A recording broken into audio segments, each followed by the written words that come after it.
Good evening. We're ready to begin. The Planning Commission meeting is called to order. This meeting has been properly noticed and posted in compliance with the open meeting law. These proceedings are being video recorded as well as presented live on KCLV, Cable Channel 2, and are closed captioned for our hearing impaired viewers. Please note, customers of CenturyLink can view this program in high definition on channel 1002. Would everybody please stand for the Pledge of Allegiance? I pledge allegiance to the flag of the United States of America and to the republic for which it stands, one nation, under God, indivisible, with liberty and justice for all.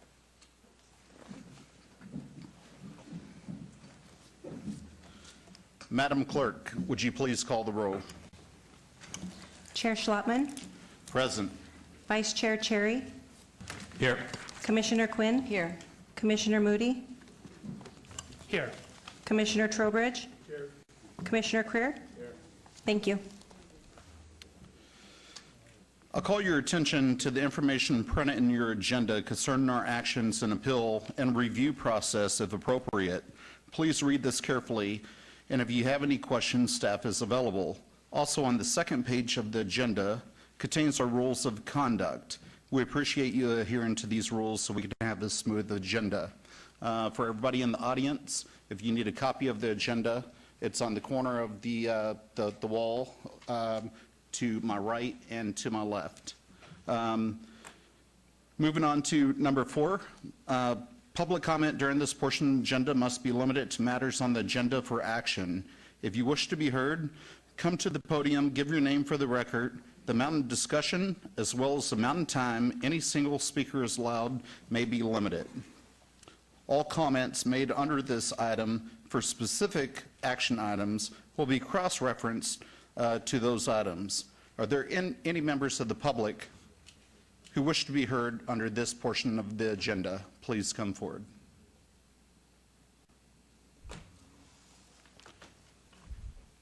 Good evening. If I could have your name and address for the record, please. Paula Qualiana, 9621 Orient Express. My husband looked at your agenda. Unfortunately, is not well enough to attend the meeting to ask the question that he put in writing. So if you don't mind, he finds something that he is bothered by with your agenda. May I discuss it, just what he wrote? Which agenda item is it, ma'am? Item 21. Okay, item number 21 will be a public hearing item, and when we come to the item, I'll ask you to come up and speak on his behalf. I would appreciate that. Okay, thank you so much. Anyone else wishing to be heard during this portion? I'm going to go ahead and ask if anyone wants to be heard, please come forward right now, and we have 3 microphones so we can expedite this meeting. Can we have your name and address for the Sure, my name is Anjanette Cerny, and I live at 4464 North Prospect Hill Court, and this is in regards to item 11. Okay, and on item 11, would you like to pull that item, or do you just have a general comment? What?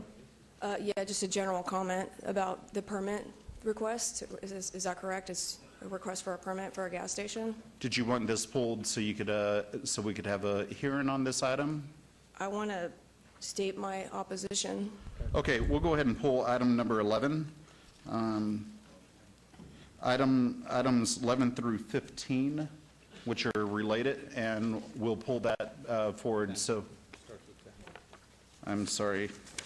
Items 10 through 15, we'll go ahead and pull that forward, and we'll call you back forward here in a moment. Okay, thank you. Anyone else?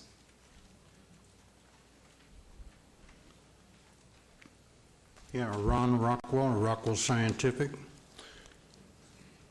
Yes, thank you, sir. Item is number 32. Actually, sir, could I have your address? Oh, 2821 Merritt, M-E-R-R-I-T-T Avenue. Thank you.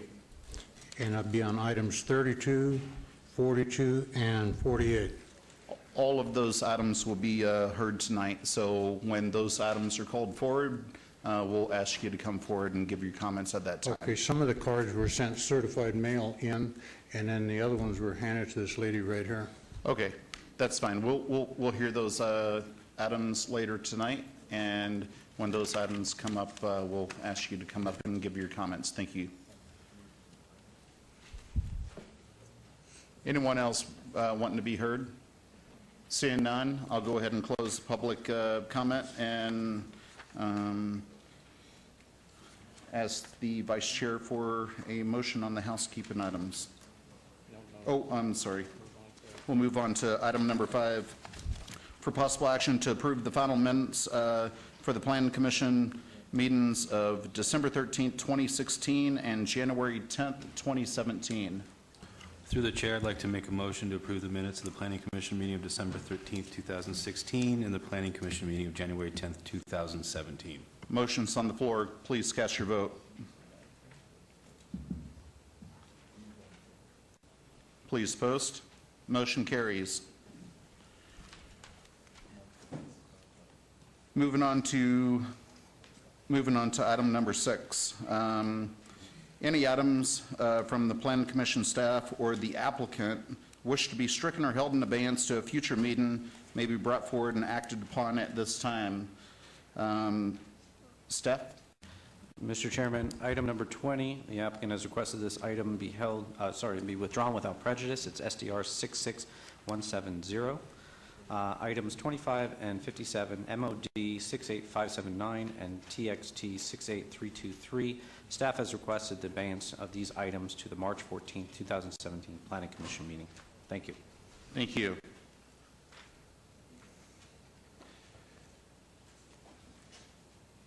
Vice Chair, can we have a motion? Yep. Through the chair, make a motion on item number 20, SDR 66170, item number 25, MOD 68579, and item number 57, TXT 68323. Motion to approve as staff stated. Mr. Vice Chairman, if we could get a motion on, I think, for item 20, the request is to withdraw without prejudice, and for 25, 20, and 57 is to obey to March 14th. Great. That would be the motion. Item number 20, SDR 6170, applicant requests this item be withdrawn without prejudice. Item number 25, MOD 68579, staff requests abeyance this to the March 14, 2017 Planning Commission meeting. And item number 57, text amendment 68323, staff requests abeyance to the March 14, 2017 Planning Commission meeting. That's your motion. That's my motion. Thank you. There's a motion on the floor. Please cast your vote.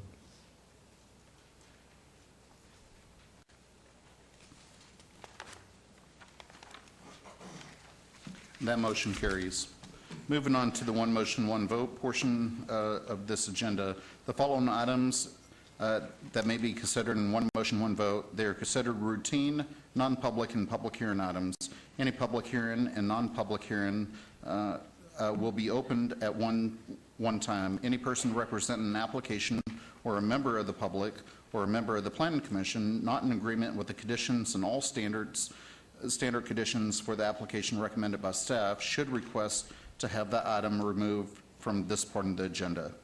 Starting with item number 7, TMP 68354, applicant owner 18 Fremont Street Acquisition LLC, for possible action on a request for a tentative map for a one-lot commercial subdivision at the southwest corner of Ogden Avenue and Main Street, Ward 5, Barlow. Staff recommends approval. Item number 8, VAR 68251, applicant owner Shadow Hills Baptist Church, for possible action on a request for a variance to allow 1,072 parking spaces where 1,122 spaces are required at the southeast corner of Vegas Drive and Gleason Way, Ward 2, Beers. Staff recommends approval. Item number 9, SDR 68250, for possible action on a request for a site development review for a proposed 31,772 square foot expansion to an existing church house of worship, Ward 2, Beers. Staff recommends approval. I'm going to skip through items 10 through 15, so we're going to be pulling those forward. Item number 16, SUP 68377, applicant Esther's Kitchen, owner Boulevard Series 1 LLC, for possible action on a request for a special use permit for a 2,100 square foot tavern limited establishment use with 600 square feet of outdoor seating area at 1130 South Casino Center Boulevard, Suite 110, Ward 3, Coffin. Staff recommends approval. Item number 17, SDR 68263, applicant owner Downtown CAC LLC, for possible action on a request for a major amendment to a previously approved site development plan review, SDR 64815, for a proposed 302 square foot addition to a proposed 2,180 square foot restaurant with a drive-through and a 384 square foot outdoor dining area at the southwest corner of Clark Avenue and Casino Center Boulevard, Ward 3, Coffin. Staff recommends approval. Number 18, VAC 68294, applicant owner, Comar Holdings LLC, for possible action on a request for a petition to vacate a 70-foot public drainage easement located on the northeast corner of Cheyenne Avenue and Joanne Way, Ward 5, Barlow. Staff recommends approval. Item number 19, VAC 68343, applicant Summit Homes of Nevada LLC, owner Summit Centennial LLC, for possible action on a request for a petition to vacate a U.S. government patent easements generally located at the northwest corner of Centennial Parkway and Alpine Ridge Way, Ward 6, Ross. Staff recommends approval.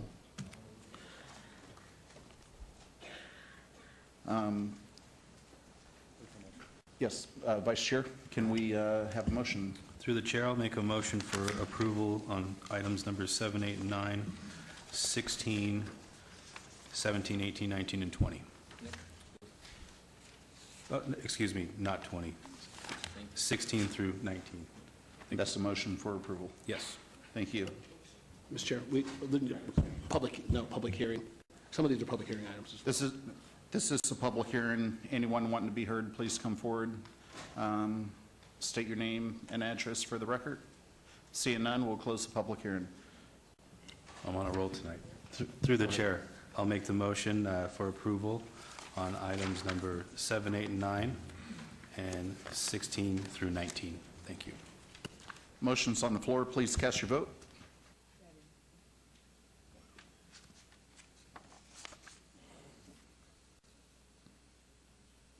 That motion carries. Mr. Chairman, item 7 is final action unless appealed to the city clerk's office within 7 days. Items 8 and 9 will be heard at City Council on March 15th, 2017. Items 16, 17, 18, and 19 are all final action unless appealed to the city clerk's office within 10 days. Thank you. Moving on to related items 9 through 15. I'm sorry, 10 through 15. Starting with item 10, SUP 68411, applicant Terrible Hurts Incorporated, owner CS 4015 LLC, for possible action on a request for a special use permit for a proposed convenience store at the southwest corner of Lone Mountain Road and Cliff Shadows Parkway, Ward 4. Staff recommends approval. Item number 11, SUP 68413, for possible action on a request for a special use permit for a proposed service station, car wash, and gasoline cells, Ward 4, Anthony. Staff recommends approval. Item number 12, SUP 68414, for possible action on a request for a special use permit for a proposed beer cells, Ward 4. Staff recommends approval.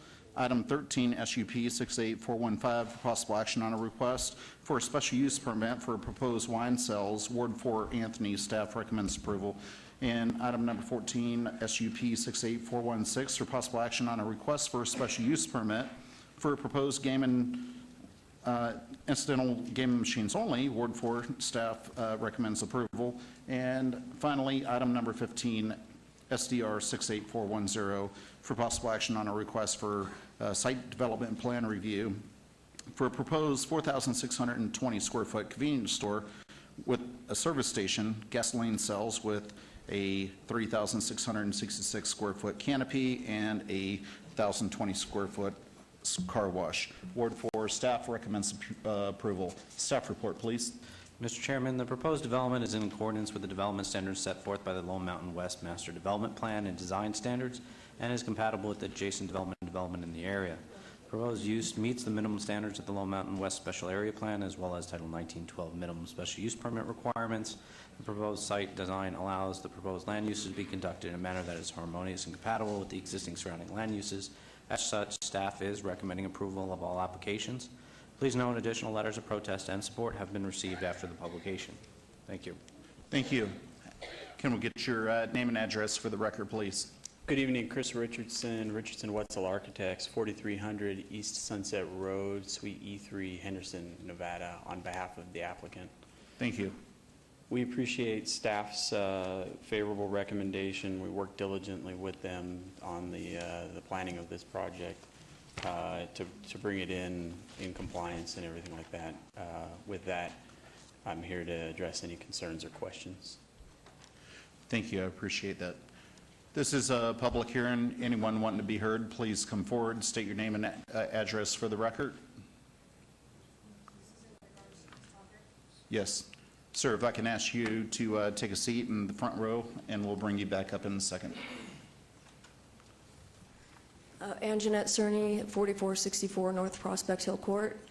I know the staff recommends approval, but the residents of this community do not. I feel like this location is redundant. There's already something similar, a gas station, car wash, convenience store, less than 1.5 miles away. There's multiple car washes less than 5-mile radius, and I don't feel like it's going to serve our residents to have alcohol and gaming and a gas station in a community where people are very active, walking their dogs, riding their bikes, kids are playing. Thank you. Anyone else wanting to be heard, please come forward. Seeing none, I'll close the public hearing and turn this over to the Planning Commission for further discussion. Commissioner Creer. Thank you, Mr. Chair. Through you, I had one question for the applicant. I see that the car wash is going to be facing Lone Mountain, so it won't be backing up to the residents, correct? That is correct. And what are the hours that you're going to have for that? And because sometimes it can be noisy. We've had some other applicants come in that have had. Yeah, right now we're not looking to restrict the hours. The equipment that we use are all muffled and served communities very well, and even in very sensitive areas. We've done projects down in Newport Beach where it was very important to the clientele down there that they not be noisy. We've employed that technology in all the properties. If restrictions were to be imposed, we would, of course, abide by them, but we're looking to as it is a 24-hour town, it's a 24-hour facility. The car wash would like to serve that customer as well. Thank you. Will there be a microphone on or will they just go up, swipe their card, and they go in? Yeah, most of the customers purchase the car wash at the pump or inside. There is a communication pad at the entrance of the car wash where you punch in a code typically. In case something happens. Yeah, or you can pay directly there if you just go for a car wash. But generally it's, enter your code, short message, punch in the code, and then it tells you to pull forward. Thank you, sir. Yes, sir.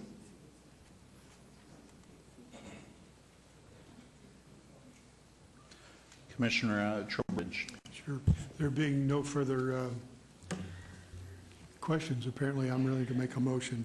Please do. In regards to item number 10, special use permit 68411, I'd make a recommendation to follow staff's recommendation for approval, subject to all staff conditions. Thank you.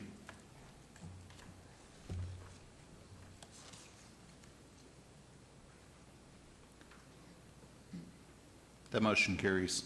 In regards to item number 11, I have a question for staff. Where's the appropriate place to put in a condition for the time of operation for the car wash? Would this be the place to do it?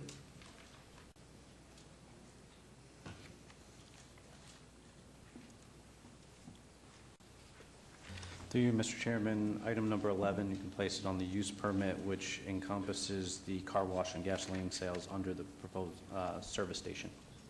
Okay.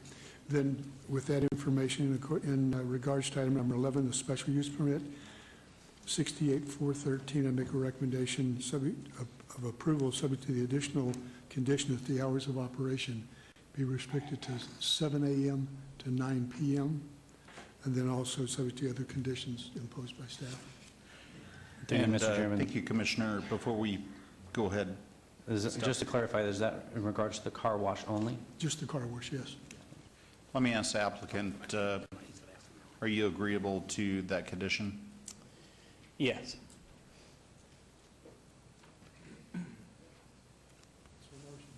Okay, motion's on the floor. Please cast your vote. That motion carries. In regards to item number 12, special use permit 68-414, make a motion to support staff's recommendation of approval, subject to all staff conditions. Please cast your vote.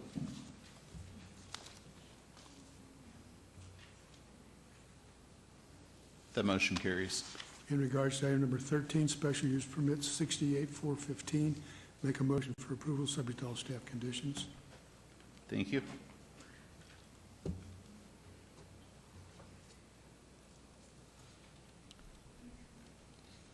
That motion carries.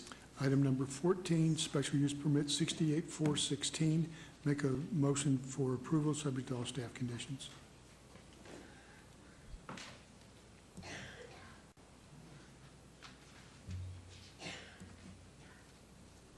That motion carries. And in regards to site development review 68-410, item 15, make a motion for approval, subject to all staff conditions. Thank you. Please cast your vote. That motion carries. Mr. Chairman, items 10 through 15 will be heard at City Council on March 15th, 2017. Thank you. Moving on to public hearing items. First item up is item number 20, abeyance SDR 66170. Applicant Nem Misher. I apologize. That was withdrawn without prejudice. Moving on to items 21 through 24, abeyance GPA 68385. Applicant owner 180 Land Company LLC for possible action on a request for general plan amendment from PROS, Parks Recreational Open Space to L, Low Density Residential at the southeast corner of Alta Drive and Hualapai Way, Ward 2, Beers. Staff recommends approval. Item 22, waiver 68480 for possible action on a request for a waiver to allow 32-foot private streets with a sidewalk on one side where 47-foot private streets with sidewalks on both sides are required within a proposed gated residential subdivision, Ward 2, Beers. Staff recommends approval.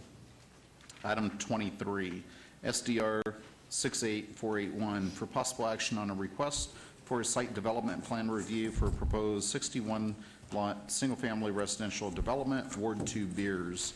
Staff recommends approval. And item number 24, TMP 68482 for possible action on a request for a tentative map for a 61-lot single-family residential subdivision, Ward 2, Beers.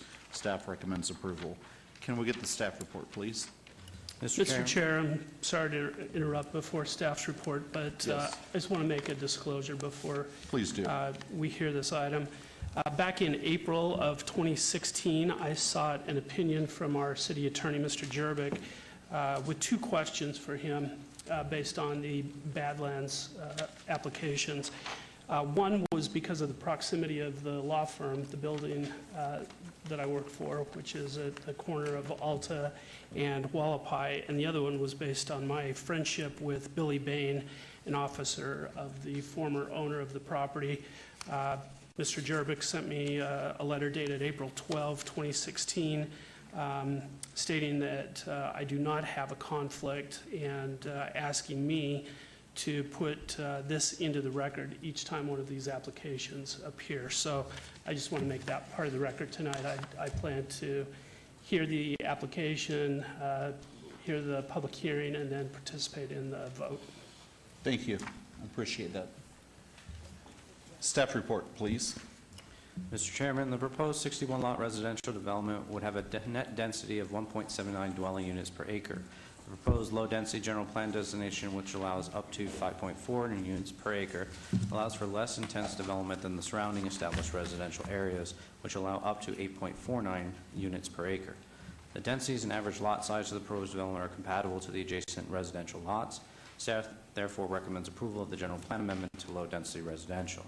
The applicant is requesting interior streets that do not meet Title 19 standards. However, the proposed private interior streets will provide roadways, sidewalks, and landscaping in a configuration similar and compatible with that of the surrounding development. The 30-foot wide streets will allow for emergency access and limited on-street parking, while the adjacent sidewalk and landscaping will provide safe pedestrian movement and enhance aesthetics within the subdivision. Staff therefore recommends approval of the requested waiver.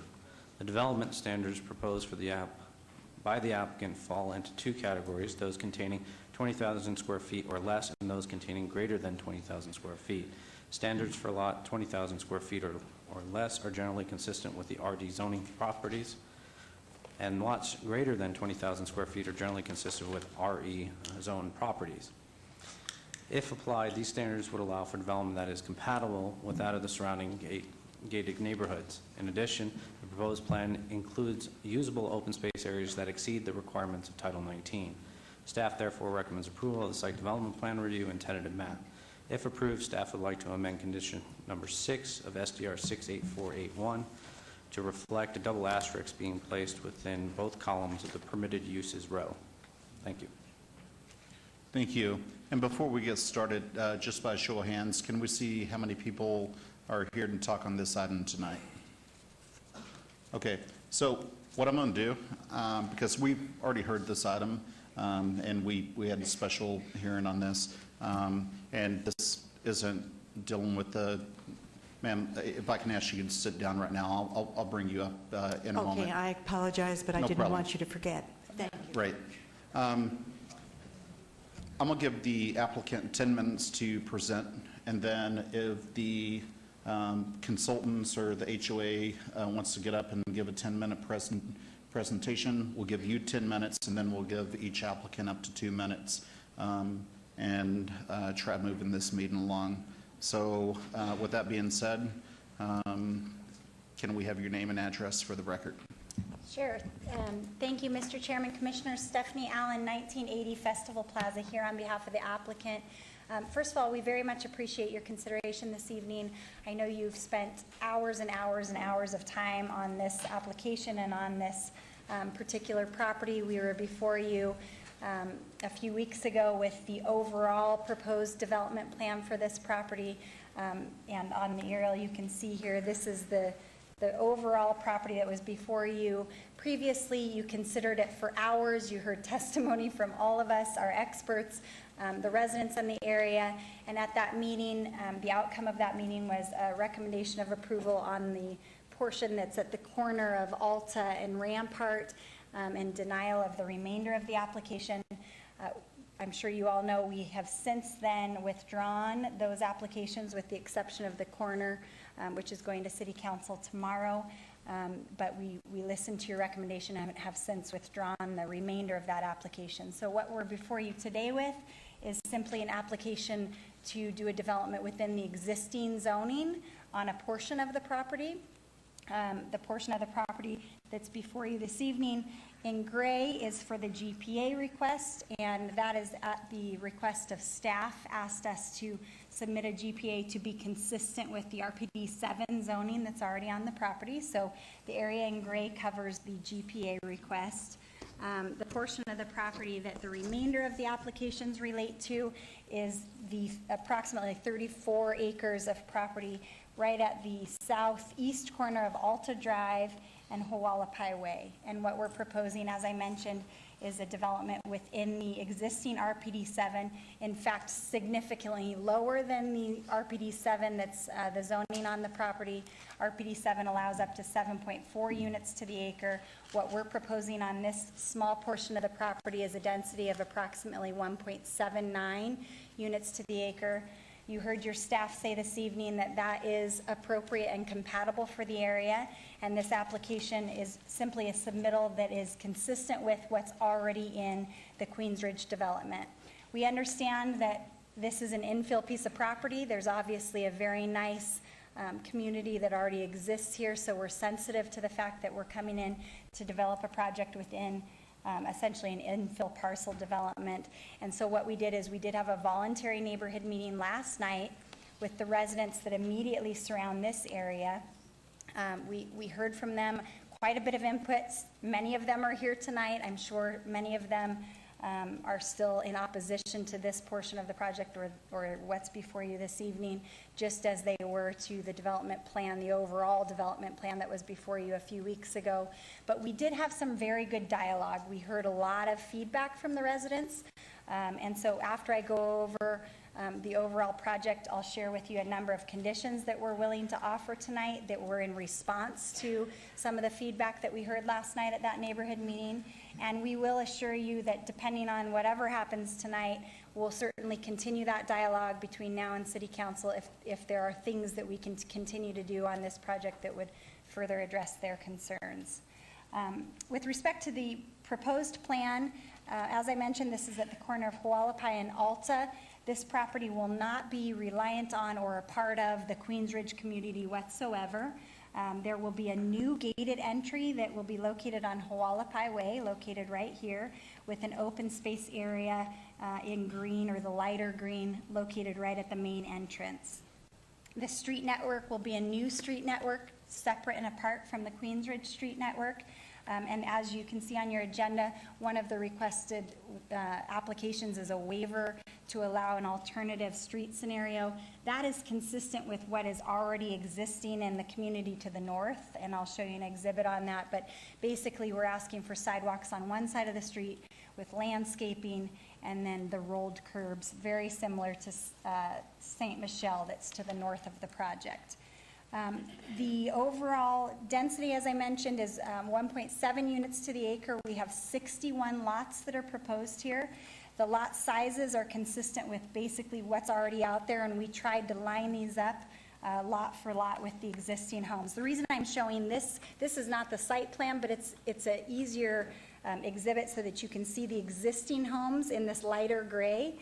And you can see that, for example, along Orient Express here to the south, there are 5 homes located in this area that we're proposing, and you'll see here 5 homes located on Orient Express with sizes that are substantially similar in size to those that are already existing. Similarly here, just by way of example, there's 13 homes on Orient Express located right here. We are proposing 9 homes across the street. Again, very much substantially the same in size, compatible and harmonious with what is currently out there. They'll all be custom homes, so similar to what's already in Queens Ridge. One of the questions that came up last night was what they would look like. Would they be compatible with what's already existing out there? So when I read in the conditions that we're willing to agree to, one of them is that the CC&Rs for this new community will have design guidelines that are compatible with the existing Queens Ridge design standards so that the communities are compatible. So I'll read that into the record shortly. But again, overall, this is the proposed project. There will be cul-de-sacs at the end, right here where Regent Park Road is located, so there won't be any access to the east. All of the access will be on Hualapai, and that's basically the overall project. The conditions of approval that we heard concerns from folks and are willing to agree to tonight, I've already provided to your staff. I also emailed those out to any of the residents that provided me with their email address last night. I sent those to them so that they knew what we would be saying tonight. Many of these are kind of duplicative and are already in your staff report, but we want to make sure they're tied to the application so that the residents understand that they are protected and we are limited to just this site plan should it be approved tonight. So the first one is that a single-family residential development shall be limited to no more than 61 lots. So I think that goes without saying that we would have to come back if we wanted to revise anything, but we'd like to agree to a condition so that even though the zoning on the property is RPD 7, we would be limited to the density of 1.79 units to the acre, which is significantly less than what the zoning is. Number 2, a residential subdivision shall be gated, so we'd be required to gate this entryway. A separate HOA from the Queensridge HOA would be created. Sidewalks would be installed on one side of each street within the residential development.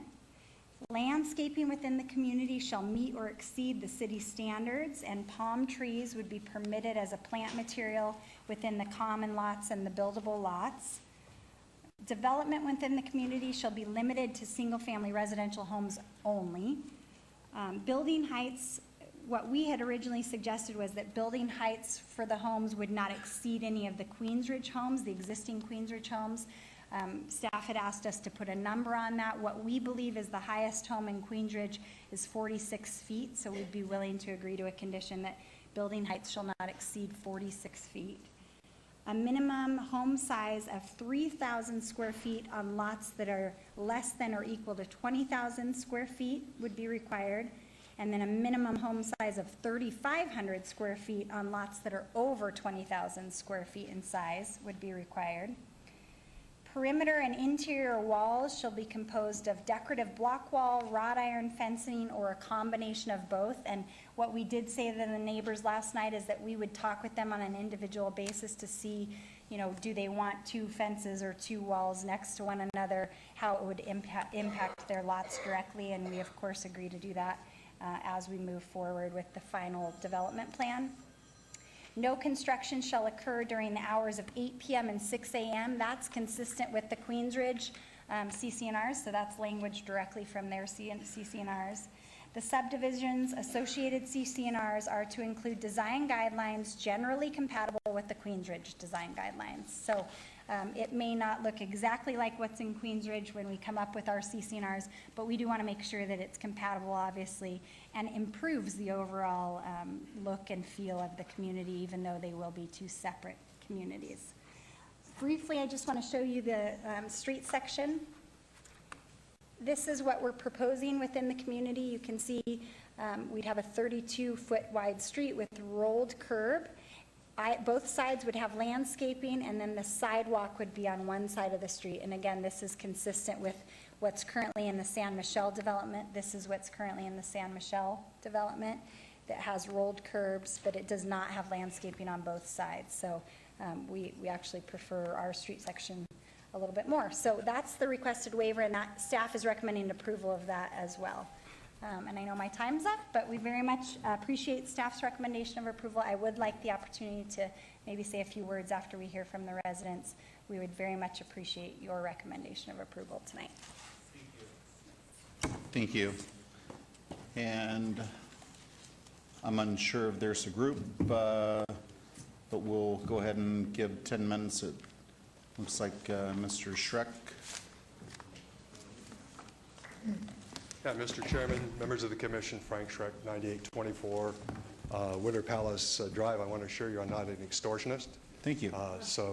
We're up here to make a presentation, but this has never been heard by this commission before. There's some very significant legal issues which we have a tremendous disagreement with your city attorney and what's been presented. We don't have a capability of presenting this adequately in 10 minutes. We want, if we need to draw time from some of our residents here, if you want to keep this short, but we have a presentation that we feel that we need to make for the record because we have a great deal of difference in opinion based upon some of the legal positions that the city attorney's office. Mr. Schreck, how much time do you feel that you need? I think that Michael Buckley, 300 South 4th Street. I have a short presentation, and we have Shauna Hughes, represents the association, and George Garcia has a presentation that involves these exhibits, which we would like to submit for the record. And I have a brief presentation with respect to major modifications. Mr. Schreck, how much time do you feel that you need? Probably 20 minutes? Huh? 30 minutes. And we'll draw them from some of our residents that are here, so you don't have to worry about your time. Sure. we'll go ahead and hear this out. Thank you very much. Thank you, Mr. Chairman. Once again, Michael Buckley, and I'm here in opposition to this project. My address is 300 South 4th Street. The application is really falsely premised on this, the description of the zoning in this December letter to the, from the Planning Department. Both the applicant and, for some reason, the city conclude that any part of Badlands can be developed with up to 7.49 units per acre based on the RPD 7 zoning. That is not correct. This ignores the plain language of both the planning letter and the development code. This is a residential planned development district. It's the district that's zoned RPD 7.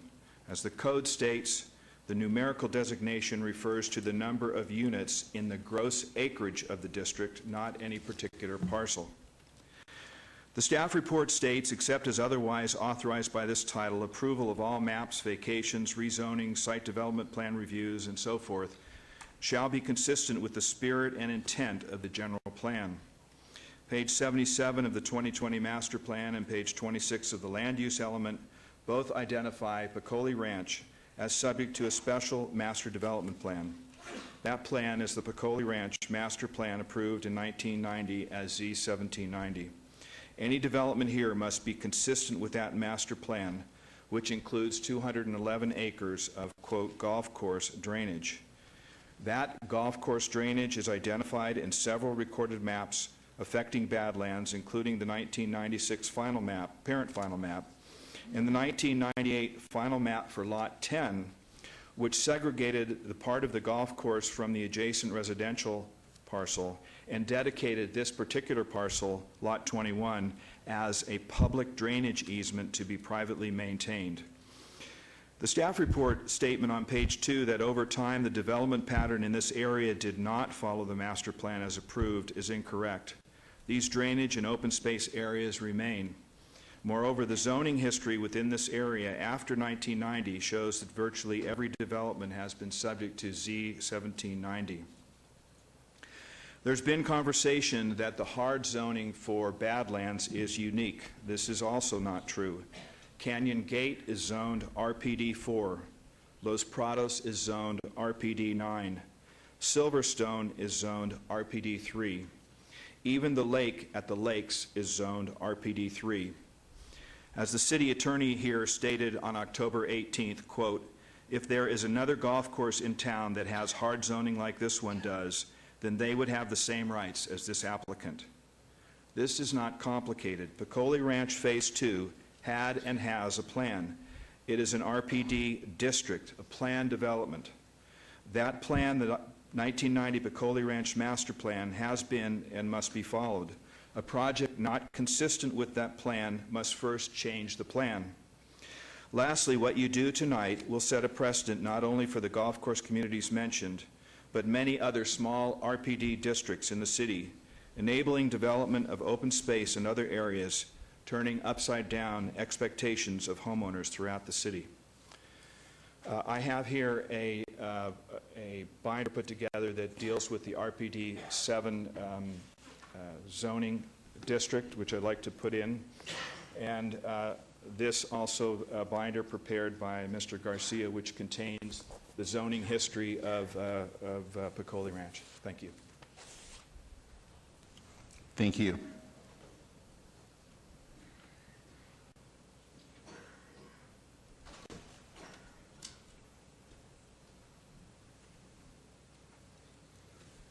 Good evening.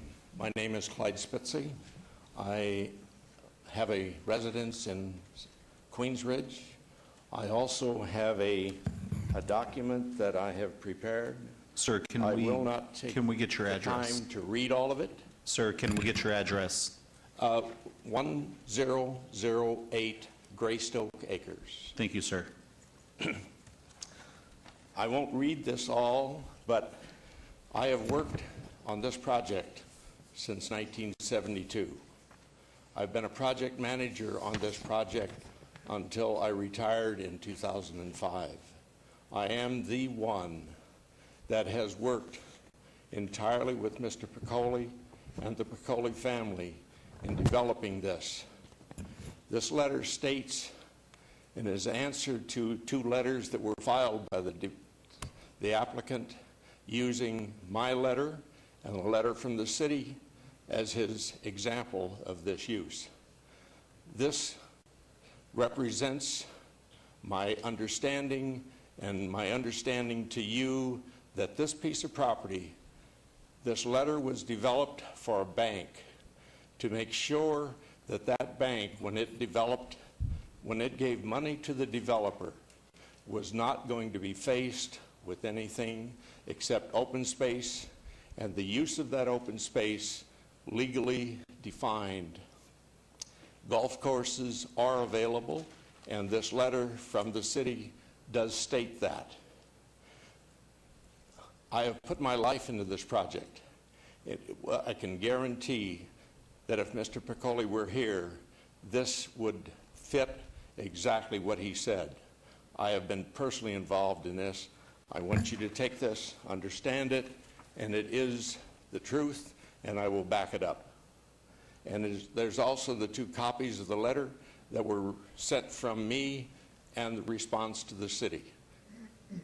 If you have any questions, I will be here to answer them. Thank you, sir.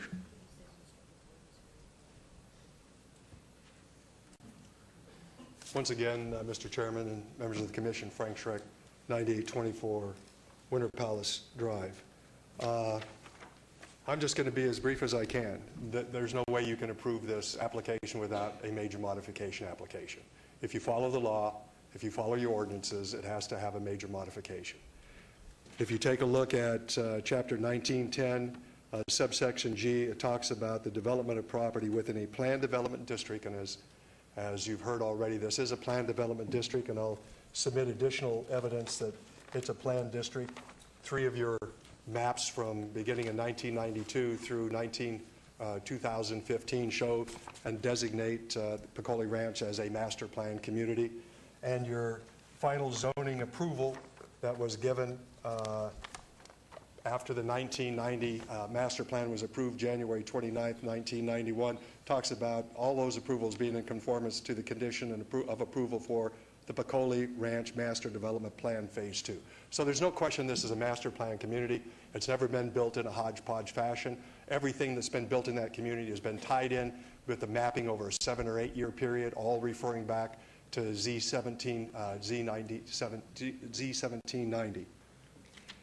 But if you take a look at your ordinance, it requires in a master plan community that if you're going to go ahead and make any changes within the master plan community, and those changes don't fall within the minor modifications, which this does not fall within a minor modification, there has to be a major modification.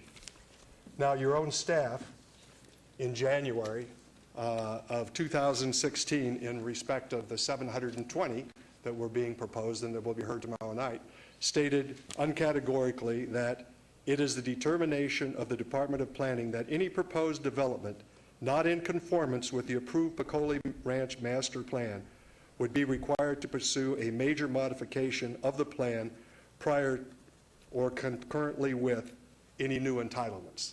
That's from your own staff. And then the first finding that they made, the proposed general plan amendment, which you have here before you tonight, would result in the modification of the Piccoli Ranch Master Plan. Without approval of a major modification to said plan, no finding can be reached at this time. It's axiomatic that if you have to go and change the master plan to do something on a piece of property in a master plan community, that obviously is a substantial change or requiring a major modification. There is absolutely no question about it. And to be consistent with let's see if I have it here. If you'll just, I don't know which way to put this. Does this come up right? Is it this way? This is taken Yes, that's great. Thank you. This is taken from your land use elements. And if you talk about something that's not compatible and that isn't consistent with the general plan with respect to Piccoli Ranch, you look where we have PROS, which for 20 years, that's entire 27 holes of that golf course has been designated on your land use plan at the top level, which is far above any zoning, which is way below it. Zoning effectuates the densities that are provided under the master plan, and you'll see those zonings right under PROS. What does it say for residential? Nothing, 0. And that's exactly what's happened for 25 years. And under that, what's the only type of consistent and compatible zoning can you have there? It's CV. It's not anything else. So you have to, if you want to change our master plan by putting in this, by approving this application, you have to have they have to have a major modification, or you're violating your own ordinance. Thank you. Thank you.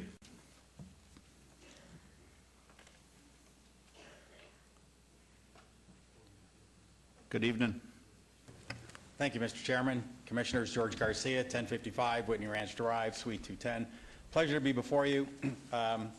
So if we can go to the overhead and start with this, and picking up where Mr. Schreck left off. This is a copy or portions of excerpts from the 1990 approval for the Master Development Plan and the PUD. There were 2 actions on the Planning Commission City Council that ultimately creates what we call the Peccole Ranch Phase 2 Master Plan. And that's more than just Queensridge, actually. So we all think of it as Queensridge, but there's actually more than that in it. But one thing that's very clear, to reiterate what Mr. Schreck said, if we look at this particular chart, in real simple, if we can zoom in on that portion of it, you'll see very clearly that the master developer, the declarant, the Peccoles, identify Peccole Ranch land use data, Phase 2. And it spells out very clearly in the column on the left-hand side what are the permissible land uses. I don't think it's too hard to read: single family, multifamily, and then of course we get down to golf course and drainage. Very clearly articulated in how many acres. At that time it was 211.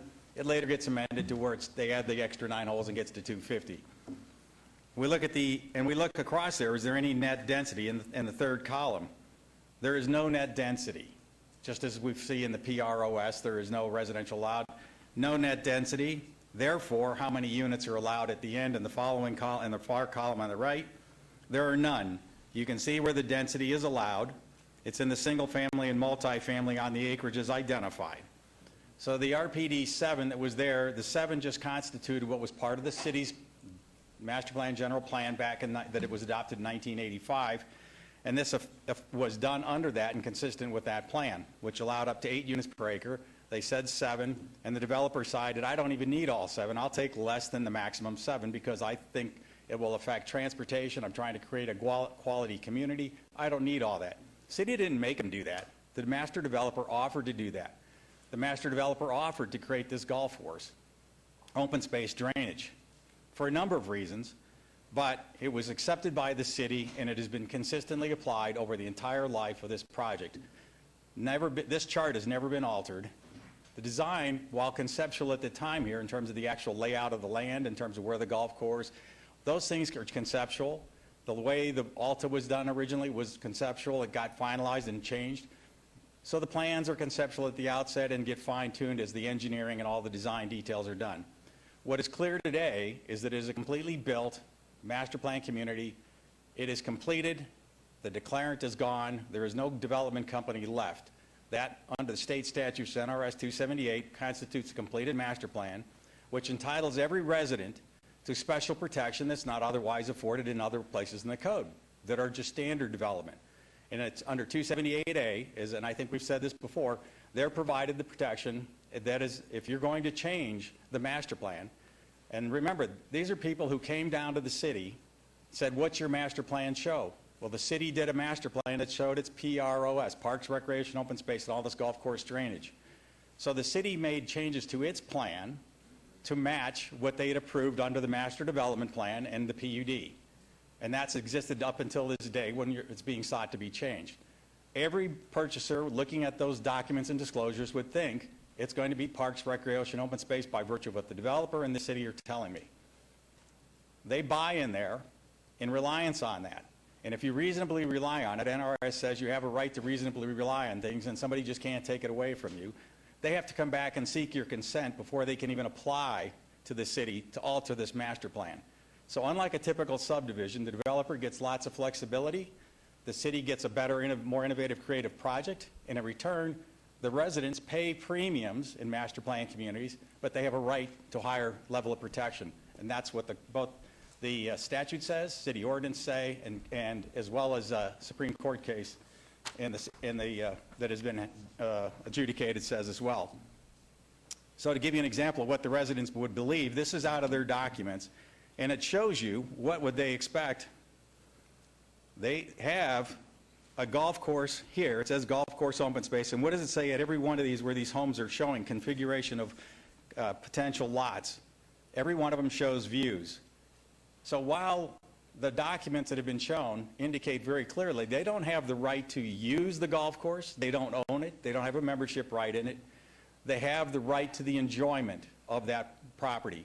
And state statute says you have the right to use or enjoyment. And in this case, it's enjoyment. And what does enjoyment mean? Don't think it's too difficult to understand in a master plan community. The enjoyment is you have great views, you have microclimate, you have peace and quiet, you have a lot of amenities that go with it. You have a gated golf course community that people want to live in, creates value, and they want it protected. So there was that expectation at the city level all the way down into the CC&R design guidelines. And as was indicated, we see the same kind of protection contemplated in all these other RPD districts. So city, Muni course is CV, but all the development, Silverstone, Los Prados, and Suncrest Trails here are RPD.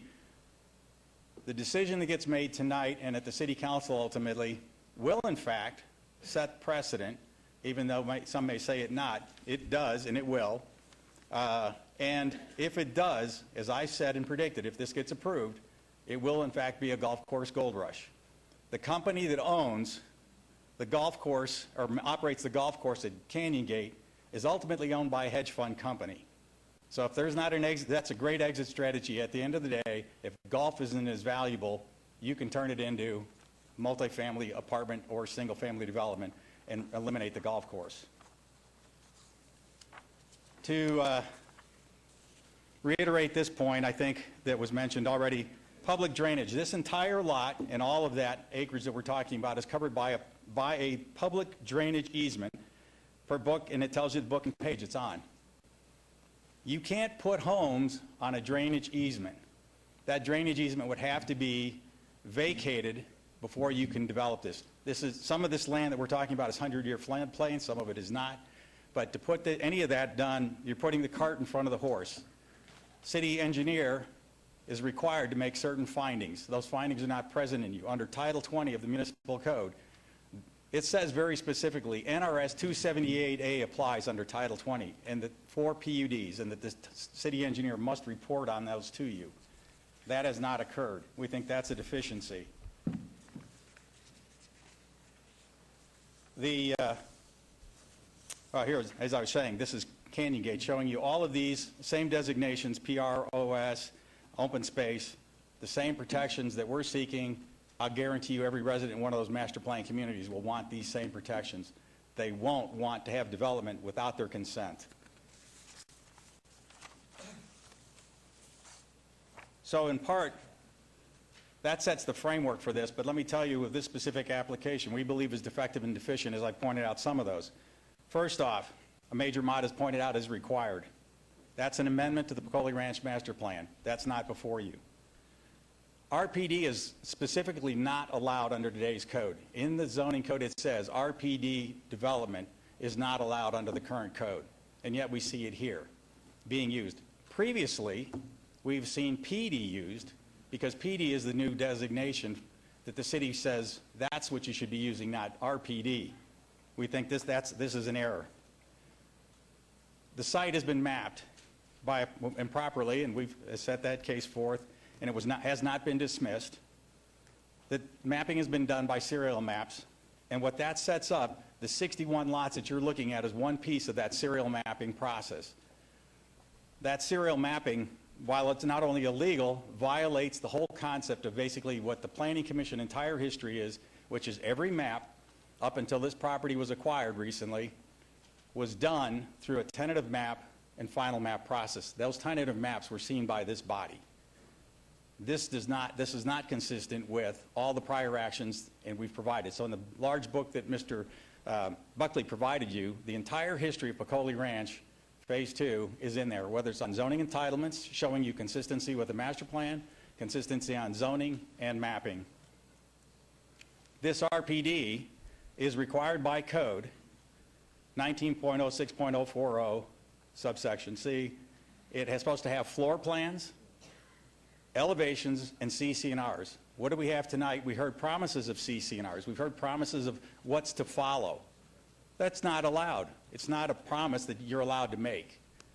And in addition, those promises, I can tell you, if it's an SDR or a tentative map that those conditions are attached to, if I come back and if I never finalize any of that, I can come back and do a new SDR and a new tentative map anyway. They're not binding. But in any case, they are required per the code. As I've said before, it does not meet Title 20 for subdivision proposals. An example is drainage easement I pointed out. And Title 20.08.370 specifically acknowledges that 278A applies to PUDs. And so to go back and conclude on why it's defective and deficient, last point, no applications should be accepted by the city without the consent of the owners of a master plan community as required by state statutes NRS 278A.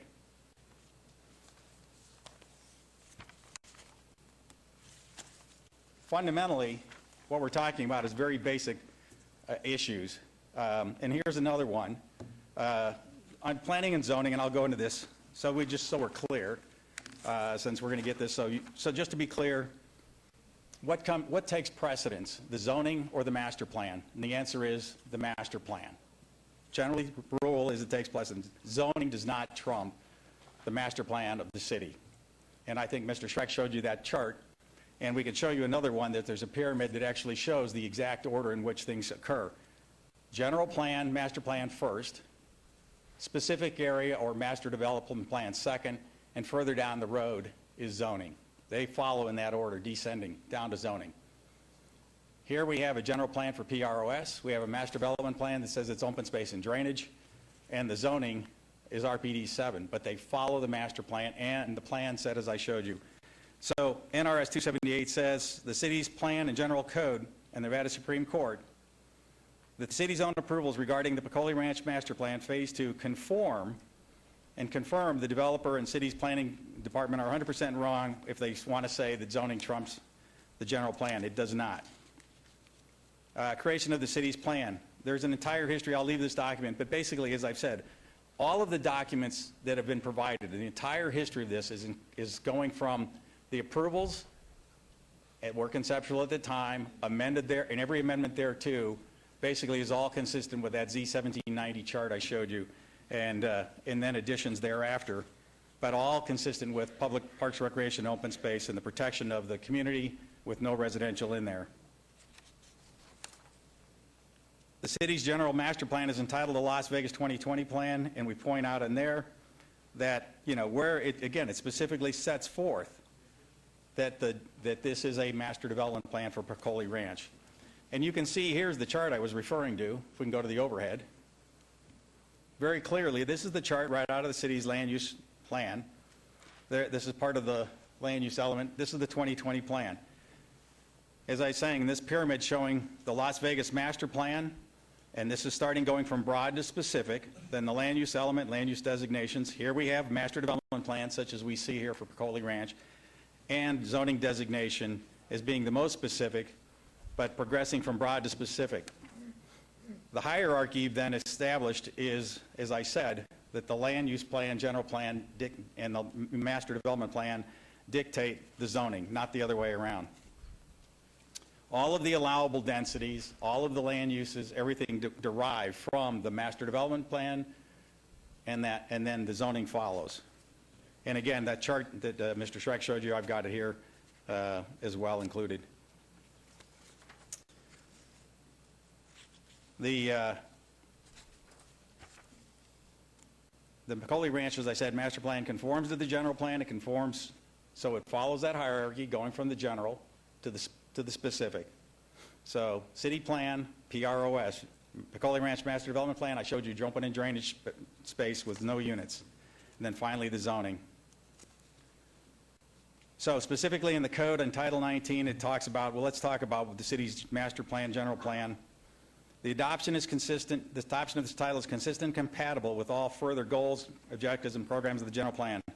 It is consistent. The zoning is consistent with the general plan, which means it's not only consistent with the general plan's land use and density regulations, but consistent with all programs and policies of the general plan. Again, the general plan dictates. The zoning implements the densities of the general plan, not the other way around. In Nova Horizon, one of the cases by the Supreme Court, it says the Nevada Supreme Court held that zoning authority must adopt zoning regulations that are in substantial agreement with the master plan, including any land uses a guide, and the court further said, determined that master plans are to be accorded substantial compliance under the Nevada statutory scheme.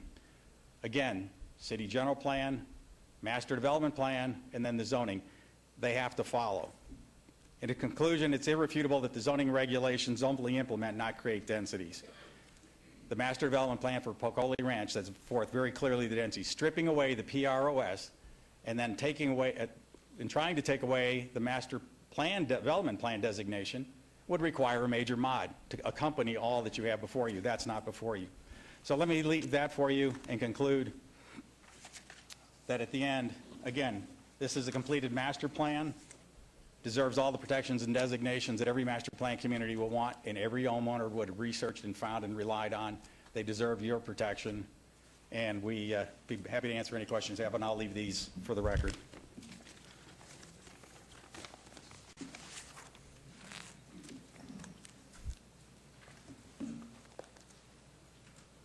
Thank you.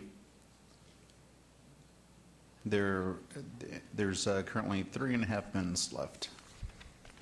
Thank you very much. Chairman, members of the Planning Commission, good evening. My name is Shauna Hughes, 1210 South Valley Verde, Suite 250. Thank you. I appear before you tonight on behalf of my client, the Queensridge Homeowners Association. Since we were last in front of you, several important events have transpired.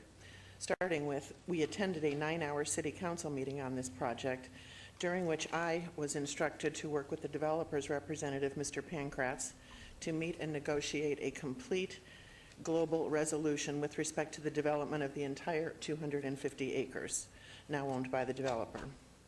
We met a total of 5 times, and unfortunately no progress was made that I can report. At the first meeting, I was told that the golf course was closing. Between our second and third meeting, the developer filed the applications which are in front of you this evening for your consideration. Despite clear direction from the mayor and city council to reach a global resolution on all 250 acres, the developer chose to file applications to develop 61 lots on 35 acres.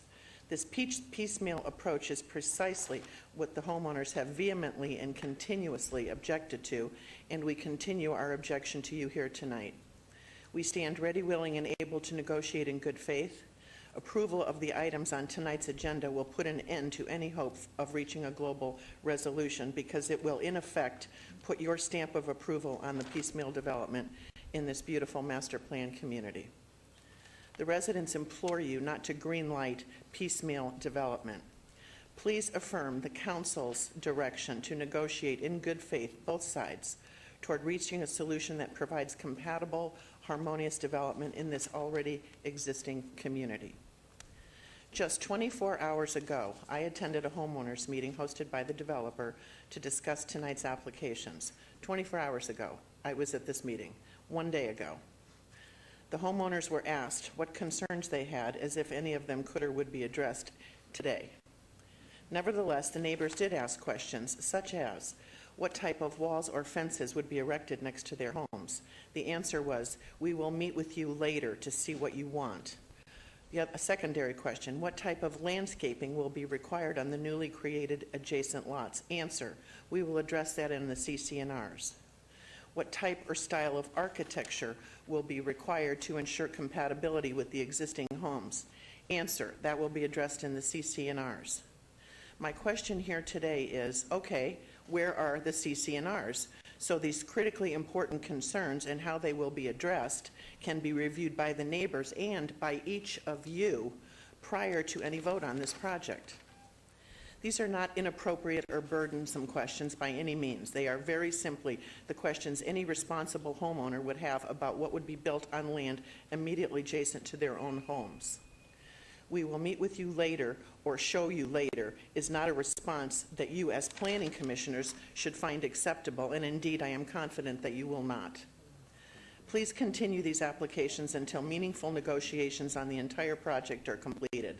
Please do not vote on any of these applications until the developer is required to address these reasonable homeowner concerns in a meaningful and enforceable way. Thank you very much for your time this evening. Thank you. I appreciate your time as well. This is, we're going to go ahead and open this up, and anyone wanting to discuss, we'll give you 2 minutes. Please come forward. And we have 3 microphones, so please, please line up at the microphones, and so we don't have to wait on anyone. Good evening. Hi. Good evening. I'm Elaine Winger Reisner, and I reside at 9811 Orient Express Court. I'm here tonight as president of the HOA of the Queensridge community. The Queensridge community remains opposed to the development as presented and concerned over the lack of a completed comprehensive development plan for the entire proposed development. The lack of a completed development plan creates uncertainty and anxiety. Residents just met last night with representatives of EHB and request time to understand these proposals in the context of a completed plan. Piecemeal development is simply not fair. Also, the city has a drainage easement on the land in this proposed 61-home development, and the developer has not requested a vacation of this easement. If this application is approved without appropriate measures taken regarding drainage, and if anyone, God forbid, is hurt, or if there's any property damage, I wonder who would be liable. Would it be the city, the developer, or the newly formed HOA? This is a critical issue, and we believe it should be addressed. With respect to the request before the planning commissioners tonight, I ask that they obey these applications. And I'd also like to leave a copy of a petition that circulated in the community. Many residents weren't able to come tonight to speak because it's the 14th of February, Valentine's Day, and they had other plans. And I just wanted to leave this petition. And I did have one request. We have a homeowner that would like 6 minutes, but I have 5 homeowners that have agreed not to speak, and they would like to give Paula their time, if you would allow that, please. Who could we see who the homeowners are? Sure. Just 1 second. There. Please sit. And those are the people that will not speak tonight. How many people tonight, by a show of hands, do we have to speak, or that want to speak?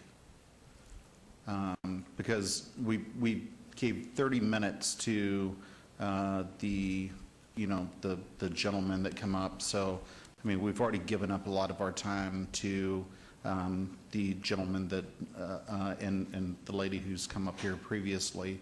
And it's going to be hard for me to keep track of 1 person over here and 3 people back here and 4 people back there. I just don't know how to physically. Or I guess we could manage ask, that. sir, if you don't mind, of the Queensridge residents here, if you would like them to stand, those people that are willing not to speak, and then I think you could have a head count. Of the residents that have talked to me, there's only 1 person that would like a few extra minutes.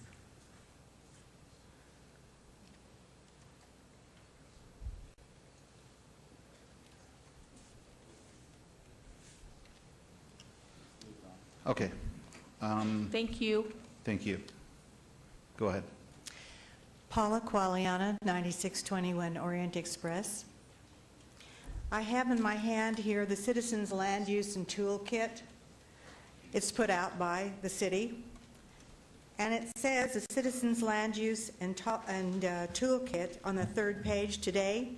Zoning ordinances or laws in Clark County are designed to ensure the development will preserve air quality, conserve open space, provide recreational needs, protection from flood, landslides, provide harmonious development compatible with surrounding area.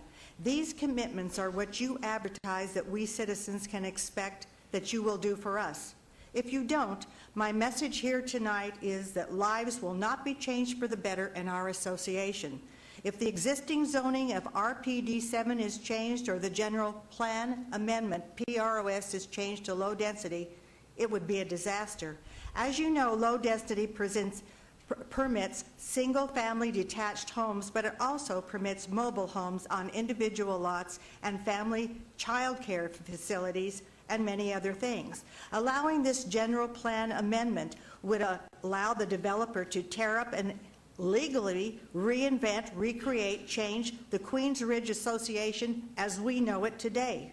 I will lay out the facts and the truth of what can happen to over 800 homeowners and their families, both personally and financially, if the developer gains the power of low density and is allowed to develop 250 acres of land within the walls of our association.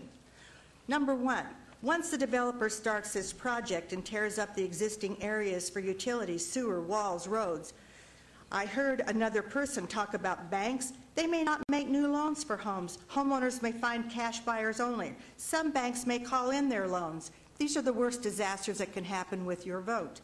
What the developer chooses to build with low-density zoning may not even be compatible with the existing association CC&Rs. Moreover, remember, the developer does not have to follow our CC&Rs or even comply with the association building guidelines. Just last night at the meeting you're hearing about, the developer informed us he intends to build homes over 50 feet tall. Already he's deviating from the compatibility which he is required. The change in the general plan amendment you are considering will not enhance our current residential amenities and home values. We believe it could do the opposite. Underwater mortgages you're talking about. Also, there could be an impact if these flooding issues from installing culverts in the Aurora flood zone. U.S. Army of Engineer, BLM, Fish and Wildlife, FEMA must be contacted. Just last night, the developer informed a resident who lives next to a flood zone he'll call him during construction to meet with the engineer and discuss what will happen to the flood zone next to his residence? Unacceptable. The community would no longer be built as originally seen by insurance companies, including the 6 days of bulldozers digging, chipping, and drilling. Homeowners' additional insurance could result. The turmoil I've listed could cause existing homes to be somewhat unmarketable, I would say, so senior citizens and other people who are ill would have to move, and maybe they'd get stuck and they can't sell their residence. As a result, the responsibility of this debt to maintain their property could be impossible. It's a financial disaster for these people. Tivoli Village, not completed and left rusting after 2009 economic turndown. Could this happen to us? Why not? Mr. Lowy at the last City Council meeting shouted, "We have land rights, granted land rights. You City Council don't seem to understand there are lenders involved for $4.5 million. He further said something like he changed his plan to present to screaming homeowners. I will continue on a path to go on with zoning. I'll have no meetings with anyone. Mr. Lowy appears to believe this project is only about him and his investors. What about the homeowners and landowners and our land rights? We have lenders for $800 million to $1 billion right now in our homes that are at risk. We homeowners have paid millions of dollars on property taxes to the city. Over 20 years, individuals have paid $300,000 over 15 years in property taxes on just 1 acre, more than these developers have paid on 166 acres in 20 years. We could have bought this golf course 10 times over. Why did we pay this high price? It's called PROS RPD7. I hear this is now some kind of land error. No, we are an association. We're as built now. You allowed it. The city allowed it. We paid millions to preserve it. Records show that on December 30th, 2014, Mr. Pankratz, Lowy's associate, received a letter from the city advising him that 166 acres of golf course property was RPD7. among other written restriction.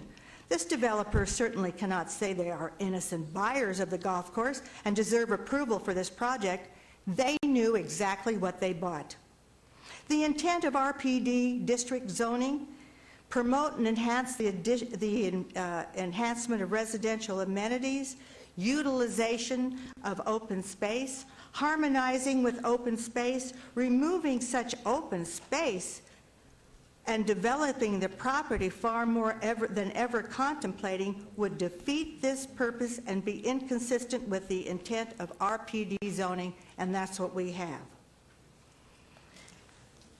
I would ask you this evening to look at some of the horrendous things that could happen to the homeowners if you allow all of these changes, to vote no on the project and the site plan approval. And last, just like you say in your documents that you put out, we ask that you look out for the health, safety, and financial well-being of your constituents of over 800 people, just as stated in your land use and zoning toolkit. I thank you this evening. Thank you. Please hold your applause. Cool. Good evening. I am Herman Allers. I live at 9731 Orient Express Court. I want to just address this new subdivision that we recently found out about. I attended the meeting last night, asked a bunch of questions, didn't get answers, but my biggest concern is I cannot, for the life of me, understand why the Planning Commission is recommending this subdivision. It is non-conforming. It is non-compliant with the area around us with our homes. I live on Orient Express Court, and the back of these homes is going to face our single loaded street. And I'm trying to figure out, what do they like about it? Now, they're proposing to put, I used to build mobile home parks, 32 feet with small sidewalks on each side is a mobile home street. You're recommending, or the Planning Commission, if they approve this, is recommending mobile home streets inside of Queens Ridge North, across the street from all these custom homes. There must be something that somebody likes that this is a benefit to, other than the developer, and I don't think that'd be a benefit to him. I wouldn't build on the 32-foot street. That doesn't make any sense, but maybe they could get this thing squeezed in there if they could get the approval to lower the street's size by 15 feet and then take out a sidewalk. Now we can build, and we want you to approve it, and the planning commissioners or somebody is recommending approval. Why would you do that? Now, there's only one thing I could think of, and that maybe someone said that the commission, the planning commission, needs revenue from from development. And certainly EHB has given you a lot with Trivoli and what have you. However, if the values in Queens Ridge are reduced by 30%, my taxes are $30,000 a year.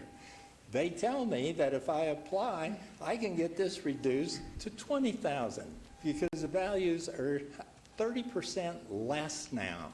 So now the city is going to get less revenue from property taxes and totally ruin this project by making non-conforming approvals. Thank you, sir.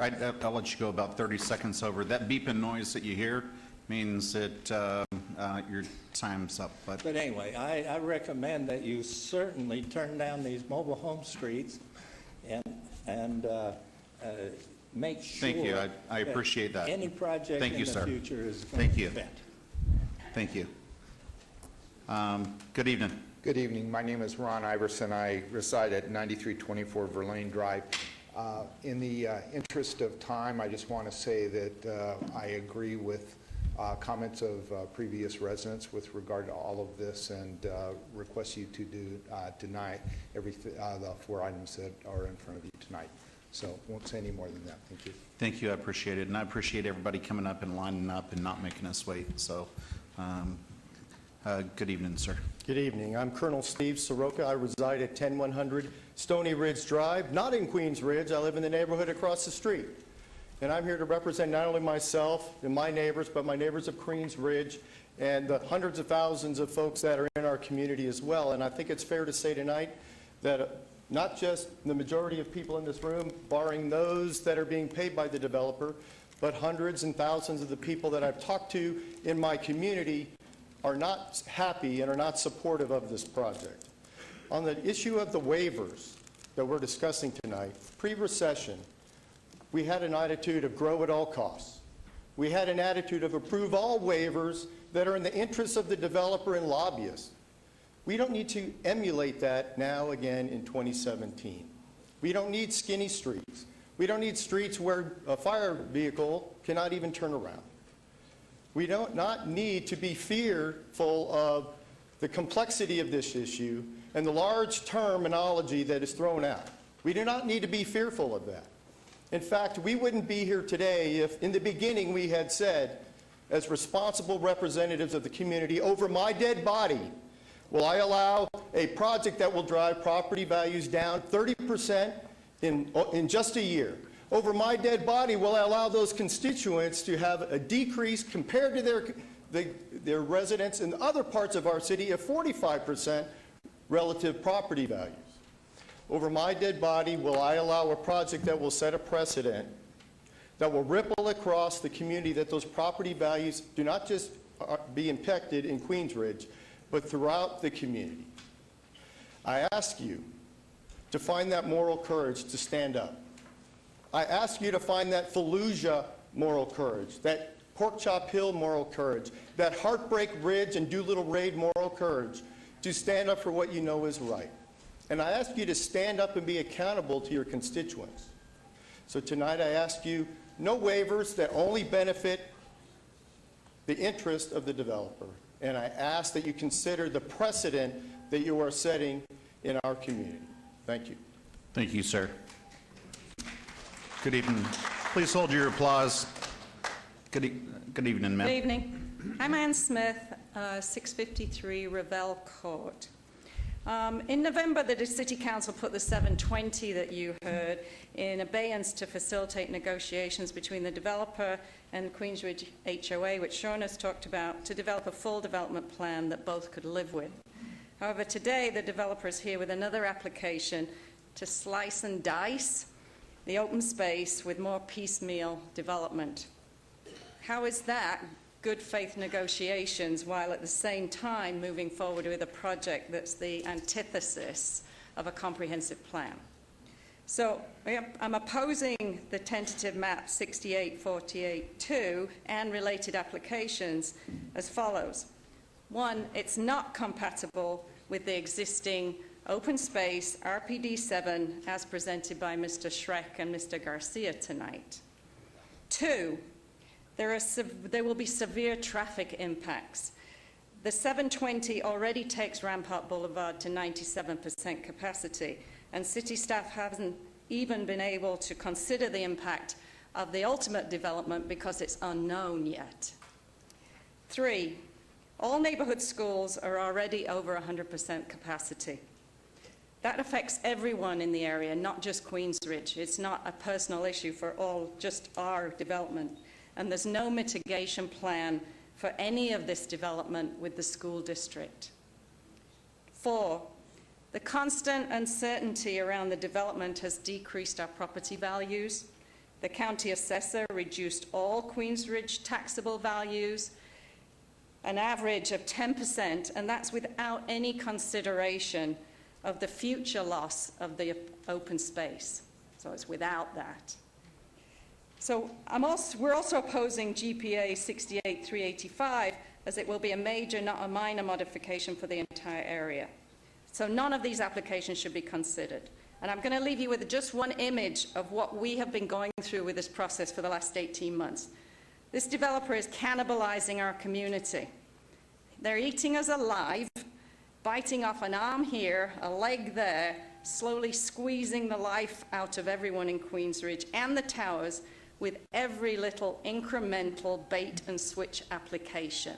So please keep that image in mind of what we are going through. And we urge you to stop it and deny these piecemeal applications tonight and demand a comprehensive development plan. Thank you. I appreciate it. Thank you. Good evening, ma'am. Good evening, Deborah Kaner, 660 Ravel. Here we are again and spending Valentine's Day together. When my children attended school in Las Vegas, they were taught continuously how to be good citizens. They were awarded plaques at school programs for citizenship. During my career at CCSD, we taught special education students how to be good friends to help each other. And now, the citizen homeowners of Queensridge feel devastated by the potential abandonment of our master plan. This was to be the highest homeowner protection. We wonder why the city is trying so hard to protect this now fragmented, high-density development at our expense. What protection is given to us? As a CCSD retiree, I'm especially concerned with the rudimentary attention given to the school study, rather than a full plan in place prior to accepting a major general plan amendment. Our neighborhood schools are already overcrowded. We homeowners are asking you to protect the good citizens of Queensridge. I have wanted to downsize since my retirement, and as you have heard, our property values have decreased. At the last meeting, I informed you of the difficulty selling our homes. Well, now not only have we had to reduce them by hundreds of thousands of dollars, but most of us have had to remove our homes from the listings because realtors just won't even show our homes. 2 homes are now rentals. This is a painful effect on our beautiful Queensridge neighborhood. As an original homeowner in Queensridge, I urge you not to award the developer the Valentine's gift of carte blanche, a blank check to piecemeal our beautiful oasis. Thank you. Good evening, sir. Thank you. My name's Gordon Culp. I live at 653 Ravel Court. I've been a consulting civil engineer for over 50 years and still maintain a full-time practice. And it's just basic engineering when you're developing a drainage plan for a watershed that you look at the entire basin and not look at it on a piecemeal basis, particularly when you know there are going to be major modifications made downstream of the particular area that you're looking at. We know it's going to happen, but we don't know what they are. They haven't been defined. We just know they're going to be much more intense than was originally proposed. And the more open space you replace with pavement and rooftops, the more storm runoff you get. So the total magnitude of the runoff that must be handled by the overall drainage system for the 200 acres cannot be determined without a comprehensive development plan for the entire drainage area, not a piecemeal approach. And the other point I'd like to just very briefly cover is that the loss of open space called for the general plans going to lead to development that's going to adverse the quality of life, if you've heard from several speakers already. The proposed development of 63 Home establishes some really bad precedents. In the design standards for this development and in the original development plan, 10-foot high walls are proposed on the property lines between the development and the existing homes. We met with the developer a year ago because our homes back up and are immediately adjacent to the areas proposed where there's going to be multi-story condos literally in our backyard. We asked him, please provide us renderings. What is this going to look like? What is this going to do to us? A year later, what do we got? Absolutely nothing. So we prepared our drawings based on what they told us. We're going to be 10-foot walls. If I can just borrow the overhead for a moment. Is that working okay? That's our existing view. Here's what will happen to it with a 10-foot high wall. If you expect me to believe what the developer says that my property value is going to go up, we need a comprehensive overall plan for the entire development were there some consideration of minimizing the impacts on the folks that already live there? Thank you. Thank you, sir. Good evening. Good evening. My name's Ray Stazzoni, and my address is 9940 Orient Express. When I purchased my house in 2013, I was shown documents that showed a master plan that this was open space golf course. Had I known that, you know, the city council and the planning commission could change at will a master plan, I never would have purchased there.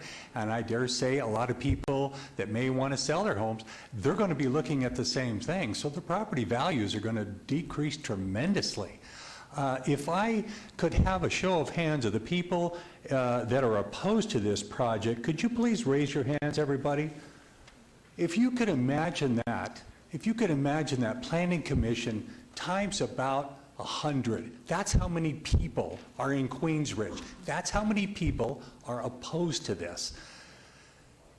You got to look at the numbers, guys. Thank you. Thank you, sir. I'm Clyde Turner, 9511 Orient Express Court. Mr. Chairman, ladies and gentlemen of the commission, I urge you to not deny these applications. And if you don't have time to digest the technical information that was provided to you tonight, then I ask you to defer it until you can digest it. I think this is a situation that on 2 counts can be handled quite easily. One is the 50,000 foot count, which tells you that it's just ridiculous, the projects and what's been offered all the way through this whole process to be done to this community. And secondly, on the technical basis done by the Queenswood attorneys tonight, which the information they provided to you. If you need time to digest that, then defer it. If not, please deny it. Thank you, sir. Good Hi. evening, ma'am. I'm Eva Thomas at 652 Revelle Court. I'm here with pictures that I'm going to leave again. I oppose all the items related on the agenda in regards to the Badlands development. First off, the developer keeps changing the density, so we don't know what he is going to build or where he's going to build it, because everything is always changing. I look out my backyard every day, and I'm very lucky that I do look at the where the towers are. And I was told on December 1st the water would be turned off, and it was turned off. But there are pictures here that I would love for you guys to see that the sprinklers are on every single day now. Not only that, I had the Bellagio for about 2 days, water shooting straight up in the air for almost a week. Nobody did anything about it. Ma'am, and if you want to put them Yep. in the middle, we could put them on the projector. Here, Yes. there, Yes, ma'am. okay. There's that one. So the water is supposed to be turned off, and that clearly, I mean, isn't turned off. Here's what's still down there. You can see it's like a black marsh. I don't know what it is. We're not allowed to walk on the golf course, but it isn't green. It's totally soaked with water. This is another like little leakage thing that comes out of it. On the bottom, you'll see the dates, January 18th, January 11th. This is it gushing again. It just never stops with the water. The water control over there is not. Here's January 18th, same spot is leaking again. This is from my house where they turned the water off and now it's back on, so it's half green and half dead. I'm not sure what the purpose of that's about, because they don't tell us what the purpose of any of it's about.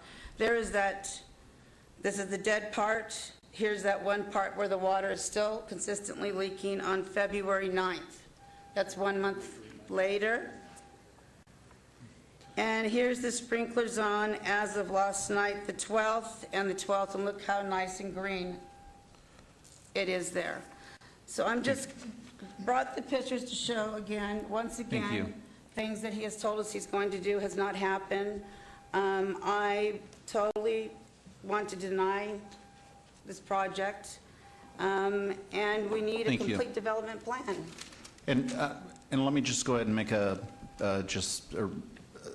take a quick second for a reminder.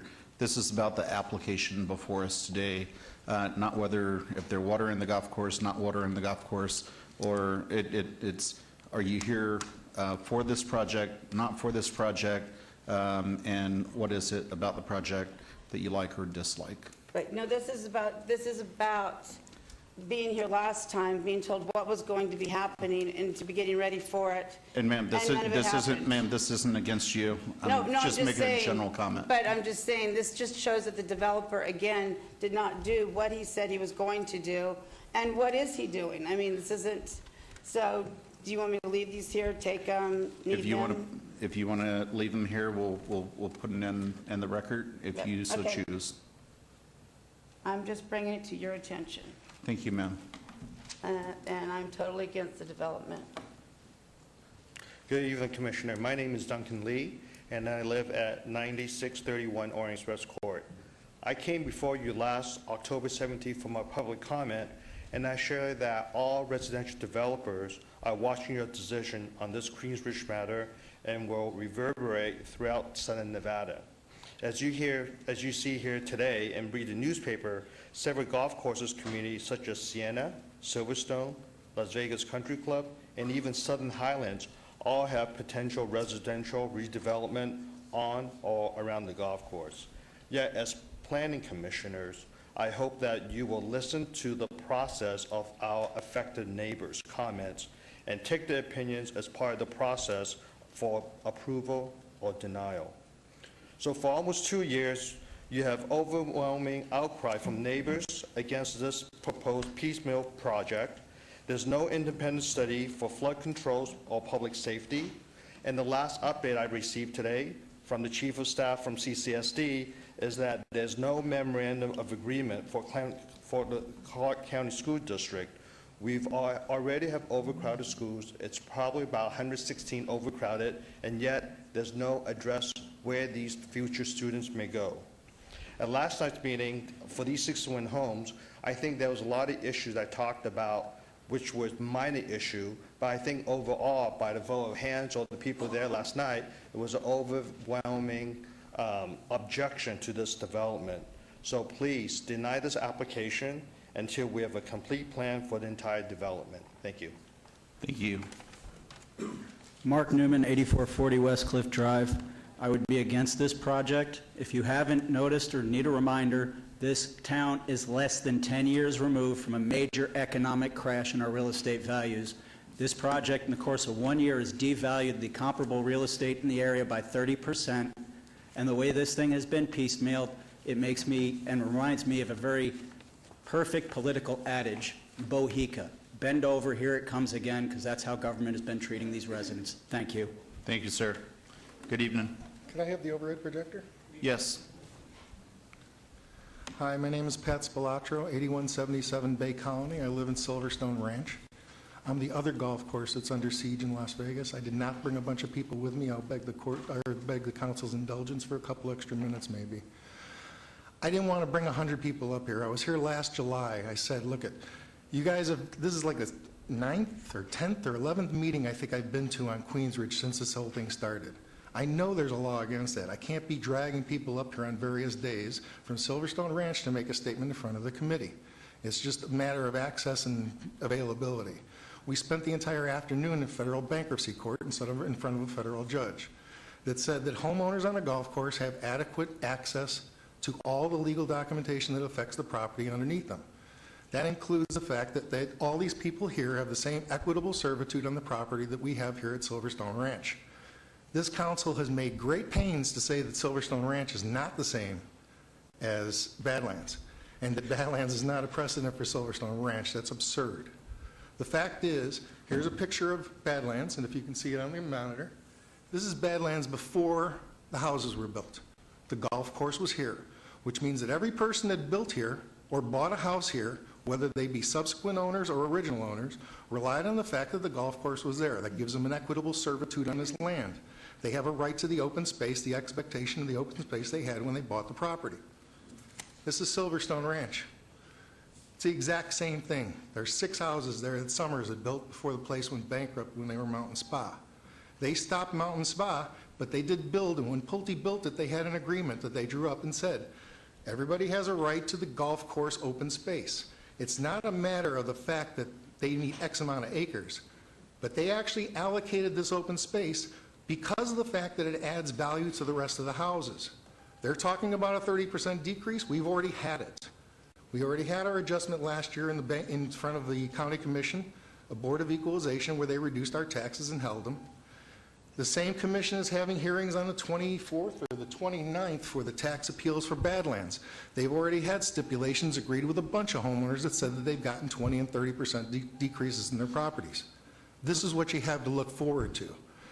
The fact is, and one more second and I'll be done. Okay, I just want to let you know we're kind of going off track Well, with talking about property values because we cannot consider property values on the Planning Commission. I understand that. But the primary thing is the equitable servitude that serves upon the land, which the developer is just ignoring and the city is going ahead and approving over, is going to get to the courts, and the courts are all going to say, no, it doesn't exist. I'm submitting a brief with 5 cases in it.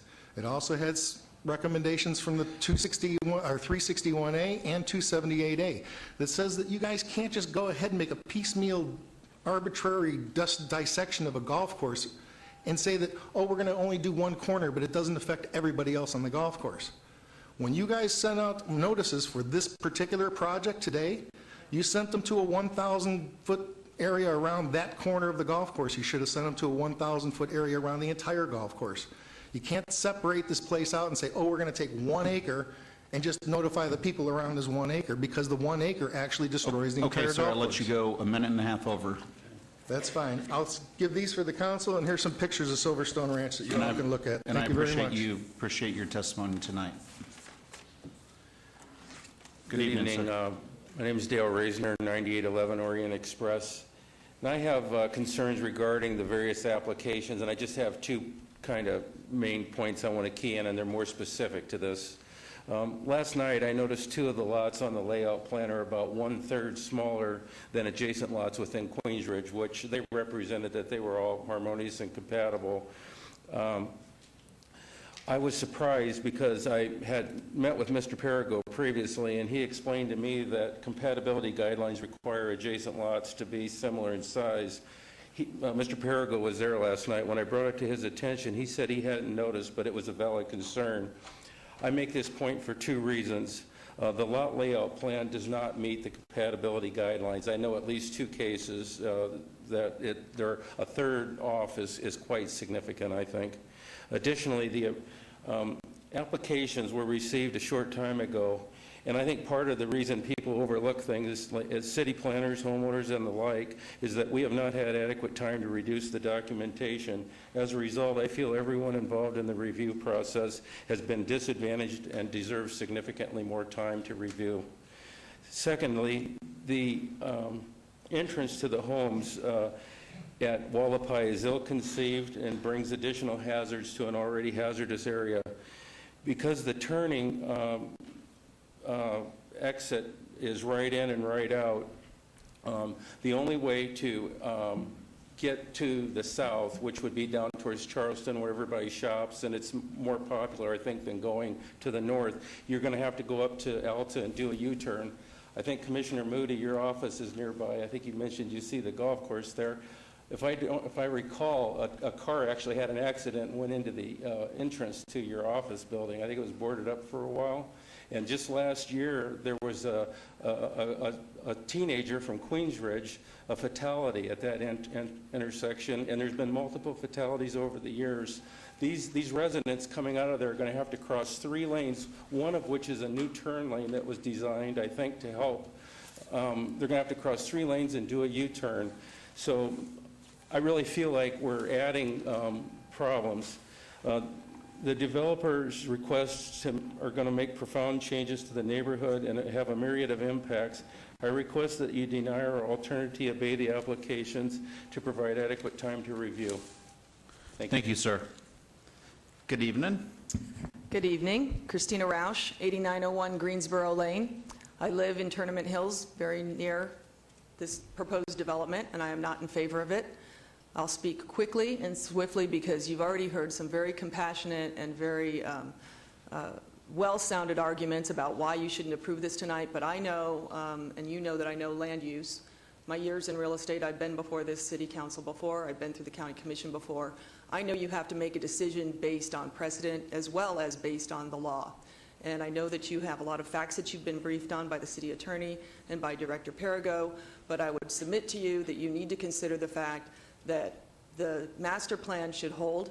The people that I talk to in this neighborhood and the people I talk to in surrounding neighborhoods are extremely concerned about the lack of a master plan enforcement in the area. And many people that I've talked to throughout this entire community are very concerned about the fact that this will set a very dangerous precedent. Everyone is watching this case to see what happens next, to see what's decided on Queensridge, because then it will happen again and again and again in every community that's experiencing a golf course failure. And this is a national epidemic. This isn't something that's just new to Las Vegas. Golf is changing dramatically, and as we go through this process, we're all going to have to figure out a good solution. But the solution is not to strip homeowners of their rights. It's not to take away the open space that they were granted. If something is zoned RPD 7, that is a master plan for the entire space. That doesn't mean that you can take that and piecemeal use it. You can't put in a partial application. If you're going to apply something to the entire development, it needs to be applied correctly. And that math does not work. That math was already used up when the towers were built and other densities were awarded. So I submit that to you, and I have you consider that as you take this vote under consideration. Thank you. Thank you. Appreciate your help. All right, anyone else wishing to speak, please come forward. Seeing none, I'll close the public hearing and turn this over to the Planning Commission. Actually, I am going to give a rebuttal to the applicant per rules of conduct. And Ms. Allen, considering that we gave them triple the amount of time as your initial presentation, do you need 10 minutes or how much time do you feel that you'd like? If we could, 15 would be fabulous. Okay, thank you. Thank you very much. We'll let Jim go first, and then if Chris and I will wrap up. Good evening, Mr. Chairman, members of the Planning Commission. My name is James Jimerson. I am a resident of Queensridge community. My address is 9101 Alta Drive in Las Vegas. I am also an attorney and have the privilege of representing the landowner whose project is before you tonight.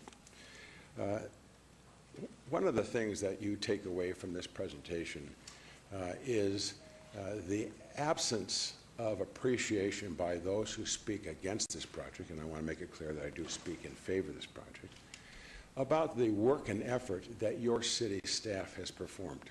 I mean, how did we get here? We got here because of the men and women employed by the City of Las Vegas, specifically, of course, the Planning Department, headed by Mr. Perigo, that has recommended approval of this project. That's not arbitrary and capricious. That is well-grounded in fact. Not one sentence, not one evidence of that in the last hour and a half that you've heard from the opponents references the fact that city staff, professionals who are dedicated to reviewing applicants' projects, has recommended supporting this project, that you vote in favor of it, and that you pass it on to the City Council for final approval at its next meeting. Why is that? The City Council, the City Planning Department, has looked at this. They've examined the fact. They've examined issues like compatibility. They've examined issues with regard to traffic. They reviewed issues like drainage. They've looked at every one of those issues as they are mandated to do as part of their duties and responsibilities, I believe. And certainly it is wise to do that. And just like those who are concerned about those issues are also wise to make a point to you. But here you have city staff that is unequivocally recommending approval for this 61 home project on 34 acres. It is of less density than the surrounding neighborhood. It will not impact traffic. You have a traffic study that was commissioned by you, the City of Las Vegas, verifying that fact. And contrary to a couple of the homeowners, this is not going to adversely impact our school district. The school district's current position is that there will be little or negligible impact upon their school system at all by virtue of this small project. step back. One of the things that you don't hear from the people who do object, which is just a small fraction of all the homes and all the homeowners who reside in Queensridge, you don't hear the fact that this property is owned by one entity, 70 Acres LLC.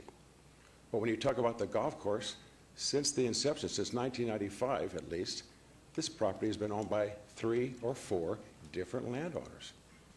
So when you have the homeowners come here who object to this project and try to tell you, you city must oppose this, you must, we're going to tell you, and we're going to tell the landowner how it's going to use its own property.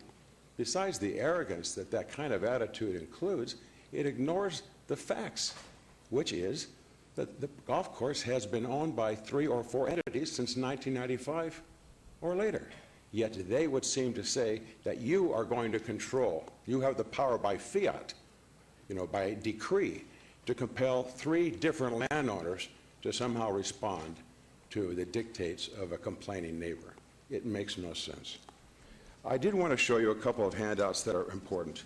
One of the points that need to be emphasized, and I know that you've been briefed by this by not only your city attorney, but through your planning staff, is every person who's spoken here today who lives in the Queensridge Common community received a booklet, and I have an example for you. It's quite lengthy, it's this size, that contains their CC&Rs and their rights and regulations and obligations.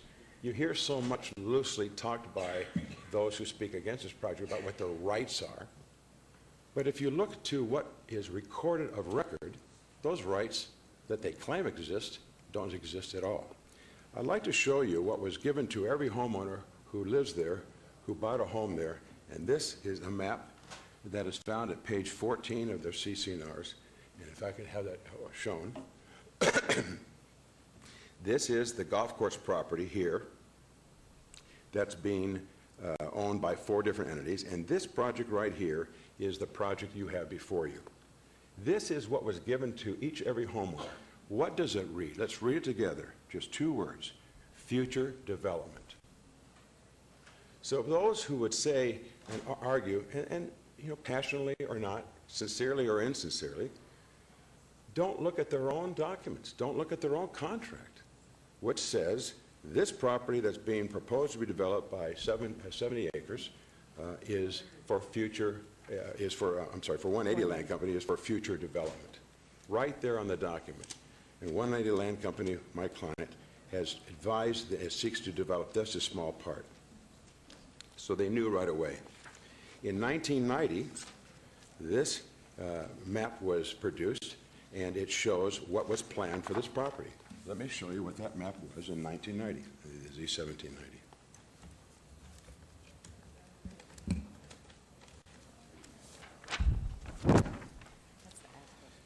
On April 4th of 1990, your predecessor, City Council of Las Vegas, approved this Z1790 zoning map.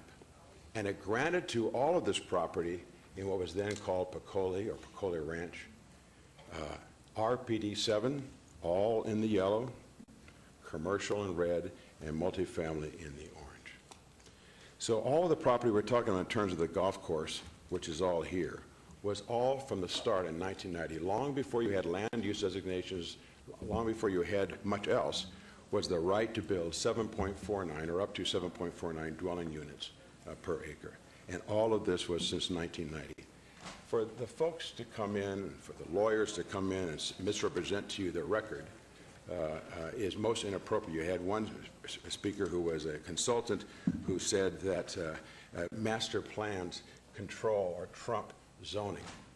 Well, I would speak to that in a second, except that if that speaker were to be analyzing American history, you would think that the South won the Civil War. That's not true. Our statutes make it clear under NRS 278.349, sub 3E, that zoning trumps master land use designation. And let me find that. The state statute on that point is very clear. When there is a contradiction or a disagreement over what is governed between land use designation and zoning, 3E says, conformity with the zoning ordinance and master plan, except that if any existing zoning ordinance is inconsistent with the master plan, the zoning ordinance takes precedence. So when you hear these kinds of arguments that somehow master plan controls, you know they're false just by the own wording. And again, when I talk about deference or respect for your city staff, how about your city attorney? Did he get it all wrong? No. Has he read his statutes? Yes. Does he know that zoning controls the master plan? Answer, yes. And let's look at the word. What is the word within the action of 1990? The master plan is conceptual. You've worked with master plans for different areas. What does that mean? That means it's subject to change. It's flexible. And that's what the master plan in its first paragraph, first sentence says here. It says that the proposed plan is conceptual in nature to allow for detailed planning at the time of development. And that makes common sense. Well, would you look at what's happened in Queens Ridge from 1990 to 2016? Contrary again to a homeowner representative consultant, there is no requirement of a major modification. I'm sure that's been advised to you by your council. And why is that? Because the 2020 plan passed in 2000 specifically omits Pecola Ranch or all of this property as being subject to a major mod. And Mr. Perigo, Mr. Lowenstein have testified under oath. They've been compelled to appear in a deposition, and they confirm that fact that a major mod is not required. So you start with the fundamental right to develop. That's one of the things I want to communicate to you. Hopefully we did so effectively when we were last before you, and we'll continue to make that point. And you know this is true because you've observed the change in positions. You were first told that the property had to be a golf course in perpetuity, the first argument. Then you were told that it has to be a park and open space. Not true. When you look at what these people relied upon when they bought their property, it was very clear, the purchase agreement, that there was no right to the golf course, no right to a view, no right to anything. They were subject to this property being developed. And what is being developed? Something that's compatible with the property, something that you can get behind and support. When you realize, and when you acknowledge, as I know you have and will, the developer's right to develop, then the issue becomes, what can the developer develop that would be reasonable, would be compatible with the neighborhood, would make good sense? Make sure that there's no flooding, make sure there's appropriate traffic. All of that has been addressed in this application. None of that has been spoken to of the 20 people who've spoken here this evening against this project, address those issues. But you have it all before you. There's no lack of hypocrisy by those who would argue with regard to their right to enjoy. Mr. Garcia used the words. There's a right of enjoyment of the golf course. Really? They have the right to tell each and every one of you how to use your home or your property? When you look at the signed contract, it makes it very clear here, as I've said, and I'll be delivering all these documents to the clerk, that there is not only no right, there's no right to a view. You can expect the property potentially to be developed. It can be developed right over the fence, and you recognize that when you sign the contract. The map that I showed you showed the right to development, and that's exactly the parcel that's being developed. I would like to also reference, you heard from some of these homeowners, there's a PROS. The PROS was a land use designation that, based upon our investigation, was sought to be imposed upon this property in 2005. Understand, that's 15 years after this property received its zoning. And that's why you have to know there's apples and eggs, and why you really have to kind of look at the facts and look at it with some discernment. You hear from a representative of our homeowner of Silverstone. This is not Silverstone. Silverstone had a covenant that required it to be used as a golf course. There's no such covenant here. A district court judge in the case of Pecola versus Four Stars has found just on November 30th, 2 months ago, 2016, that the Queensridge community has no control over the property that is owned by my clients, that the Queensridge Homeowners Association CC&Rs do not apply to my client's property, and indeed, when you look at all the deeds that are recorded, you'll see no title exceptions to our property owned by our clients, or any reference to either 116 or 278A, which is now their latest preposterous argument that this is somehow a planned unit community, yet not one document that you've seen here makes reference to the issue of planned unit development. Planned unit development does not exist within the city of Las Vegas. Instead, the city of Las Vegas has refused to pass an ordinance, which is a condition precedent for that statute to apply, and the reason that they have is they've chosen to use, as you well have dealt into, development agreements. So they use development agreements and contracts with an individual owner, developer, and the city to make sure that the promises of the developer are adhered to, at least substantially, maybe not always exactly, but certainly with the spirit and intent of what's been agreed upon. So these arguments that you hear have been rejected. I do want to instigate two weeks ago on January 31, pretty recent stuff, 2017, the same district court judge held specifically that 278 does not apply to the Queensridge community, and that the suggestion or argument by Mr. Piccoli, who was a co-plaintiff with some of the folks you've heard here today, was an error, that 278 has no application whatsoever. Sorry, I think I just finished it. The specific statement is within the order, plaintiffs do not even possess standing to assert this claim under 278A, reading from page 13, line 18. And the protections of the Queensridge CC&Rs apply to their property, which is entirely appropriate. But the idea that they would say to you that their CC&Rs or their position can control any one of your homes is preposterous.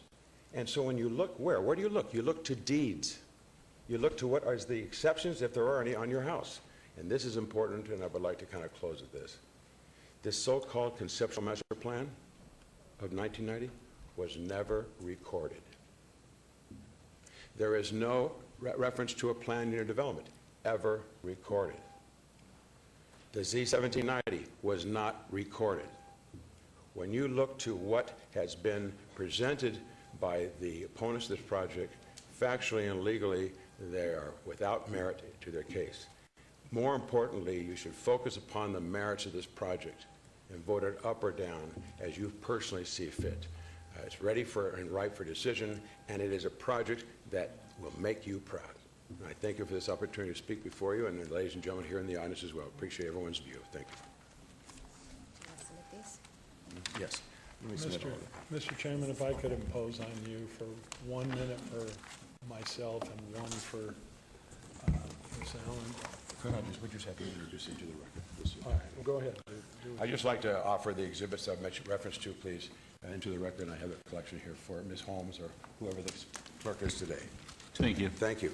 Mr. Chairman, members of the commission, Chris Kempfer, here on behalf of the applicant. First of all, I want to Chris, say... can we get your, Mr. Kempfer, can we get your address? Yes, 1980 Festival Plaza Drive, Las Vegas. I want to say that every person who spoke in opposition today, every single one, cares about this community deeply, and they care about what's happening to the community. And candidly, even though I've heard comments that maybe I don't, I do probably more than most. And the reason I do is because before I got involved in working with the developer, I talked to your city attorney, I talked to your planning people, and they told me, and I confirmed, that this property is not just zoned RPD7, but it can be developed.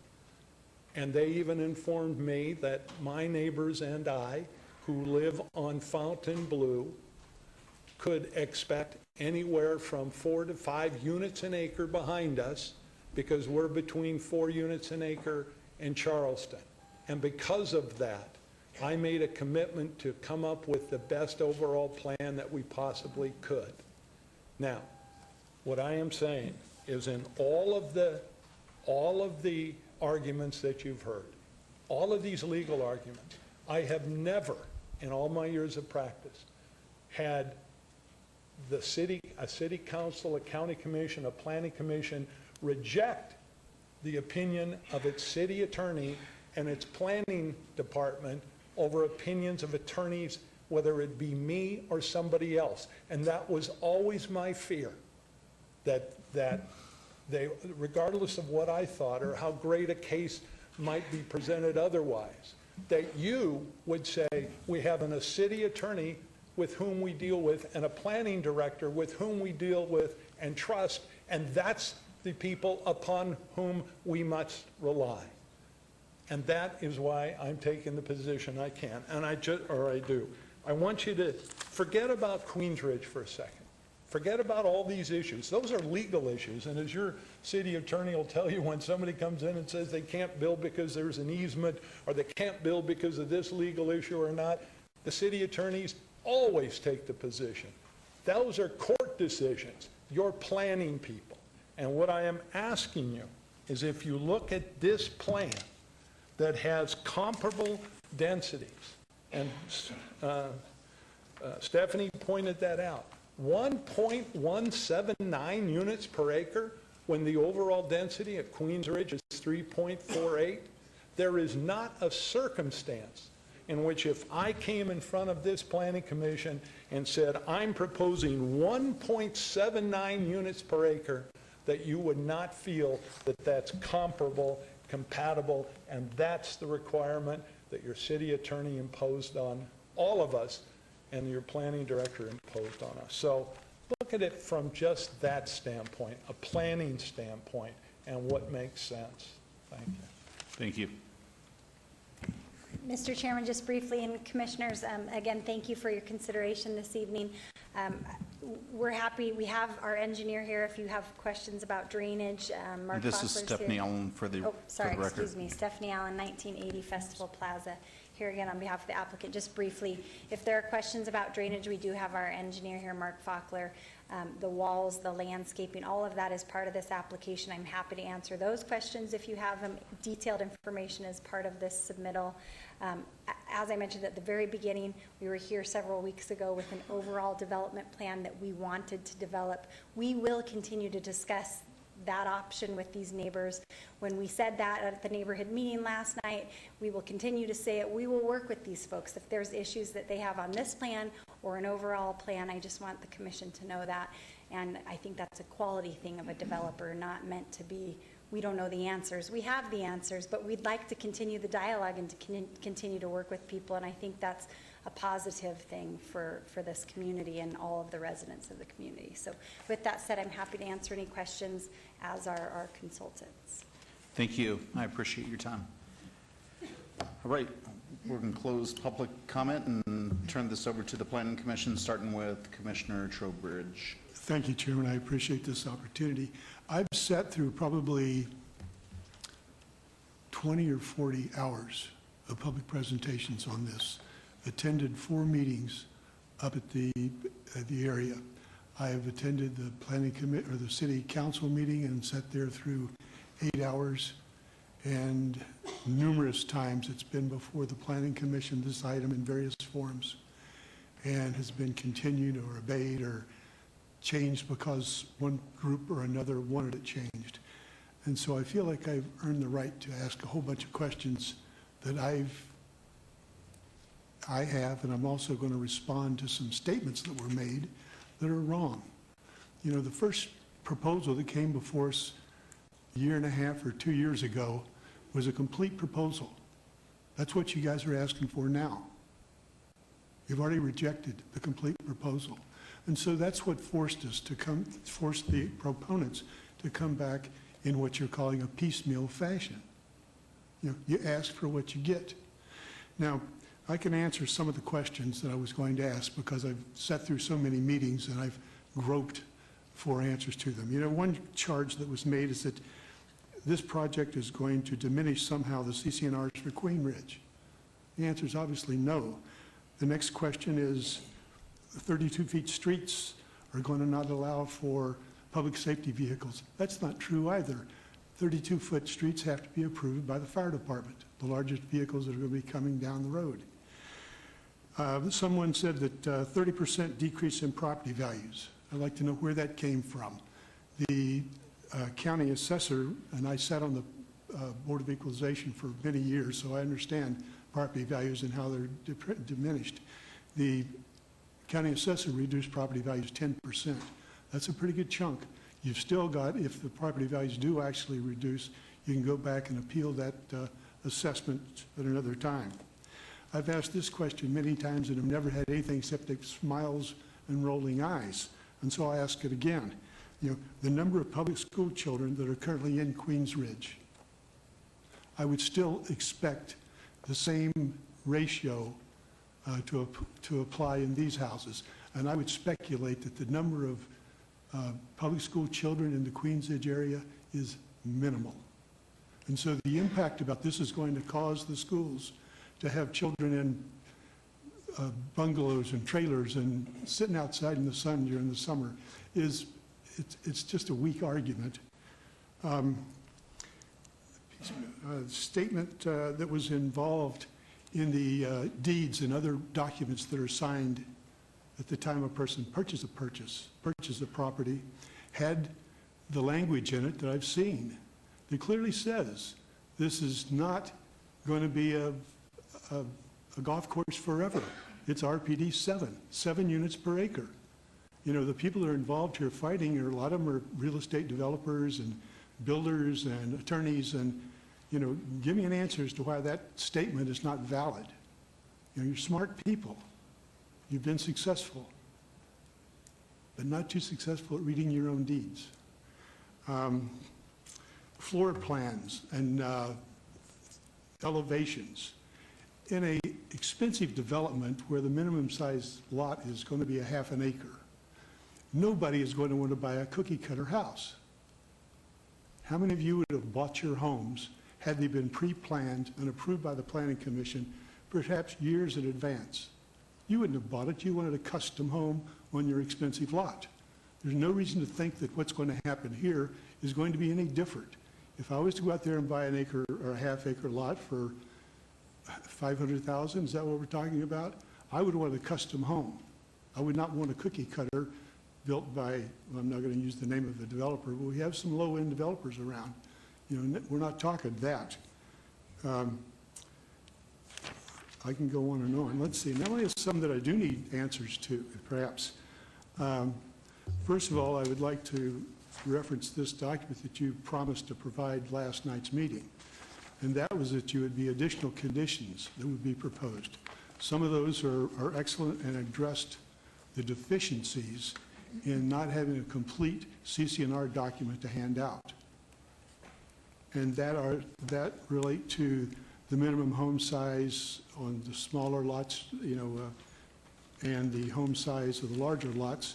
Talks about the height of the developments, although it says no heights no higher than any home in Queens Ridge.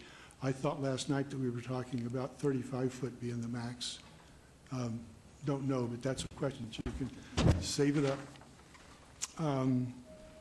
Decorative block walls, those are, when we're talking about a project of this size, to get down and say, we want red brick versus white brick versus stone, is you're talking about pennies over dollars.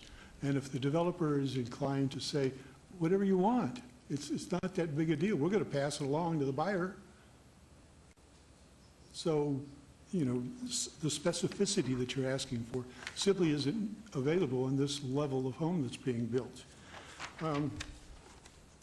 Let's see, a question that you can write down too is when and how will the flood control issues be addressed? You know, those need to be approved by the City Public Works staff before it goes any place. So it's not like they're going to be able to hide flood control behind their back and then sell those lots.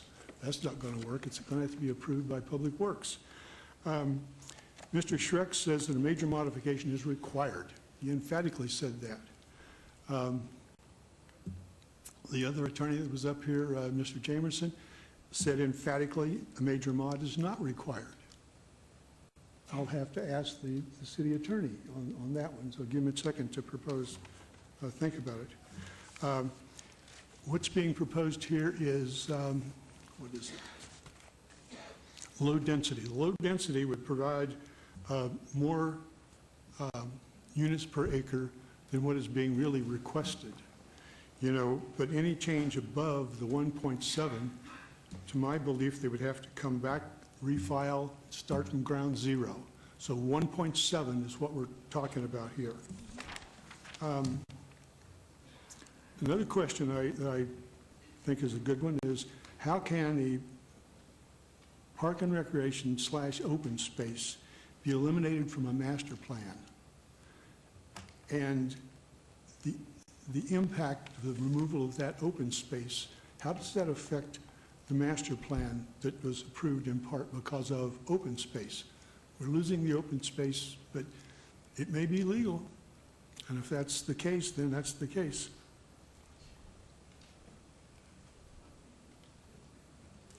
And someone else mentioned that something I didn't get, but it was at the density authorization, the 7 units per acre over the entire parcel. That was all used up when they built the towers. I don't know if that's the case or not. So if you could answer some of those questions, I'll then go to page 2 of my questions. You said facetiously. Come on. That was all. Sorry. Okay. I'm not going to page 2 unless you want me to. Nope. I went through lots of, I was sit there writing and take down. copious notes, believe me. So what do we do? Mr. Chairman, through you, if I could answer Commissioner Trowbridge's questions. Those are great questions. And again, we appreciate all of the commissioners' time and effort that you've put into this. I know there's a lot of information and there's been a number of plans. I guess I'm going to start with the density issue. This, as Mr. Jimerson read into the record in the NRS statutes, density does trump the master plan. So this is zoned RPD 7. We didn't zone it RPD 7, but I can tell you when our client bought the property, he relied upon the fact that it was zoned RPD 7. So what RPD 7 allows, it's no longer in the zoning code, but what it allows is up to 7.49 units to the acre. We knew going into this that that's not necessarily compatible or harmonious with what's currently existing. So what you see before you today, which makes it an easier zoning decision, is not a request to change anything with respect to the zoning or the density. It's in fact a request to do something significantly less than what's allowed under RPD 7. We're asking for your approval to limit us to 1.79 units per acre. And if we ever want to change that on this 35 acres, we have to come back before you and ask for that change. So from a density standpoint, it's RPD 7. We're not asking for a zone change. We're not asking for any change. The PROS was placed on the property, as Mr. Jimerson mentioned, and there's no record that we found as to how it was placed on the property, unfortunately. So we can't find a public hearing. We can't find a public notice. We can't find anything in the city records that shows how PROS was put on the property. The speculation is because it was a golf course. So at some point, someone decided to match that up. But from a master planning standpoint, prior to that, it was medium-low. That's our position, that it should still be medium-low. The request today is for low, which is less than what it was prior to the PROS. From a height standpoint, we did discuss that at the neighborhood meeting. What was submitted with this application was that we would have a height limitation of 40 feet on lots that were, this is on your table in the conditions, on lots that were 10,000 square feet or between 10 and 20,000 square feet, and that the height would be up to 50 feet on lots that were over 20,000 square feet. We agreed last night that we would reduce that, and we looked into what the maximum height of homes in the neighborhood was. What we were told is we believe it to be 46 feet, so what we suggested in these revised conditions of approval was that we have a maximum height of 46 feet to be consistent with and compatible with what's already in Queens Ridge. Flood control, it's not unusual that you change the flood designations or how flooding is handled and water is handled on properties. So there is a condition of approval that we have a technical drainage study submitted. It's condition number 15. We have to have a drainage plan and technical drainage study prior to pulling any permits. So your city staff, who is more than competent, has to approve that drainage study and has to tell us what, if anything, we need to mitigate that drainage. So there is a FEMA flood zone south of this property. This property is not within the FEMA flood zone. So from a drainage standpoint, those issues will be addressed, and I have all the confidence in the world that your city staff will ensure that the neighborhood is protected from a drainage standpoint. And as I mentioned, Mark Faulkner from GC Wallace is here. If you need specific questions about drainage, he can answer those. I believe that addressed your questions, unless I missed anything. Thank you. You shouldn't have given me enough time to read some of my other notes because I have another Sorry. question. The rendering that was just up, if someone could pull that back up again. There you go, that one. That shows those little nodes on the far right-hand side where the safety vehicles could turn around. Correct. There you go, those.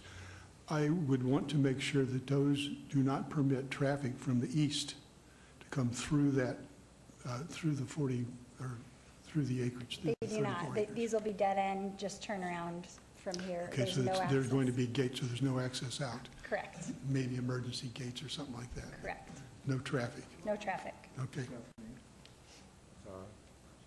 My name is Frank Pankratz, 9103 Alta Drive, Las Vegas, Nevada.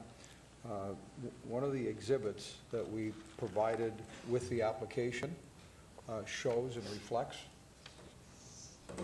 that, that one right there, Stephanie, I think, doesn't it?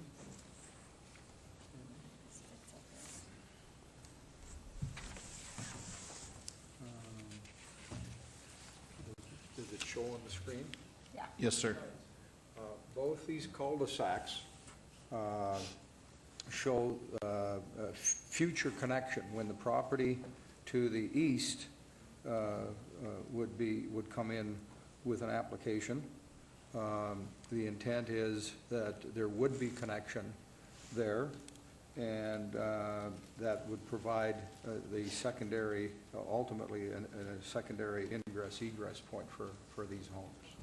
That would be part of a future site development plan review. So for purposes right now, there'll be no access there. I wish you good luck with your application on that. Take a hint. Thank you. Let's see. Where I got the 35 feet was one of the gentlemen at the meeting last night mentioned that his house was the tallest one in the area, and it was 35 feet. So that was just where I got that number. So we looked into that last night, and I know Mr. Lowy developed a home in Queensridge that's 46 feet. So that's where we got that number. Thank you. Thank you. Commissioner Creer? Thank you, Mr. Chair. We're back again. And so, one of the things that I keep going back to is what the neighbors have to say. And if you look at the notices that were mailed, 3 to 4 to 1 are against this project still. And he only mailed to a small portion of the entire Queensridge, which I somewhat have an issue with as well, because I think what happens on that particular corner is also affecting everybody else who lives within Queensridge. I would have liked to have seen you notice everybody who lives in Queensridge, especially considering this is such a sensitive issue and it's been talked about over and over and over again. Another thing that I have concerned about is the fact that we keep talking about the land is zoned RPD 7, and it's my understanding that that's really an overlay for the master plan that's there. But the property that you're talking about is actually zoned PROS. Well, and if that's not the case, then our agenda item says that the general plan amendment is going from PROS to low density. It doesn't say RPD 7 to low density. So maybe someone can help me understand how that is, because if you're going from PROS, Parks, Recreation, Open Space, to residential, basically, even though it's low density, you're still taking away the Parks, Recreation, and Open Space. If I may, Mr. Chairman, through you. Please do. We do not have a request for any type of zone change related to this application. So the PROS is the master plan, and the request by the city was to match the master plan to our existing zoning. So the zoning is RPD 7. The request to change the PRS to low is with respect to the master plan. So maybe our attorney can verify that. So the zoning for the land use is not, the zoning for the overlay is what? For the master plan? Let me break it in two parts. Okay. The general plan for the city of Las Vegas has various areas that specify a range of zoning that can occur within those areas. It can be L, it can be medium, low, it can be commercial, it can be other things. Within those areas where you have those limitations as to what the zoning can be, the zoning for this property happens to be hard zoned RPD 7. So to state, I agree with what Ms. Allen just said. I just wanted to break it down so that what happened over time, somehow PROS became the general plan designation only after the hard zoning was put in place. And the rule is the hard zoning, in my opinion, does trump the general plan designation. Now, we have a separate city code provision that requires an applicant who comes forward with a plan where the zoning is incompatible with the general plan has to ask for a general plan amendment. That's why this applicant has submitted a general plan amendment, because our code requires it. And I want to go a step further, even though you haven't asked a question, because I think it's going to come up, and that is what happens if you do not grant the general plan amendment tonight? If you do not grant the general plan amendment tonight, you will merely leave in place a general plan that's inconsistent with the zoning, and the zoning trumps, in my opinion. So you're saying that this is more of a cleanup item? It is more of a cleanup item. It gives an opportunity, because our code requires it, for this applicant to try and get you to recognize there's an inconsistency between the general plan and the in-place zoning, and gives you an opportunity to synchronize the two. So if this doesn't happen at all, this doesn't take place, you're saying the developer does have the right to go and develop 7.49 units per acre, whether this general plan amendment changes from PRS to L or not? I would phrase it this way: they have the right to pursue whatever they can do with RPD 7. That doesn't mean Within they get RPD 7, 7.9 units. up to RPD 7. Right, correct. They would have to be within RPD 7, which, remember, everybody, RPD 7 doesn't give you 7.49 units per acre. It has to be harmonious and compatible. And I think we have stated to the developer and to the neighborhood that there's nothing in Queensbridge out there within the residential, the single-family residential, that's anywhere close to 7.49. So there's almost no chance that Mr. Perigo's office will ever recommend 7.49 units per acre out there. Okay. And so I'm clear then, if this general plan amendment from PRS to low density does not take place tonight or with city council, the developer still has the right to go and develop that land? Whatever you approve, they have a right to pursue. Thank you. That's all. If I could clarify one more thing, Mr. Chairman, please, just with respect to the notice, because that's a very good issue that you raised. We did have 2 neighborhood meetings. The first neighborhood meeting was January 9th. Related to the general plan amendment, because that's a mandatory noticed neighborhood meeting. That was prior to having this site plan prepared, and so we asked that GPA request be held until we could have the site plan. So the notices for the GPA, there were 1,000 notices that went out for the GPA application. When the site plan was finished and we wanted to hear them all together, you're absolutely right. We noticed the neighbors that were immediately adjacent, because we wanted to have some real dialogue with respect to how these proposed lots would impact their homes. And so I think we had a productive meeting. Obviously, there's neighbors that still have concerns, but that's how we came up with the list of conditions of approval that we thought would help protect the immediate homeowners adjacent to this property. And anything future in the neighborhood, we have to do the same process. We'll have to come through with a site development plan. We'll have to have the same dialogue should we decide to come through with some additional development over the property. You know, I just find it very hard to believe with as many neighborhood meetings as you've had over the course of the past year and a half, 2 years or so, that there hasn't really been any consensus from the neighbors to today. I really haven't seen a number of neighbors come up and say, man, we really had a productive meeting. We really made some great changes. This is going to be great. I haven't heard that. Like, outside of the people that live there that are, you know, somewhat I don't know if they're working for the cause or not, but I haven't heard that. And I just don't, I just find it very, very hard to believe. With all the development that has happened over the course of our city over the years, there's been consensus, there's been give and take. Red Rock was supposed to be 200 feet, it's 100 feet, right? There's consensus. I haven't seen it anywhere at all. If I may, Mr. Chairman, just briefly, we have tried a lot, and we have made some huge concessions over the course of this 18 months or 2 years. You've changed the submittal. I'm well, not sure, this I don't is- really know what the changes were a shift in the submittal. So- Because there's going to be the 3 towers and other thing, but I just, No, I understand, and this is there's no doubt that this is a hard decision no matter what you're considering tonight. The one thing that one resident said to me after the meeting last night, and these are not the folks that come up here and talk, but it was a fair point and a fair statement. He said, when you said at the last meeting that, we may come in with an alternative plan that would show density that's consistent and compatible with what you all have.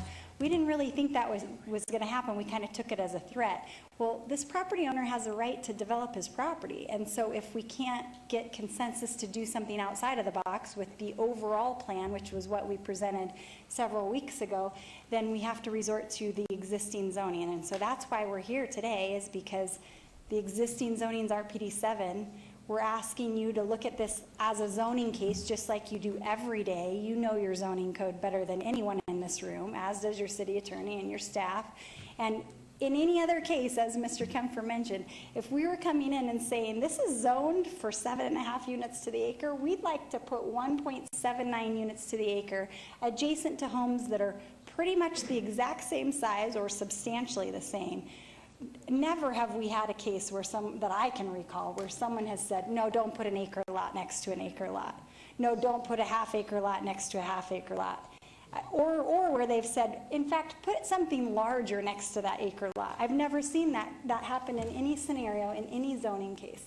I'm not suggesting this is an easy situation, but this case is different than what we presented last time because it is zoned RPD 7, and the property owner has a right to do something with it.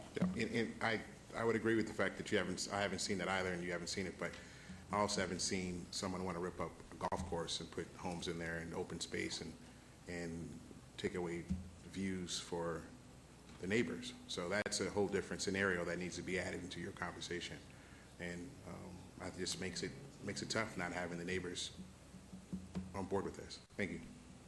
Thank you. Mr. Cherry? Vice Chair Cherry? Through the chair. So when the application or the project came in its previous form, I really didn't have an issue with the 75 homes that were proposed and quite like the layout of it. I did not like the development plan. I didn't feel like it afforded enough protection for the city and for the homeowners around it. And I also felt that the apartments were too dense, and we ended up voting on a lesser amount of 720 units. And so now, I wish we were looking at the 75 units for the entire project. We're not. We're looking at the 61. And, I don't have an issue with it. The issue I have is more looking at how the lots are lining up within the development. After hearing the conditions that were proposed as well, I feel a lot more comfortable with it. But there's some lots that I feel on the smaller side that, there's 2 lots to 1 on where that kind of cul-de-sac or that little roundabout comes into play. And as I quickly did a count on that side, it seemed like there was 2 lots. You'd probably have to lose 2 lots on that side, and then 3 lots to the northwest of that on the other side to get the homes to line up a little better. So that's really my comment where I stand today, and it's unfortunate that when the project was presented as a whole in the past that we didn't push forward with the 75 units on the entire piece, but this is where we are today, and that's where I stand. Thank you. Thank you.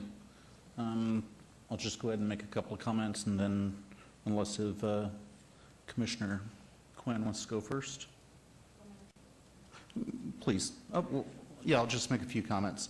And not to reiterate everything that's already been said, but I would agree with Vice Chair Cherry that the lots 27 through,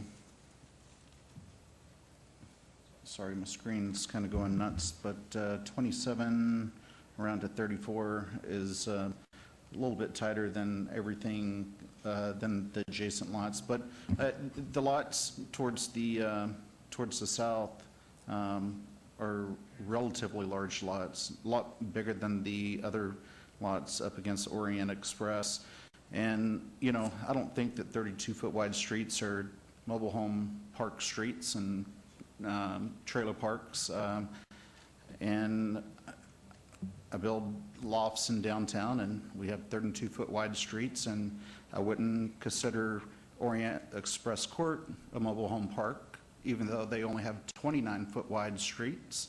And a lot of these other streets within the surrounding community have smaller streets in this particular community. So, you know, I do understand, you know, looking out onto the golf course and then always wanting to look out on that golf course. And, but that's not necessarily what's before us today.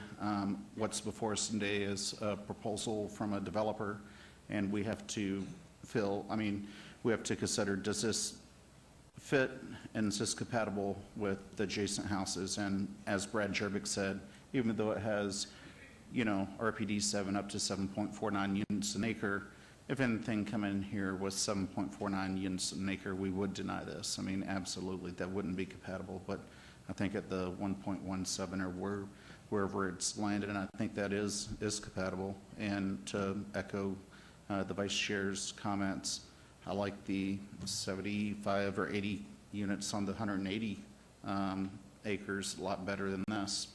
But maybe this will give us opportunity to see what can happen on 61 acres and go from there.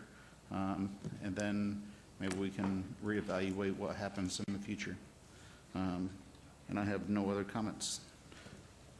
Commissioner Quinn. Thank you. Good evening. I think my concerns, Ms. Allen, remain the same regardless if they're the $1 million to $5 million lots down to the 1.7 unit per acre lots. And my concerns then are my concerns now. We have no idea where the construction vehicles are coming in or out of. We have no idea where you're parking them. We have no idea what this place is going to look like. And you might say, well, you don't have to show us drawings because they're on an acre or a half acre. But let me just tell you something. When you encroach into someone's neighborhood, your company is known for and takes pride in showing this commission what we are going to vote on before it's built. And I don't care if it's the littlest house to the biggest house. You're putting something in people's neighborhoods that I'm going to vote on 61 acres at an acre and a half a lot or whatever, and I don't even know what the heck it's going to look like. Okay, so that bothers me, and it bothers me immensely. I have worked with your company, Ms. Allen, so many years. I've had a wonderful, wonderful relationship. I have never been more unsure of a project and what it's going to look like, or what it's going to encroach and what it's going to do to the surrounding areas than this project in my life. And I pay attention. I go to meetings and I dig in as deep as I can. So don't ever think that I have not done the same for you, Ms. Allen, like I would do for Ms. Lazovich or Mr. Gronauer, because I have worked that hard. No, we know. I have sat on this planning commission for 10 years. I have had the heart and the soul of every neighbor in my votes. And I've had the heart and the soul of developers like Mr. Kempfer and representatives, because I want it all to work. You know, I like things to work. I'm at a briefing last week, and I'm told that possibly I could be sued and liable myself if I did not approve what staff recommends tonight, because I don't know what law I was breaking, but to tell me I could possibly be sued, possibly, I'm not saying I was threatened, I said it was possibly liable if I did not agree with staff's recommendations tonight. How dare you? I'm going to tell you another thing. I put more time into this project than most things I do for my councilwoman. And as I sit here tonight, I will not support this project because maybe I'm not as qualified as I think. I have no idea what the hell I'm even voting on and what it's going to look like and how it's going to impact the public, not just in Queens Ridge, but the entire area. So you lost me just because it's just too much of unknown. You call it bits and pieces, you call it, you know, building here and building there. We open these floodgates and we change this master plan and it says 1 page 4 houses per acre, another this per acre. At the end of the day, you know, I don't know what I can't support something I am so unsure of what's going to happen. You will not see my support tonight on this project. Please hold your applause. If I could briefly, Mr. Chairman. Not just yet. Commissioner Trowbridge. Thank you. I need to clarify something and accept responsibility. I'm the one that made the comment regarding if you do not follow your city attorney's legal opinion, then you are on your own in terms of defending your actions. You can't go against the city attorney's opinion and then come forward later and say, I went the other way, I know, but I want you to represent me in court. Excuse me, Mr. Trowbridge, what was said was we could be personally held liable. That's what happens when you go to court, yes. And I don't want to be personally held liable for my vote. That's why I'm following the city attorney's advice. Well, that's why I'm not. Okay. Please hold your applause, please. Commissioner Moody. Yeah, thank you, Mr. Chair. First of all, I think I need to wish my wife and youngest daughter happy Valentine's Day. They're wondering if I'm coming home to eat homemade cookies, and they need to know not to wait up for me because we're going to be a while. Not because my remarks are lengthy, but we've still got a lot ahead of us on tonight's agenda. So, you know, I was in the minority back in October when this commission last considered this property, and I was one of just a few that voted for approval of all the applications. What I wanted to hear then and what I didn't and hope to hear tonight were really some alternatives about if this can move forward with development, then what is it going to look like? And perhaps too many have based their decisions and have been silent about what they would like us to approve on that because they've assumed that development can't happen. Like Commissioner Cherry, I sure liked the application that came in front of us back in October. I like it better than what we're now considering, but for the same reasons I voted for approval then, that's the same way I'm going to vote tonight. It's not based on revenues. It's not based on the overwhelming numbers of the people who are clearly here in opposition to it. And it's certainly not based on what may or may not happen to property values there. And by the way, I don't have constituents. I'm an appointed planning commissioner. I was appointed by a city councilman who has constituents, but I serve at large. And so, you know, my decision tonight is purely based on land uses. The proposed density is consistent with the density permitted by the existing RPD 7. And because the property is no longer intended for a golf course or open space, a GPA is necessary. And the proposed density, quite frankly, is less dense than the adjacent development. And I find it therefore harmonious and compatible. And for the same reasons, intend to follow staff's recommendations on items 22 through 24. I've heard several ask for us to delay our vote until further negotiations can occur. But I also heard that there is uncertainty that continues to loom and that it's in no one's best interest for this to be dragged out anymore. I want to move this forward to City Council and rather than than obey this. I think there continues to be time for both sides to try to continue negotiating between now and the time that City Council hears this. Perhaps the most compelling testimony I heard tonight in opposition to the development was about traffic and safety. But I am confident that the city can come up with some solutions to address those concerns if the existing traffic study is insufficient. And then finally, I think it's appropriate to thank everyone who's participated, who would also rather be, you know, at dinner tonight with a significant other celebrating Valentine's Day. These have been really emotional and difficult items. So many people have money at stake. They have spent significant time.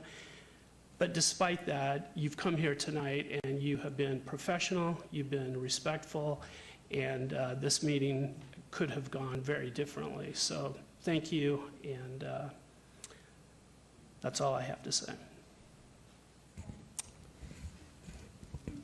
Mr. Chairman, just briefly, if I could just reiterate what Commissioner Moody said.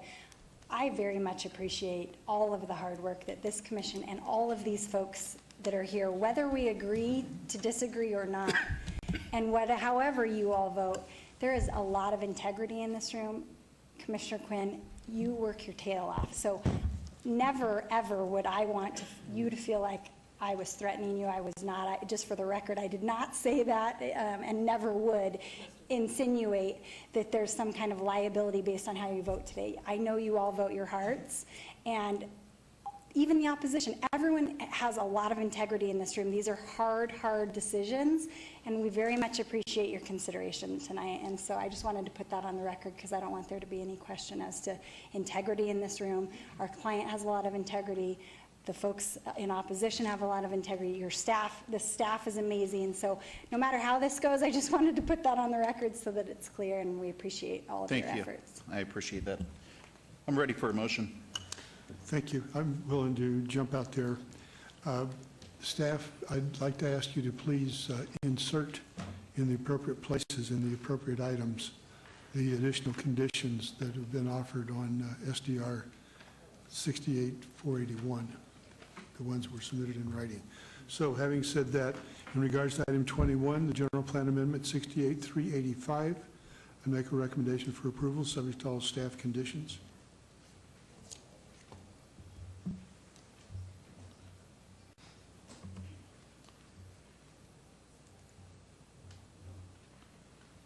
And Mr. Attorney, Mr. Jervik, that does not meet a supermajority, so that would go forward as It'll show denial at the city council because it did not get a supermajority, but it will go on to city council. Thank you.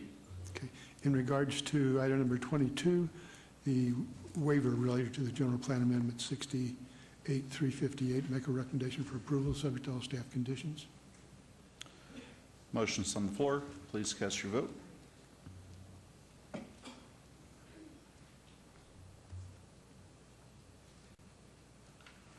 That motion's approved.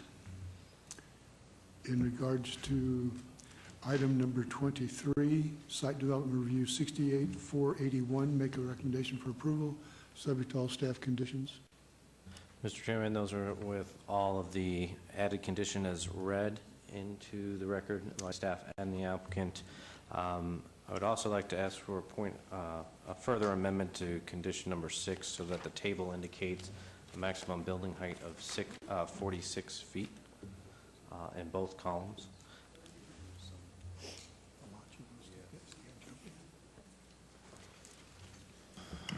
Through the chair, if I may. Please do. I really, on item number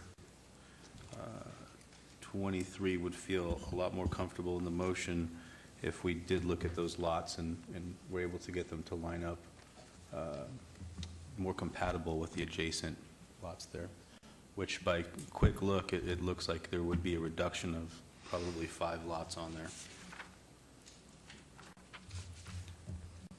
Mr. Chairman, we're fine if you have a suggestion. I think maybe even if we lost one lot here, this would probably line up. I don't know, we haven't looked at it, but If this is the area you're talking about, my guess is if we lost at least one lot in here, we probably would line up a little bit more. These are longer, so they are consistent with the sizes along here, but I understand how it looks, that these are longer instead of wider lots. But it's up to the commission. I would just have a better comfort level. I mean, it's there when I see two lots going up against the one, and then the two adjacent to that, it kind of bumps up against it. Again, a quick count of mine, it would look like 2 on that side and 3 on the other for a total of 5.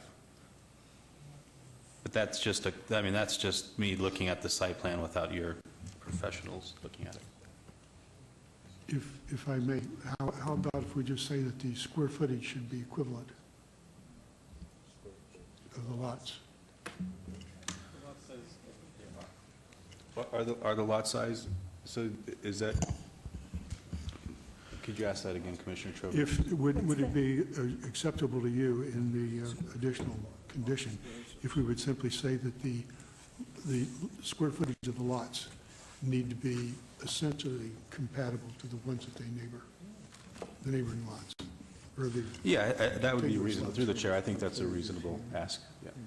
That way they wouldn't have to redo the site plan here as we sit through the meeting. Yeah, and we'd be fine with that. We'll look at it a little closer. I have the exact square footages if you have questions about specific lots, but, Okay, I think we made our point. okay. Okay, so with the addition of the condition addressed by the vice chair, which was be to say that the lots along that area we're discussing are the equivalent, not identical, but just basically the equivalent size of the lots, square footage, then that would be acceptable. That we are fine with that condition. The only thing I want to say is I think they are fairly compatible and equivalent, but we'll certainly look at it closer. Somebody will check it. Sure, absolutely. Okay. So having made those modifications, the motion has been made for approval subject to all conditions, including those added by staff and those added by the vice chair.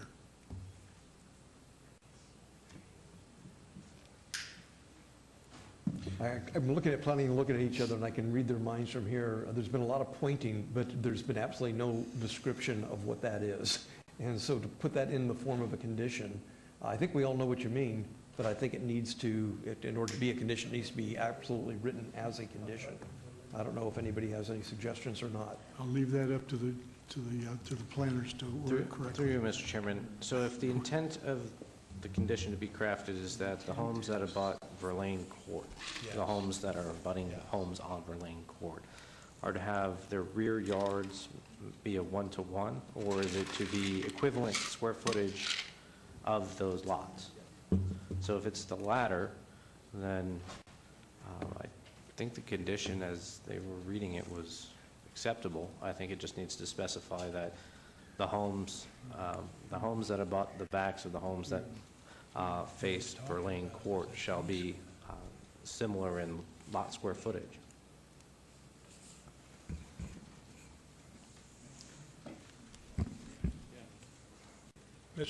Mr. Chairman, if it helps, well, I appreciate what Brad's saying about pointing, but if we look at lot 34, back down to lot 24, which is the lots along that Verlaine Court there, that those lots have to be the same size as the corresponding lots in this section here, is I think what you're trying to get at. Yes, Vice Chair, you're right, is that- but I think that we're going to have to include a tape of this pointing session so that we really understand. Okay. I think it's clear. Okay, there's a motion on the floor. Please cast your vote.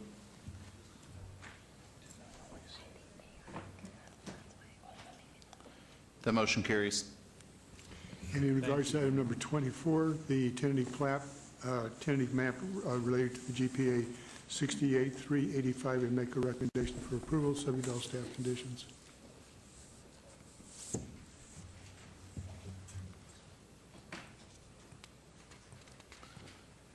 The motion carries. Thank you very much. We very much appreciate your time.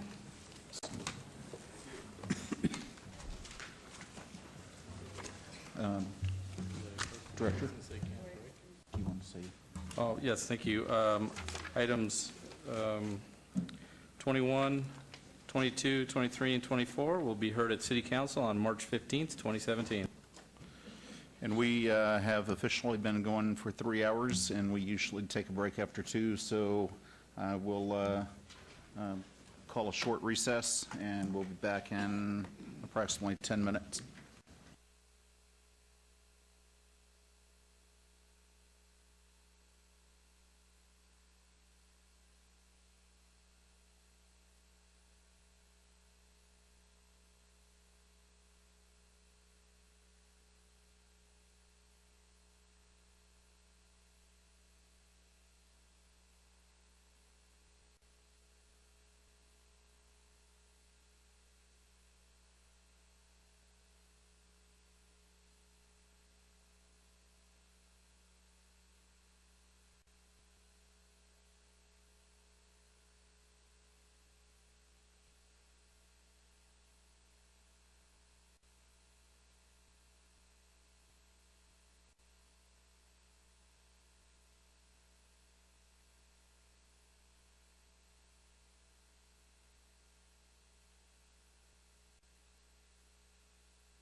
Good evening.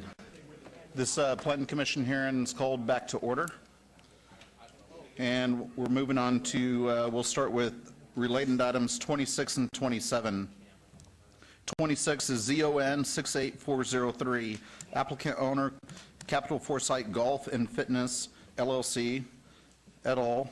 For possible action on a request for a rezone from C1 Limited Commercial and C2 General Commercial to C2 General Commercial at 1213 and 1215 South Las Vegas Boulevard and 516 Park Paseo, Ward 3, Coffin. Staff recommends approval. And item number 27, SDR 68404, for possible action on a request for a site development plan review for a proposed 15-story mixed-use development consisting of 370 residential units and 16,060 square feet of retail space. Ward 3, Coffin. Staff recommends approval. Staff report, please. Mr. Chairman, the development proposes a design which steps the building height back from the rear of the site adjacent to the single-family residential dwellings at 88 feet towards the front of the site fronting Las Vegas Boulevard at 195 feet, which greatly reduces the visual impact to the existing Chavez Park neighborhood. The proposed use and the design of the proposal will make a positive contribution to the urban design for residents in the immediate area and the community at large. Staff recommends approval of the request rezoning and site development plan review. If approved, staff would like to amend condition number 2 of SDR 68404 to state all development shall be in conformance with the site plan and landscape plan date stamped January 19th, 2017, and a building elevations date stamped December 29th, 2016, except as amended by conditions herein. Please note additional letters of protest and support have been received after the publication. Thank you. Thank you. Through the chair, if I may quickly, I live right on the notification line of this project. I don't feel it affects me in any greater or lesser way. I will be voting on that application. Thank you. Thank you. Good evening. Good evening. Mr. Chairman, Commissioners, Ed Vance, EV&A Architects, 900 South Pavilion Center Drive, representing the applicant. As you can see before you, we have prepared a set of plans for what is now the Super 8 Motel. That is a 250-key hotel that has been running now for a number of years, owned and operated by our client. They have asked us to prepare a new use here, and so we're coming before you for, as you've said before, 370 units. And we've designed this in such a way, obviously, to be complementary to the neighborhood to our east by placing the bulk of our residences on the strip. So you can see the tapering and the stair-stepping so that the highest and most dense component is on the strip. We're including 16,000 square feet of commercial area for the residents, so we're looking for tenants similar to Starbucks and Whole Foods. The parking is all on a podium, not unlike what we did for some of our prior clients, so it's all contained, secure, and out of the sun. We're proposing to provide also on that eastern edge a brand new fence. The block wall along that edge is not as compatible or as consistent. So we wanted to build for the neighbors a brand new wall back there, and then 20 feet set with a 20-foot setback, provide lush landscaping there to help buffer that edge. The building has been pulled back almost 80 feet from the edge of the property line, so it's even further away from the neighborhood on our eastern edge than it is currently. We would entertain any questions you might have, and we seek your approval. Thank you. This was noticed as a public hearing. Anyone wanting to be heard, please come forward.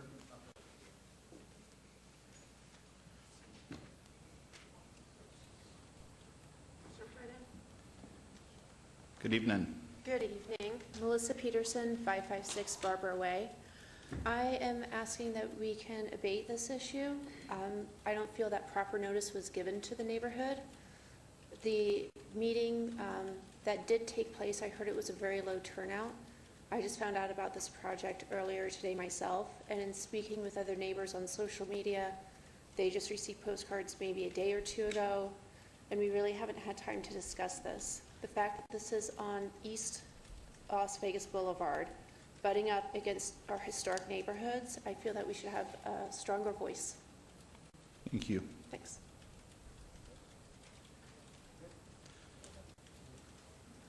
We have a few microphones, so, and sir, if I can ask you to step back, that way everybody else will have opportunity to speak. Good evening. Good evening, Chairperson Schlotman, rest of the Planning Commission. David Figler, 1302 South 6th Street. I come here as the president of the historic John S. Park neighborhood. Also pleased to be here on Valentine's Day and what apparently is Lawyer Hall of Fame Day for the Planning Commission. It was nice to see some of my colleagues who were notorious and famous when I first became a lawyer in 1991, so that was quite a treat. We come here today asking from the John S. Park neighborhood that the commission consider an abeyance of this item. This is an absolute sea change. As the commission here knows, that the historic John S. Park neighborhood has historically been opposed to any development that's over 5 stories. 5 feet would be a little rough. 5 stories along the eastern side of Las Vegas Boulevard, south of Charleston. This does have a great impact on our neighborhood, not just with lines of sight. There was no traffic study, to my knowledge, that was done. The site plan that's been submitted to the commission has not been presented to the neighbors in any way. There was a hastily sent out notice of a meeting last fall. I did not get my notice to that. Neighbors indicated they got postcards that came days after the event. There was only about 5 people. If you know anything about the John S. Park neighborhood and our historic participation in city planning, we rarely get less than 40 or 50 people. It also has an impact on the surrounding neighborhoods, Southridge, Huntridge, et cetera, as the ingress and egress into the historic neighborhoods back to the east are all going to be impacted. We already are dealing with numerous bottleneck issues along the road with the current zoning.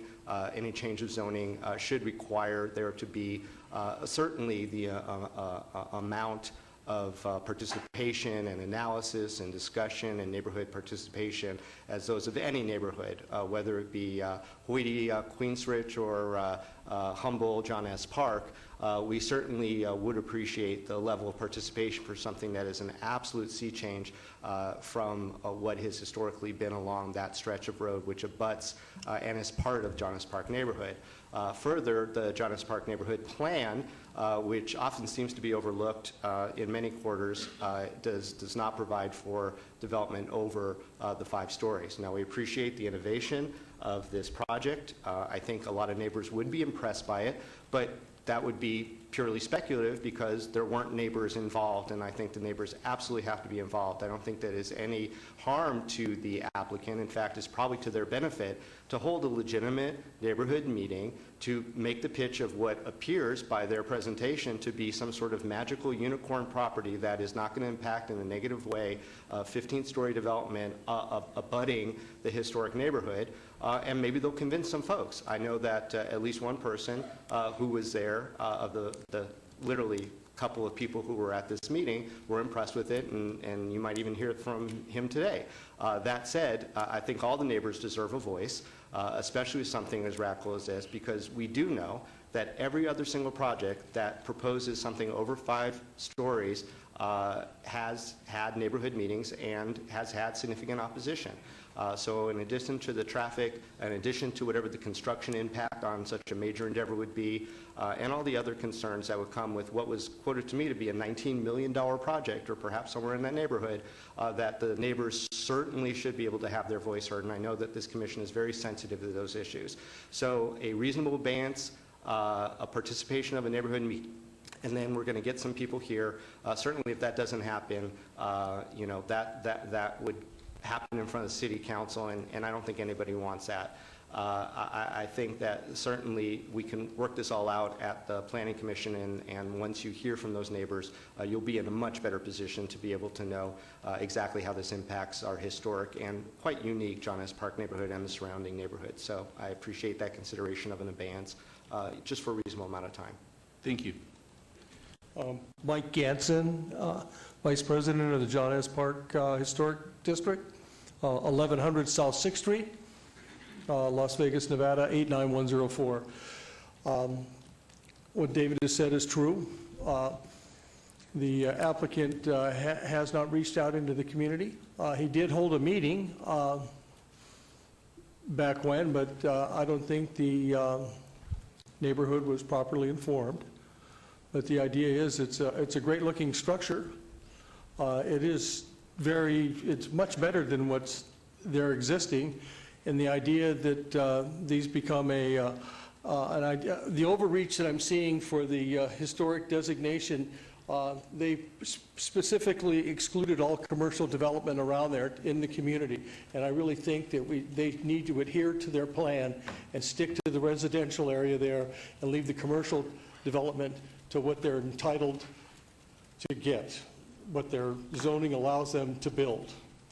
So, and I have talked to some of the neighbors, and some of the neighbors are for it. Obviously, some of them are not.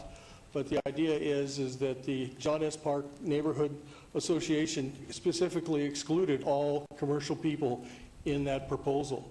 So the idea now that all of a sudden they're trying to claw in or claw back into the neighborhood, it desperately needs development there, or at least cleaning up, paint, something. Anyway, I'm for the project. And if they're entitled to build like that, they should be given that right. The idea that the neighbors control their property is not appropriate, and they have said so in their own designation of their historic designation.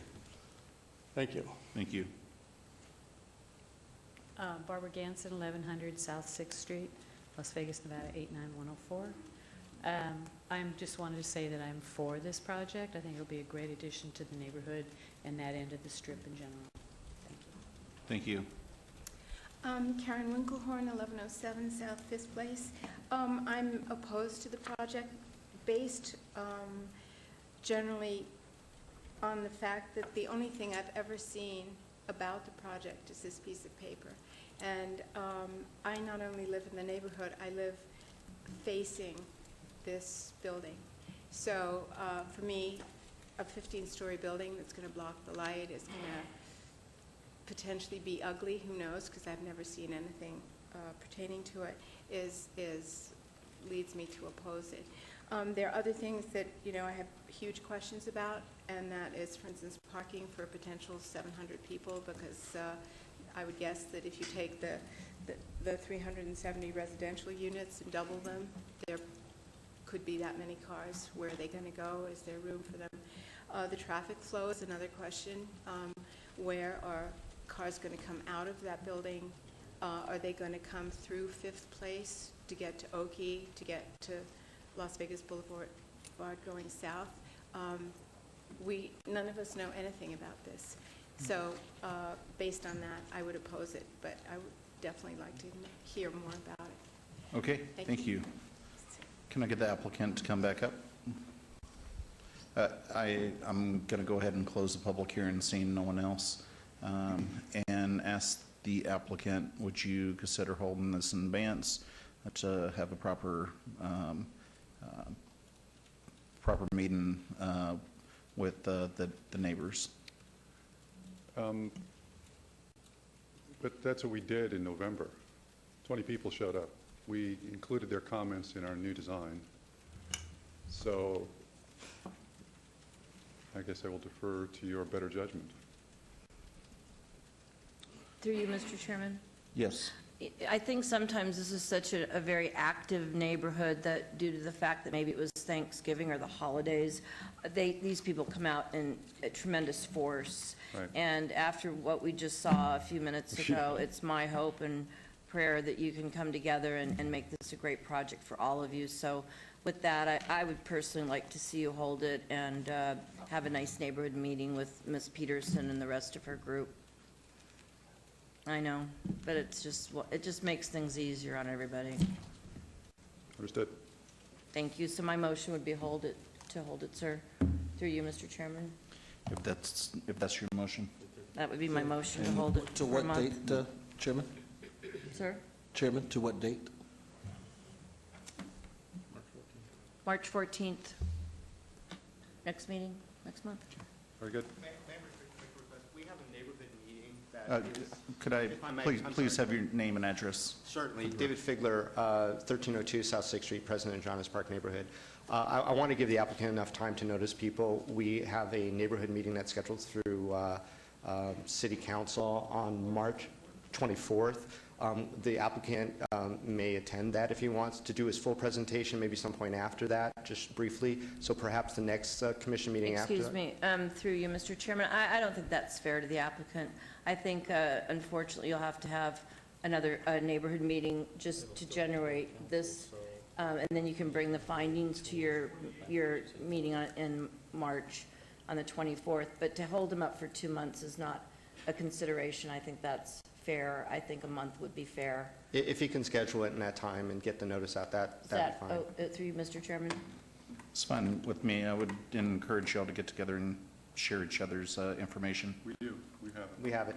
Okay. So that, my motion for number, what are we, number 26, ZON 68403 would be hold it to the March 14th meeting with the neighborhood meeting held prior to the next Planning Commission meeting. Motion's on the floor. Please cast your vote. Is it also 26 and 27?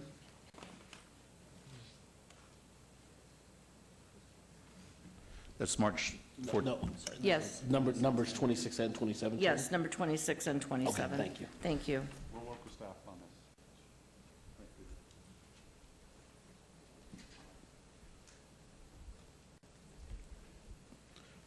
That motion carries. Moving on to related items 28, 29, and 30. Starting with 28, VAR 66498, remanded to Plan Commission, applicant owner, Mulberry Commercial Investment 4 LLC, for possible action on a request for a variance to allow a 10-foot residential adjacency setback where 81 feet is required at the northeast corner of Centennial Parkway and Tenaya Way, Ward 6, Ross. Staff recommends denial. Item number 29, VAR 68295, for possible action on a request for variance to allow 44 parking spaces where 49 parking spaces are required, Ward 6, Ross. Staff recommends denial. And finally, item number 30 is SDR 66499, remanded to Planning Commission for possible action on a request for a site development plan review for proposed 8,800 square foot medical office development with waivers to allow a 0-foot landscape buffer along the south perimeter, an 11-foot buffer along the north perimeter where 15 feet is required, and to not orient the building to the corner where such is required. Ward 6, staff recommends denial. May I have the staff report, please? Mr. Chairman, at the December 21st, 2016 City Council meeting, the applicant amended the general plan amendment and rezoning request to request a land use designation of O office and a zoning district of O office, respectively. In addition, the applicant also amended the proposed land use on the site from medical office and clinic use to a medical office use only. However, since the medical office land use has a more intense parking requirement than previously proposed clinic land use, a variance is required to be approved to address the insufficient parking on the subject site. As such, the City Council remanded the previously Planning Commission approved variance and site plan review back to the Planning Commission so they could rehear with the new associated variance. Staff maintains the proposed project is not compatible with the surrounding development in the area, as demonstrated by the associated waivers and variance, and therefore is recommending denial. Thank you. Thank you. Good evening. Good evening, Chairman and Commissioners. My name is Faris Fermanelli, 9992 Catalina Canyon Avenue, Las Vegas. This project was heard at the Planning Commission on November 1st, and we had support from your council at the time. As it was mentioned, because we changed the zoning on the property from C1 to office, the requirements changed. The only specific requirement that really has changed due to the office zoning is the parking requirement. And this allowance for the normal parking based on the medical use would be 49. We are providing 44 spaces, which is really like a 10% reduction but based on the industry standards, those parking requirements do meet the standards in terms of this medical use. So we really request your approval on this based on staff conditions. We concur with that. We would be more than glad to answer any questions that you may have on our project here. Thank you. I know it's been Valentine's Day, so I'm just keeping it very short, but we'll be more than glad to answer any questions that you may have. Thank you. This was noticed as public hearing. Anyone wanting to be heard in this item come forward?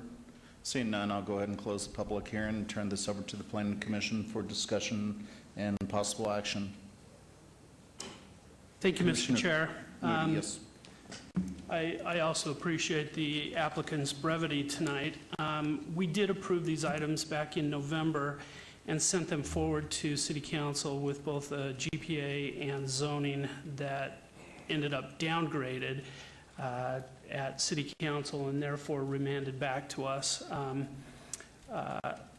I'm still of the opinion that this is a good project for the neighborhood. I understand that you're now back because having met City Council's recommendation to downgrade, and in light of your willingness to work with them, you have my support, even on the lower parking requirement. I'm going to ask this before Commissioner Quinn does. We want to make sure you have sufficient handicap parking spaces at your facility. You're not asking for any less than you're required to on those, are you? That's correct. Okay, very good. Then with that, you'll see my support. And if there are no other comments, I'd be happy to make a motion. Please do. All right. With respect to item 28 VAR 66498, my motion is for approval following all of the conditions recommended by staff. Thank you. Please cast your vote.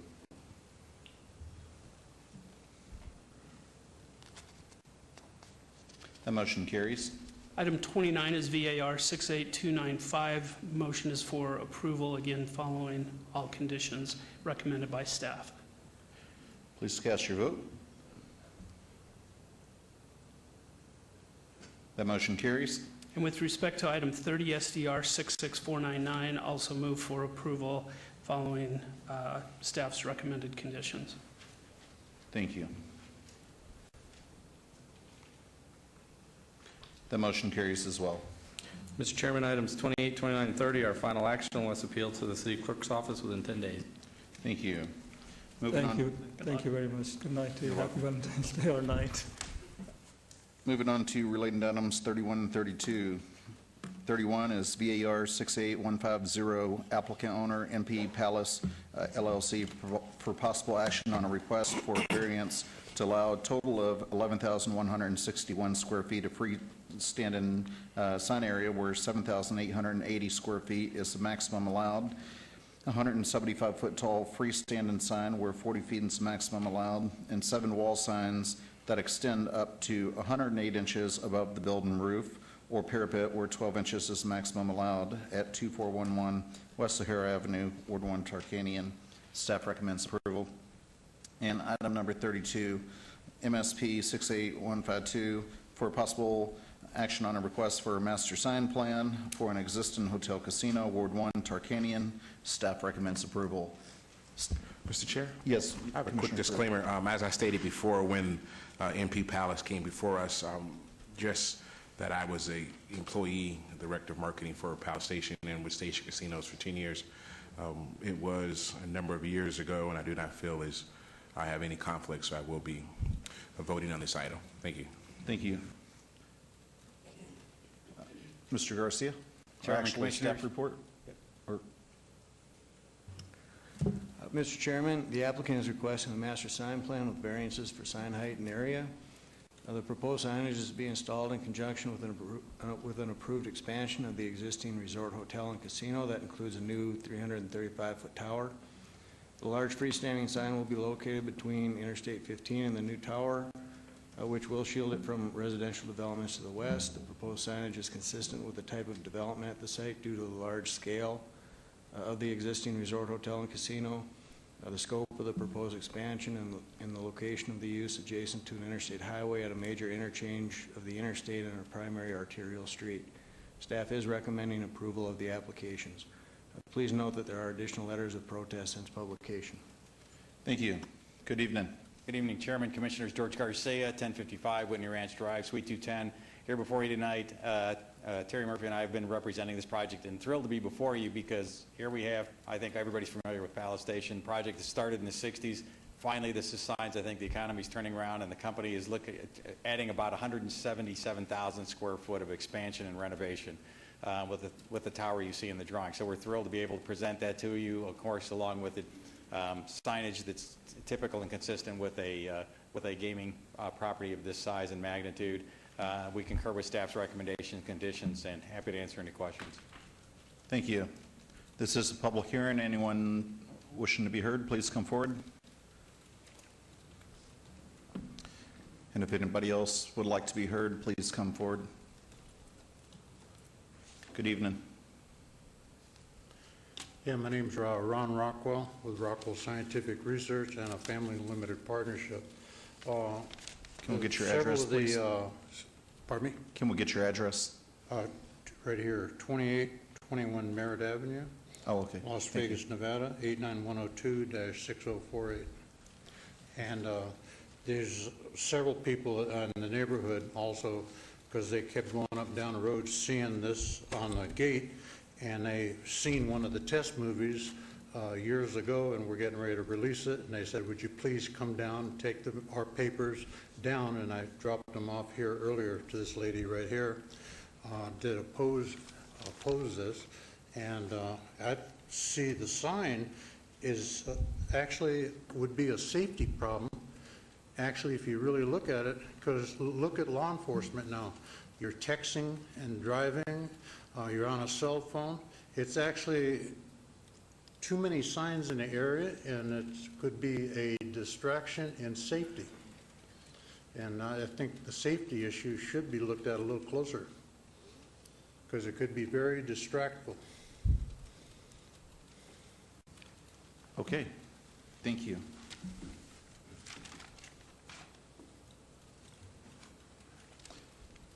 Seeing no one else, I'll go ahead and close the public hearing. Mr. Garcia, any kind of rebuttal? I think the staff is more than capable of assessing it, and I think as we see these, this is again, as I said, it's typical signage I think we see on gaming properties, and I don't think presents any undue safety hazard, but you know, obviously I don't think staff did either when they made their recommendation. Thank you. Commissioner Quinn. Thank you. It's a very exciting time for Ward 1 down there with the medical district. We've got Chick-fil-A following suit across the street. We've got the development of the old Steinberg Shopping Center. And we welcome the new addition of the Bingo Palace Station to the neighborhood with the sign and all. And with that, I'm going to follow staff's recommendation this evening for approval on variance 68150. There's a motion on the floor. Please cast your vote.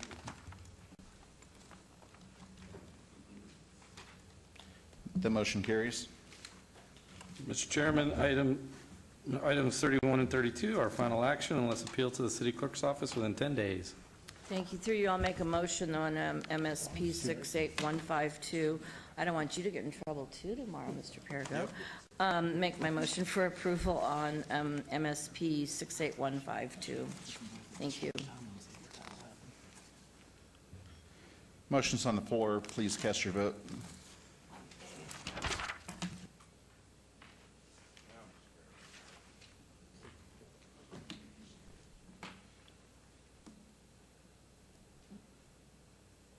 That motion carries. Chairman, Commissioners, thank you, and I can sympathize because I think we all would like to go home for Valentine's.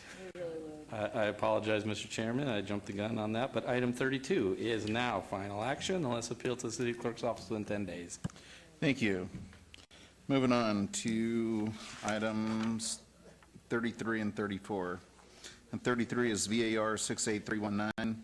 Applicant is Dapper Development, owner 1015 Nova LLC, for possible action on request for a variance to allow 116 parking spaces where 132 spaces are required at the northwest corner of Cliff Shadows Parkway and Novat Street, Ward 4, Anthony. Staff recommends denial.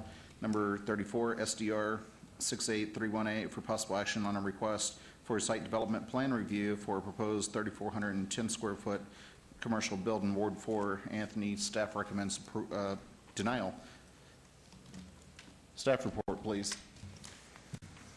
Mr. Chairman, the applicant is proposing to complete the construction of the final pad site within a previously approved retail center. Instead of a retail use, the applicant has proposed to construct a building for 2 restaurants with a single drive-through. The change of use from retail to restaurant has resulted in an increase in the number of parking spaces required at the site, which is not able to fully accommodate the increase. Staff is recommending denial as there is no evidence presented of a unique or extraordinary hardship to justify the request. Please note that there are additional letters of protest and support since publication. Thank you. Good evening. Good evening. Laura Drea, 520 South 4th Street, here on behalf of the applicant. This is the 3rd building and the last building in the commercial subdivision. The first building was a 96 square foot office building completed in 2009. The second, as you can see the corner here, is a 10,025 square foot retail completed 2016. And now we're proposing a 3,400 square foot restaurant pad. Note that one restaurant is actually a drive-through. With this building, the commercial subdivision now has a balance of uses and reciprocal access and a parking agreement. It therefore meets the intent of a shopping center as defined in Title 19. This is notable because a shopping center uses a less intensive parking calculation or multiplier. However, a component of the definition of a shopping center is a minimum combined floor area of 25,000 square feet. With this new footprint, the combined floor area is just less than 22,000 square feet of this, shy of this number. Ironically, our smaller building has the effect of raising the required parking to 132 spaces, where 100 would otherwise be deemed sufficient. The developer respectfully submits that the center would be better operated as proposed, rather than adding an extra floor area above Capriati's for the purpose of avoiding this parking variance. I'm open for discussion. I hope you agree. Thank you very much. This is a public hearing. Anyone wanting to be heard, please come forward, state your name and address for the record. Seeing none, I'll go ahead and close the public hearing, turn this over to the Planning Commission for further discussion and possible action. Commissioner Trowbridge. Seeing no questions, I'll make a motion when item 33, the variance 68319, to approve the project as requested, subject to all conditions that are imposed if approved. Thank you. Please cast your vote. That motion carries. In regards to item number 34, site development review 68318, make a recommendation for approval, subject to all staff conditions as if approved. Thank you. That motion carries. Mr. Chairman, items 33 and 34 are final action unless appealed to the city clerk's office within 10 days. Thank you. Thank you. Good evening. Item 35 and 36 related VAR 68568, applicant owner Tal Harrell, for possible action on a request for a variance to allow 2 parking spaces where 4 are required on the west side of 14th Street, south of Mesquite Avenue, Ward 3, Coffin. Staff recommends denial. And item number 36, VAR 68575, for possible action on a request for a variance to allow a 2.5-foot side yard setback where 5 feet is required, Ward 3, Coffin. Staff recommends denial. Staff report, please. Mr. Chairman, the applicant is proposing to construct a duplex on an undeveloped non-conforming lot. The lot was made non-conforming when a portion of it was used for construction of the US 95 right-of-way. The proposed duplex does not meet the required side yard setback along the US 95 side of the property, and only one of the 2 required parking spaces for each dwelling unit will be provided. Although the site does possess unique characteristics due to the shape and size of the lot, the applicant is proposing to overbuild the site. Alternative designs, such as a reduction in the scope from a duplex to a single-family residence, could alleviate the need for the requested variances. Staff is recommending denial. Please note that there are additional letters of support since publication. Thank you. Good evening. Good evening. Thank you for sticking it out. Mike Mushkin, 4475 South Pecos, on behalf of the applicant. Mr. Harrell is with me. Respectfully, we believe that the one portion of the report that we disagree with is that there are not special conditions present on this lot. In fact, the staff has sort of outlined them for you. It's a misshaped lot. It's a leftover from the taking. We believe the design is appropriate for the neighborhood. There are no oppositions. We respectfully request that you approve this application. We're certainly here to follow any of the recommendations and conditions, and we would answer any questions if you have any. Thank you. This was noticed as a public hearing. Anyone want to be heard, please come forward. Seeing none, I'll close the public hearing, turn this over to the Planning Commission. I'll go ahead and start and just state that I know exactly where this is. This is down in my ward. I mean, there's 2.5 foot buffer up against the highway where 10 feet's required, and I really don't care about the landscape buffer up against the highway.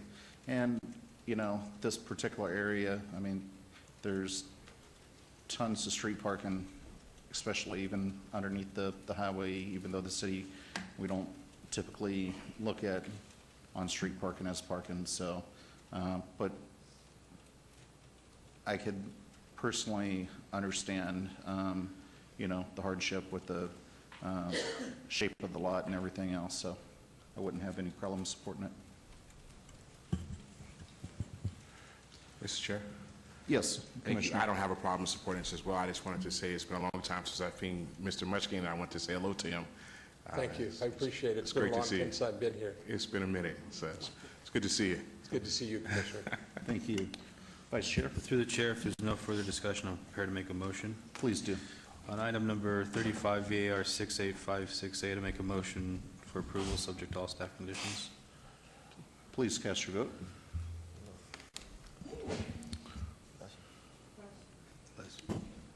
That motion carries. On item number 36 Thank you very VAR much. 68575, make a motion for approval subject to all staff conditions. Please cast your vote.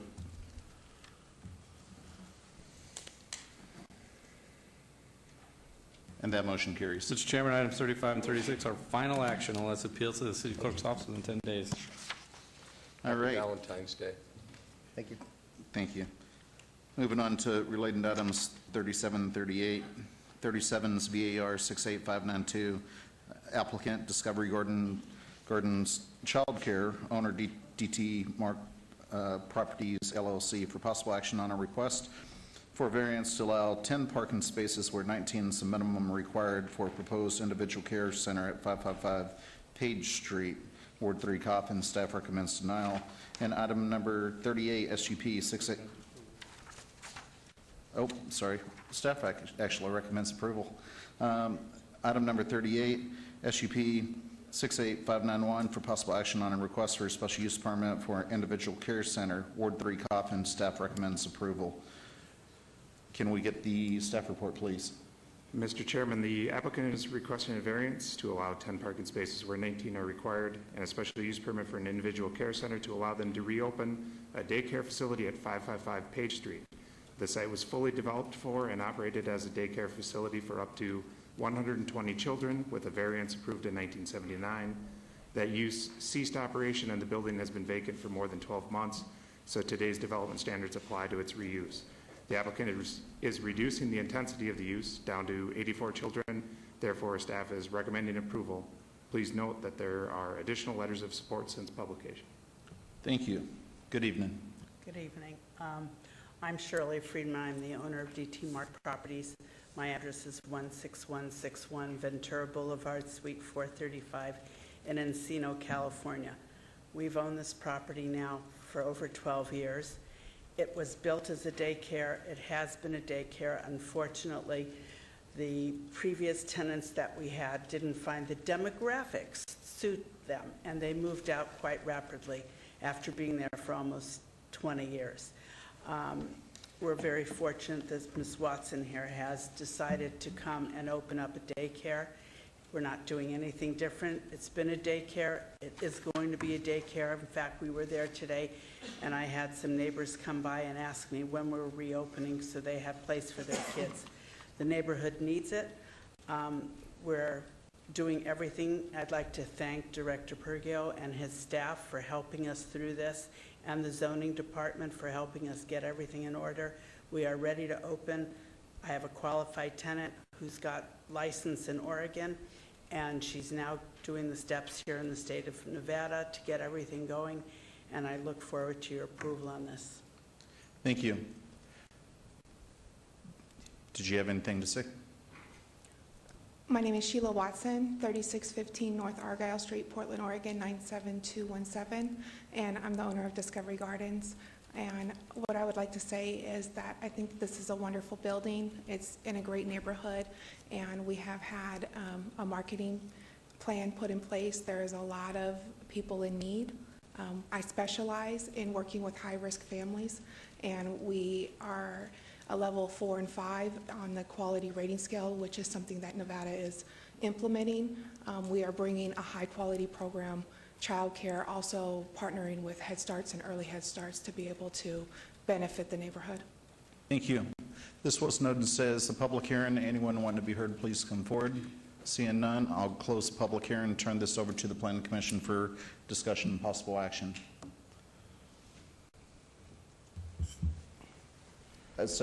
Commissioner Creer. Thank you, Chair, through you. I just want to say it seems like a great project, and it's taking a building that obviously needs some love and care to come in there.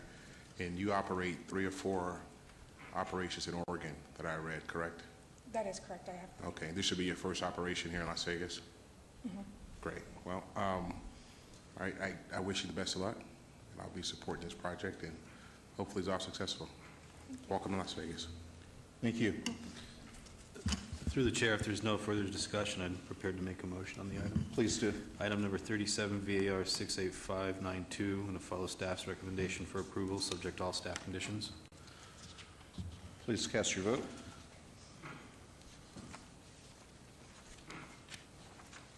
Please post. That motion carries. Item number 38, SUP 68591, follow staff's recommendations for approval, subject to all conditions. Please cast your vote. That motion carries. Mr. Chairman, items 37 and 38 are final action unless appealed to the city clerk's office within 10 days. Thank you very much. Have a nice evening. Thank you.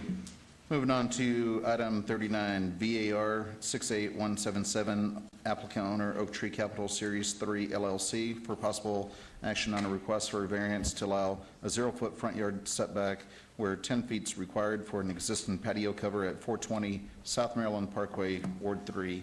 Staff recommends denial. Staff report, please. Mr. Chairman, the applicant is requesting a variance to allow an existing patio cover that does not meet the minimum front yard setback. The applicant was cited by code enforcement for construction without a permit, and the improvement extends into the public right-of-way. As no evidence of a unique or extraordinary circumstance has been presented to substantiate the requests, staff is recommending denial as the hardship is self-imposed. Please note that there are additional letters of support since publication. Thank you. Good evening. Good evening. Adam Fulad, 3722 Las Vegas Boulevard South, Unit 1604 East. What we have here is to just explain why we built it. Originally, we did pull a permit. We thought that the trellises were covered under the first permit that we pulled. We later found out after the violation that it was not covered. That same day, we went down and spoke with not only the code enforcement officer, but the building department. I heard recently in the report that it extends into the right-of-way. Not to say that it doesn't, but the way we built it, it should not go anywhere past our property line. If you have any questions, I'm open to answer them. Okay, thank you. This was noticed as a public hearing. Anyone wanting to be heard, please come forward, state your name and address for the record. Seeing none, I'll close the public hearing and turn this over to the Planning Commission for discussion and possible action.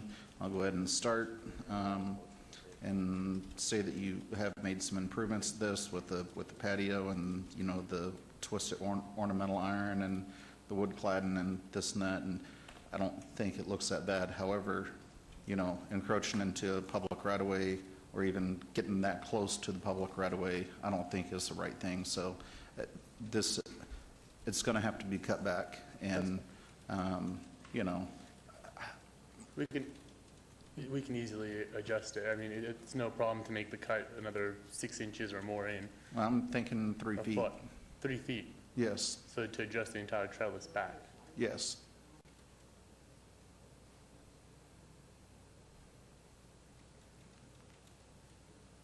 I don't think that would be something we would do. Okay. Then I have no further questions. I'll, Just to quickly explain my position, just once you move it back 3 feet, it's pretty much you have the post right in the you're middle of the supposed to be patio. 10 feet back. You're Yeah, at 0 I feet. know. And that's the issue is, I mean, at this point, it's, if we would have to move it back 3 feet, it's just going to be in the middle of the patio. It wouldn't really have a patio purpose anymore. Okay. Yeah. This is anybody else have any discussion? And if not, could we get a motion? Through the chair, I don't think it's unreasonable what the chair was asking for, that it gets taken back. I mean, it does need to be back 10 feet. It's, whether it goes into right of way or not, I mean, going back 3 feet, that would be moving your 2 posts and your beam and cutting off some of your trellises, and you don't think that's possible? It's possible, it's just, if, to be able to put the same table and make a patio that we had in the beginning would not be possible. Once those posts go back, it's pretty much gonna be, you have 7 feet from the post. I mean, you're not gonna be able to put your chairs and everything that we were planning to put. Could you get back 2 feet? Leave it 8 feet.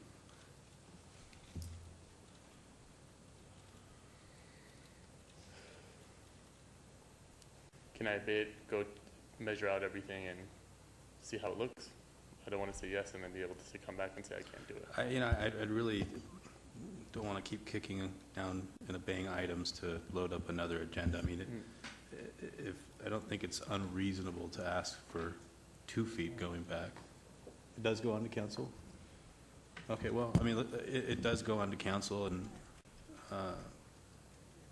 we'll just have to follow staff's recommendation, and you'll go to council. So, item number 39, VAR 68177, make a motion for denial. Motion subject to all staff conditions. Motion's on the floor. Please cast your vote, noting that a yes vote is for denial. Please post. That motion's denied. Mr. Chairman, item 39 will be heard at City Council on March 15th, 2017. Thank you. Moving on to item number 40, VAR 68395, applicant owner PN2, Inc., for possible action on a request for a variance to allow 1 parking space where 5 is the minimum required for temporary real estate sales office use at 8222 Agave Bloom Street, Ward 6, Ross. Staff recommends denial.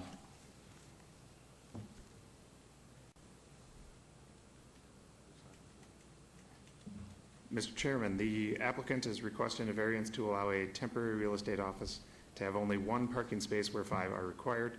The applicant has proposed an on-site parking configuration that does not allow adequate room for vehicles to maneuver or turn around safely.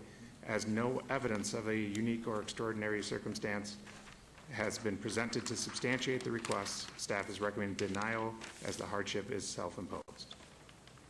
Thank you. And before we get started, for the marshal standing in the back, I was accidentally pressing a panic button. I didn't know it was a panic button. I was messing around, so there's no issues up here. Go ahead, sir. Good evening, Chairman and Commissioners. Mark Faulkner, 1555 South Rainbow, representing the applicant. Our application before you tonight is, just as staff read, it's for 1 on-site parking and then some on-street parking. The original configuration did show where we had parking on both sides of the street, and we have changed that, moved that over, and provided 9 by 23-foot parallel parking stalls.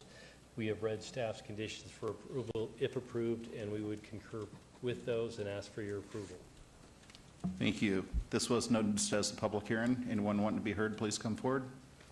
Seeing none, I'll close the public hearing and turn this over to the Planning Commission. Commissioner Moody. All right, thank you, Mr. Chair.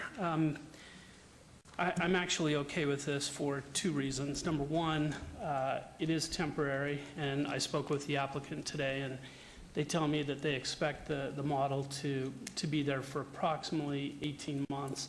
And the second reason is because although they don't have the necessary spaces there, they will provide spaces on the street. So in light of the fact this is a model home, I can see the justification for the variance, and I'm in support of this. So if there are no other comments, I'd be happy to make a motion.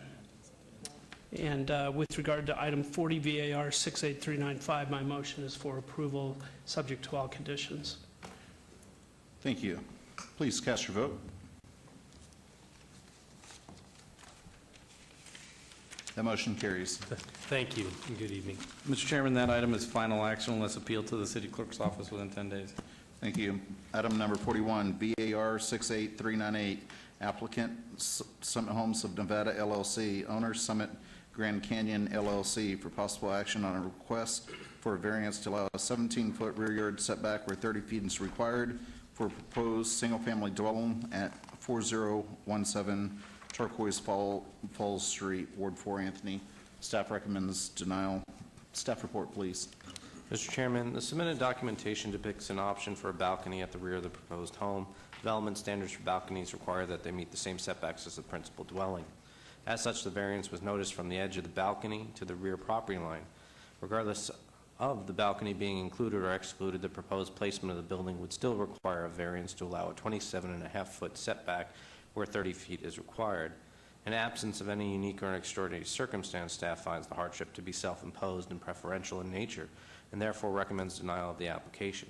Please note additional letters of support have been received after the publication, all from the developer-owned parcels within the subdivision. Thank you. Thank you. Good evening. Good evening. Robert Cunningham, 6030 South Jones Boulevard with Tanny Engineering, representing the applicant. First, I'd like to bring to light clarification. Staff, we requested a 27.5-foot rear setback where 30 is required. Staff interpreted our request to be 17 feet for an optional deck. We showed the area here because it's an optional patio that could be built within the setbacks allowed, but we are no longer, or we're not even pursuing the optional deck. We believe that this only has a small sliver of a triangle in the rear of the lot that encroaches into the rear setback. It's something that we think is acceptable. The configuration of the lot, one of the reasons we're asking for it is it's such a skinny lot or narrowness to the lot depth because it's located on the cul-de-sac. We think that this slight justification with the odd shape being in the cul-de-sac warrants us having such a small sliver, a triangle, that would encroach into the rear setback that we believe it's acceptable. We would ask for your approval today. Be happy to answer any questions you have on it. Thank you. Thank you. I appreciate that. This was noted as public hearing. Anyone wanting to be heard, please come forward. Seeing none, I'll close the public hearing.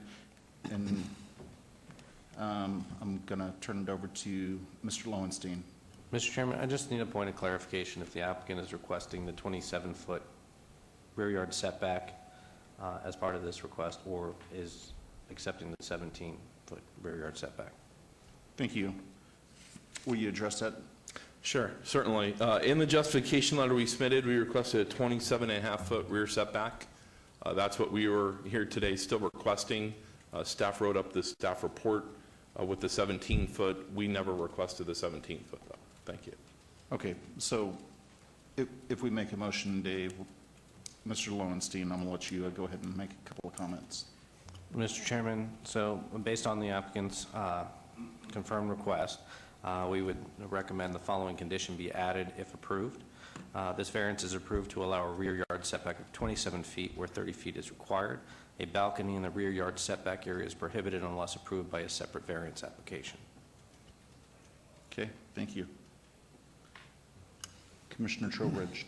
Seeing no further questions or hearing no further questions, I'd make in regards to item number 41, variance 68398, I would recommend subject to approval, subject to all staff conditions if approved, with the understanding that it's for a 27-foot setback rather than 17.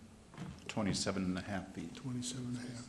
Mr. Chair, do we need the applicant's approval on that stated condition before we vote? I would concur with the proposed condition. Thank you. And just for point of clarification, it'll be 27 feet. We don't deal with the halves, just in case something happens in construction. Okay, thank you. Then 27 feet it is. Very good. Motion's on the floor with the added condition. Please cast your vote. The motion carries. Mr. Chairman, item 41 Thank you. is final action unless appealed to the city clerk's office within 10 days. Item 42, VAR 68625, applicant La Cabana Restaurant, owner North American 888 Real Estate Investments LTD, for possible action on a request for variance to allow a proposed freestanding sign in addition to an existing consolidated sign where such is not allowed, and to allow the freestanding sign to be 60 feet from the consolidated sign where 100 feet is minimum required at 2800 West Sahara Avenue, Ward 1, Tarkanian. Staff recommends denial. Mr. Chairman, the applicant is proposing to add an additional freestanding sign to a shopping center site where only the existing consolidated sign is permitted. The proposed sign will also be located approximately 60 feet from the existing sign, which is within the required minimum distance separation of 100 feet, and may partially block visibility of the existing sign. No evidence of a unique or extraordinary hardship to justify the request has been presented, and staff is recommending denial. Please note that there are additional letters of protest and support since publication. Thank you. Good evening. Good evening. My name is William Jacobs, 4700 Sun Glory Court, Las Vegas, Nevada. I wish I was here asking you to approve another restaurant that I'm building, but unfortunately, I've been a victim of NDOT. They took away my restaurant after 25 years, which was a storefront to the World Market Center, to Metro, to the new Metro building, to the mall. We were there, and they all built around us. And therefore, we had a very successful business. We had to basically, 20 months it took to find a suitable replacement property because we could not find a property that would meet our needs. And finally, we found the property on 2800 West Sahara. It's a new area for us. We will be the new kids on the block. You know, down the street, there's Landry's and Macaroni Grill. And we're trying to bring in a Mexican restaurant. We have a very good reputation. Like I said, we've been in business for a long, long time. The problem that we have is that the building that we're going to occupy sits all the way in the back from Sahara. So we need to have the visibility to be able to let people know that, you know, we're opening and that we're there again. We get a lot of phone calls from people who have been coming to us, people from downtown who are attorneys and judges and doctors and you know, other people that made our place like the lunch place for downtown when we're going to open up. But it's hard for them when they pass by to see our building because it's tucked all the way to the back. And so therefore, we are respectfully asking you to please approve this sign. Thank you. Did you have any questions, sir? I'm Daryl Schock with Patrick Sign Company, Okay. 5115 South Arville. I was just going to answer any questions. I'm here with William from La Cabana to answer any questions sign related. Okay, thank you. Thank you. This is a public hearing. Anyone wanting to be heard, please come forward, state your name and address for the record. And if there's anybody else, please come forward.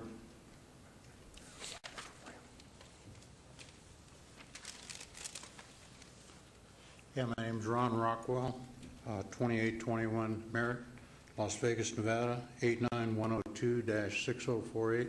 Yeah, I sent this in certified mail on the 7th, and that I pose it, and along with several other neighbors, and I dropped them off just earlier this evening. And because it's just too many signs in the area, and it still goes right back to the safety end of it.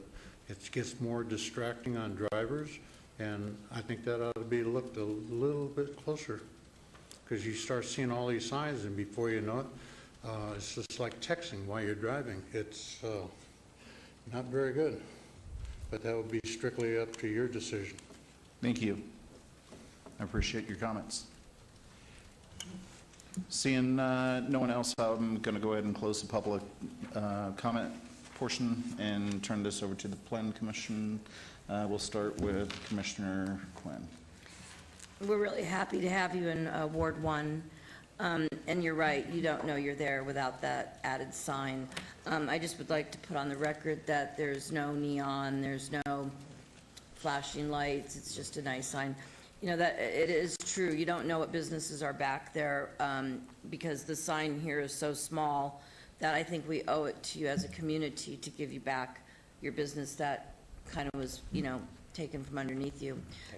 With that, it's going to be my pleasure to make the motion this evening for approval on this sign, and I wish you all the best. Thank you, Commissioner Quinn. I appreciate that.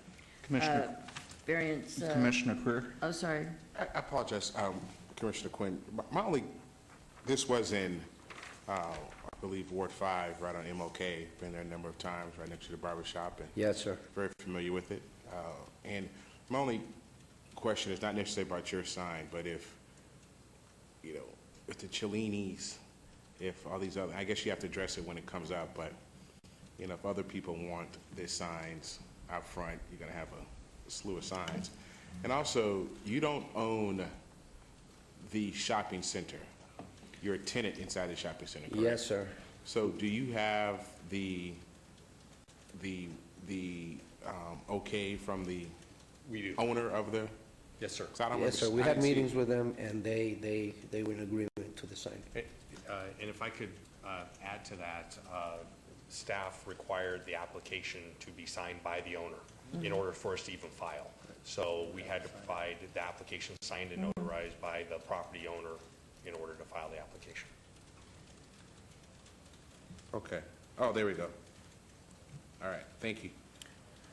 Thank you, sir. Any further questions, Commissioner? No, Mr. Chair. Thank you. Okay, thank you. Thank you. Regarding number 42, variance 68625, my motion is for approval following any of staff's recommendations. Please cast your vote. Besides the denial.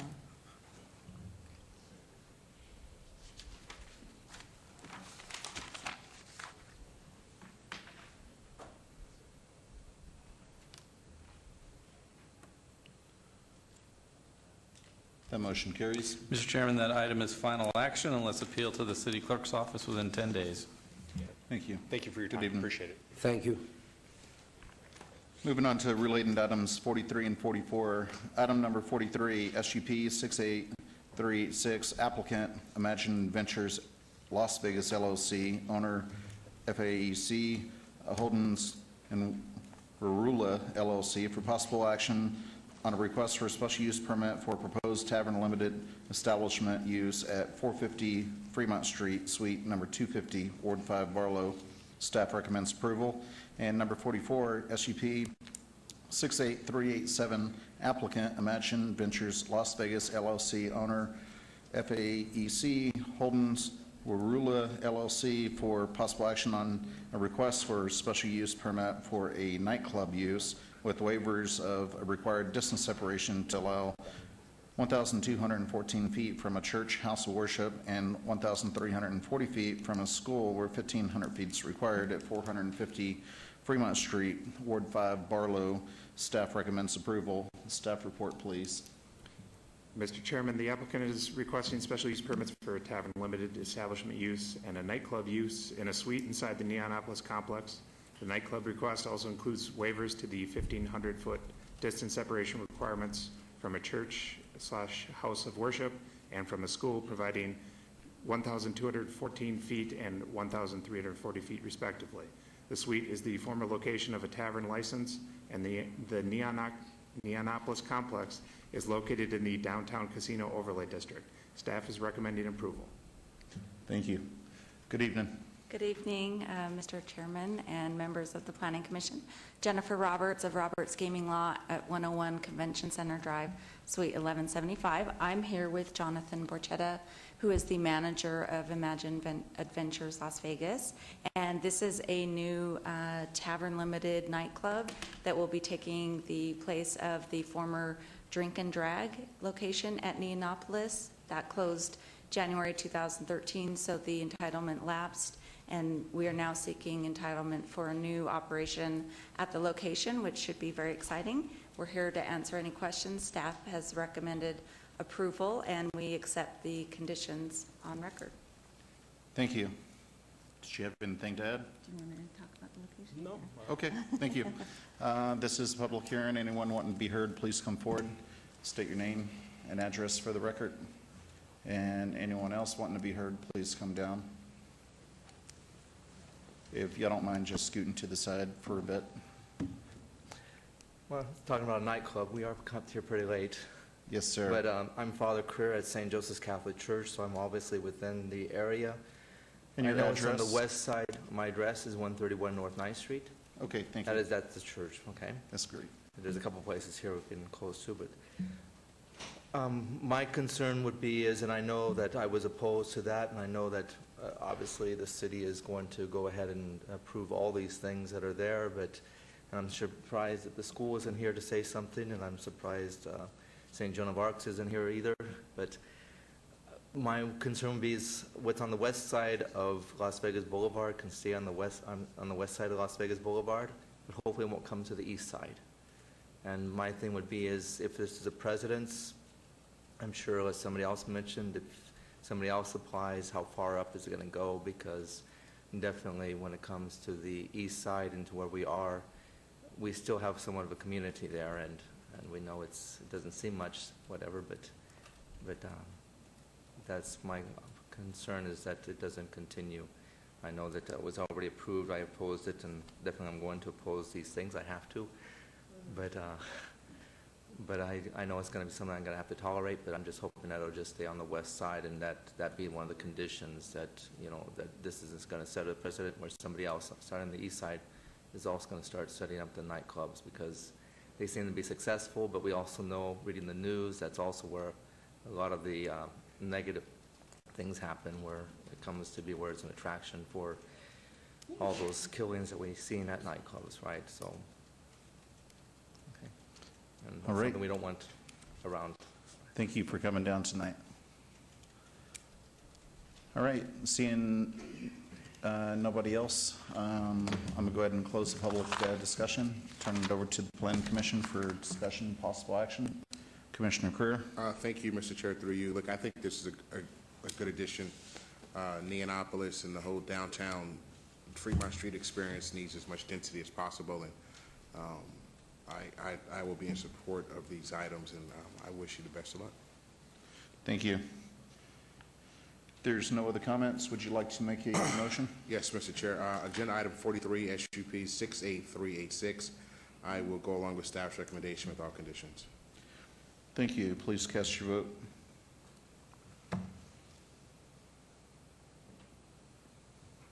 That motion carries. Agenda item 44, special use permit 68387. I will go with staff's recommendations for approval with all conditions. Thank you.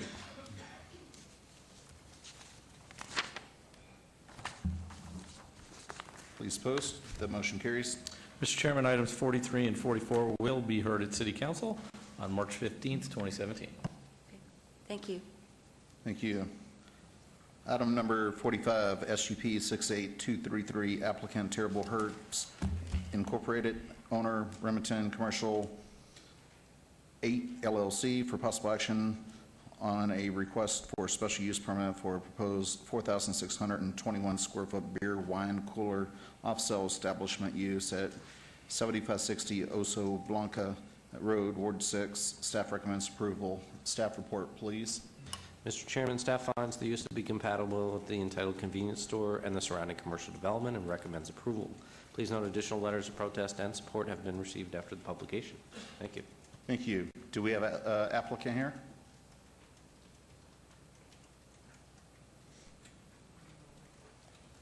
Well, should we trail it or just do what you want?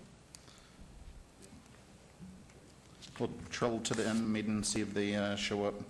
Item number 46, SUP 68421, applicant Galena European Spa, owner SSB Propco LLC for possible action on a request for a special use permit for a proposed 1,208 square foot massage establishment with a waiver to allow a 0-foot distance separation from parcel zone for residential use where 400 feet is required at 8053 North Durango Drive, Suite 110, Ward 6, Ross. Staff recommends approval. Staff report, please. Mr. Chairman, the applicant is proposing a massage establishment on a location that does not meet the minimum separation requirement from a protected residential use. Although located adjacent to a residential subdivision, there is no direct access to it. The establishment will be located within a commercial shopping center that is intended to provide similar goods and services to the surrounding area and will be operated in conjunction with a spa that provides a variety of additional services.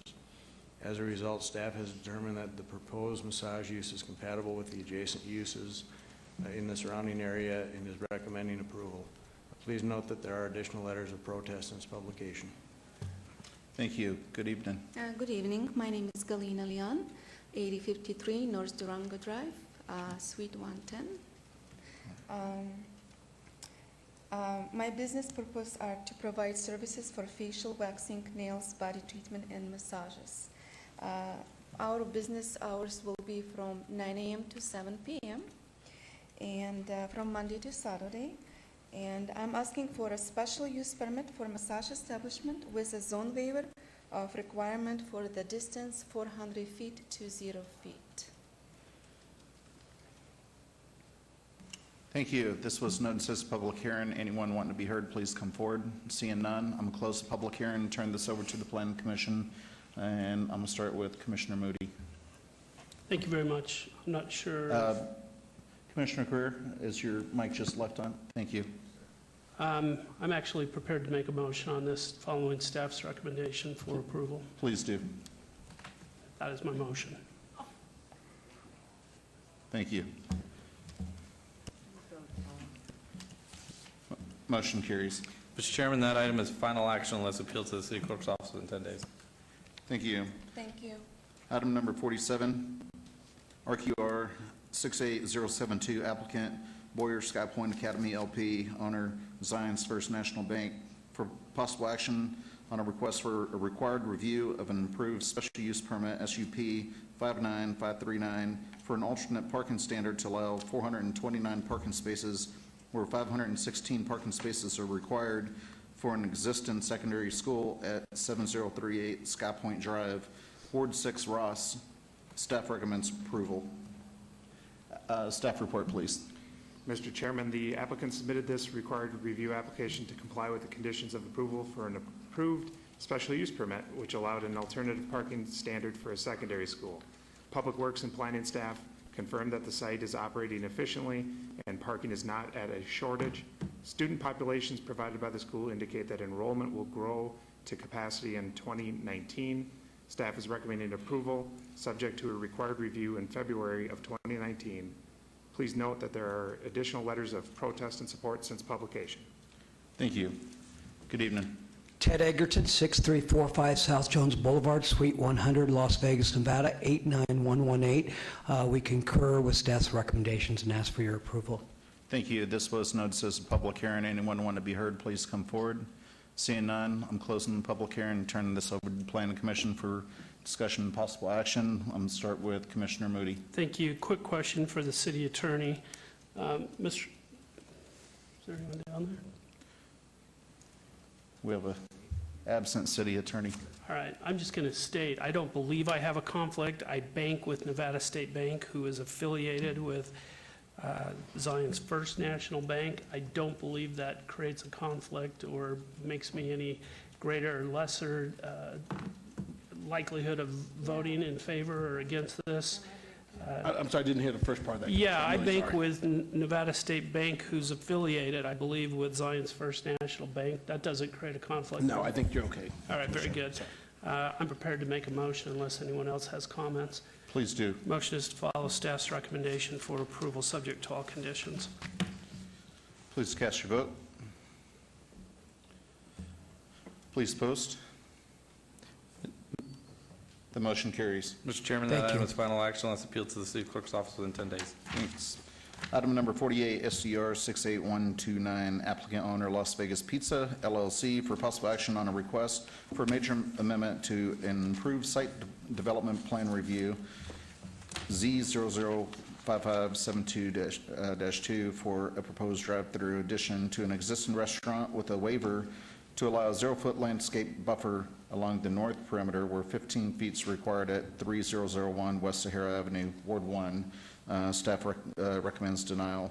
Staff report, please. Mr. Chairman, staff cannot support the waiver to eliminate the existing landscape buffer adjacent to Sahara Avenue, and therefore is recommended denial of the request. If approved, staff would like to amend condition number 3 as submitted to the clerk to read as follows.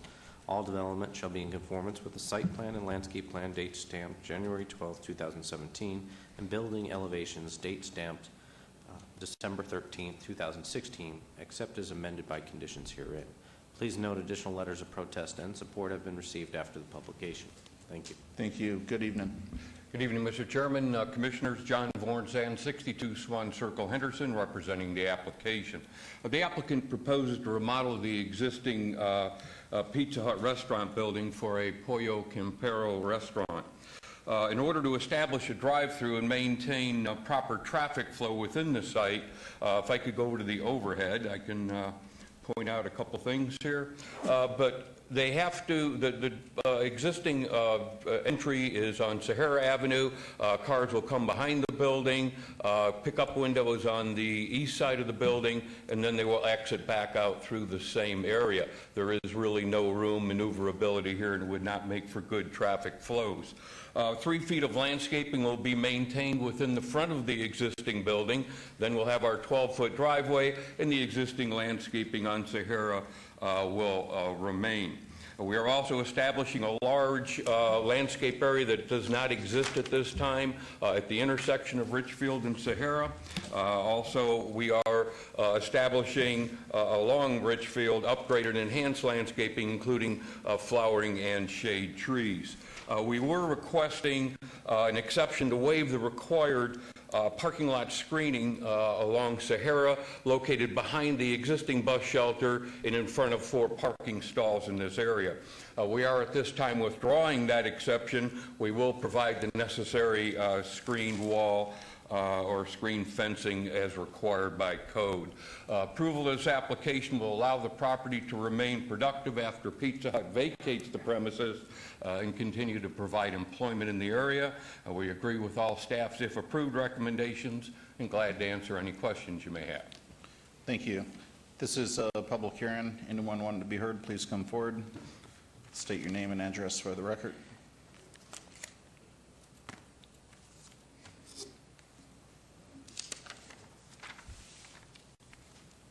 Good evening. Use this here. Ron Rockwell, 2821 Merritt, Las Vegas, Nevada, 89102-6048. I oppose this. I sent it in certified mail on the 7th, and also Paul Whiting faxed his in, and then 2 other neighbors also opposed it too, and I dropped those off right here with the lady in the green here. And just to oppose that, to follow all the building codes, just like the planning department lays out. Those codes are there for a reason. Follow them. I mean, there's no, how do you deviate the code? The code is the code. You guys lay it out, follow it. Thank you. Thank you. I am going to close the public hearing and turn this over to the Planning Commission, and we'll start with Commissioner Quinn. Thank you. Good evening. It was a pleasure to meet you on the property the other day, and we did work out a few things that I think we even came up with a few better solutions to even make the property better. One of our goals in the city of Las Vegas in Ward 1 is to ensure that businesses do not close down. And although we are losing some landscaping, as my friend Peter Lowenstein said, the condition number 3 on January 12, 2017 could be in place if we approve this. Is that correct? Through you, Mr. Chairman. The revised condition was just to reflect the proper date stamps for the plans that are Okay. part of the backup. If, as the applicant has indicated, they are going to comply with the previously requested exception for parking lot screening, we would also have to delete condition number 5. Okay. Just to give you guys a history on this property backs up into a pretty, a neighborhood that is pretty busy. And so the first thing we did was we assessed the wall, and the wall's pretty much fallen down. There's holes in it and that kind of thing. The second thing we did was we noticed that there's no outdoor lighting for the back, and instead of putting in big lights in the parking lot, it was my suggestion you put track lighting going down in the back so that your property is safe and the people behind you are safe. And the third thing that we discussed was to add the fencing around the bus stop, but to also ensure the safety of your customers. And my councilwoman's ward is to add 6 steel posts in back of the bus stop to ensure that they can't get through the post, they can't get through the mesh, they can't get to the bus stop. So with that said, I think we came up with a pretty decent plan, and I would like to add these conditions, if anybody else has anything to say on it, and send it up to City Hall and see what my councilwoman has to say about it. Okay. We do agree with those recommendations. I take it the steel posts, we're talking about like something like cement The filled concrete, I meant bollards, the concrete, I've concrete had a filled bad bollards? night. Yeah, it would Okay. be concrete. And that would be located in this area here. Yeah, so if I could go over those conditions with you, Mr. Lowenstein. Regarding item number 48, the SDR 68129, we're going to add down lighting in the back of the building and around the east side and the west side to ensure safety for the parking lot, whatever those standards are that meet safety guidelines. I would like to add that condition. My second condition would be to keep the screen that goes around the bus stop, and in fact add 6 concrete posts behind the screen to ensure that if people drive through the post, they certainly can't get to the bus stop. And my third one was, I don't know how to assess the wall, but the wall's got like holes in it and it's falling down, and some areas it's 4 feet, 6 feet, 8 feet, so I'm not quite sure what you do about that, but the wall needs to be addressed because it's ready to cave in. All right, so 2 out of 3 I've got. The third one that you just mentioned is going to require coordination between the property owners, the adjacent property owners. Mr. The representative understands, I mean, there was holes like right through it where we could see the people's yards, you know, so somebody has to address the wall. It's not safe, it's fallen, it's kind of The fallen. wall itself could probably be patched up. I'm not sure we could raise the height at all without building a new wall. It does need to be but- assessed before this project, though. I'm sure my councilwoman would appreciate that. Very good. So how's that, Peter? 4, 3, 4? Lights, screens, poles, and the wall. Okay, so those are 3 additional conditions. We have the deletion of condition 5 to now that they're going to comply with the parking lot screening, as well as the amended condition 3 for the date stamps as previously read. The other conditions would be 6 bollards are to be installed behind the parking lot spaces. Yeah, the bus stop's right there. Behind the bus stop there. 4 parking spaces located behind the bus stop. Behind the bus stop screening, So it would be adjacent to behind the the parking screening. lot. Exterior down lighting shall be installed on the rear of the building to provide additional security. And the applicant should coordinate with adjacent owners in repairing or replacing the existing block wall. That would be it. I think we did good on that one anyway tonight. 1 for 10. Do you agree with all the We agree with conditions? all conditions, yes. Okay. Thank you. With all those added conditions regarding item number 48, SDR 68129, I'm going to offer the recommendation for approval if those conditions can be met and met. Thank you. If they can be met. There's a motion on the floor. Please cast your vote.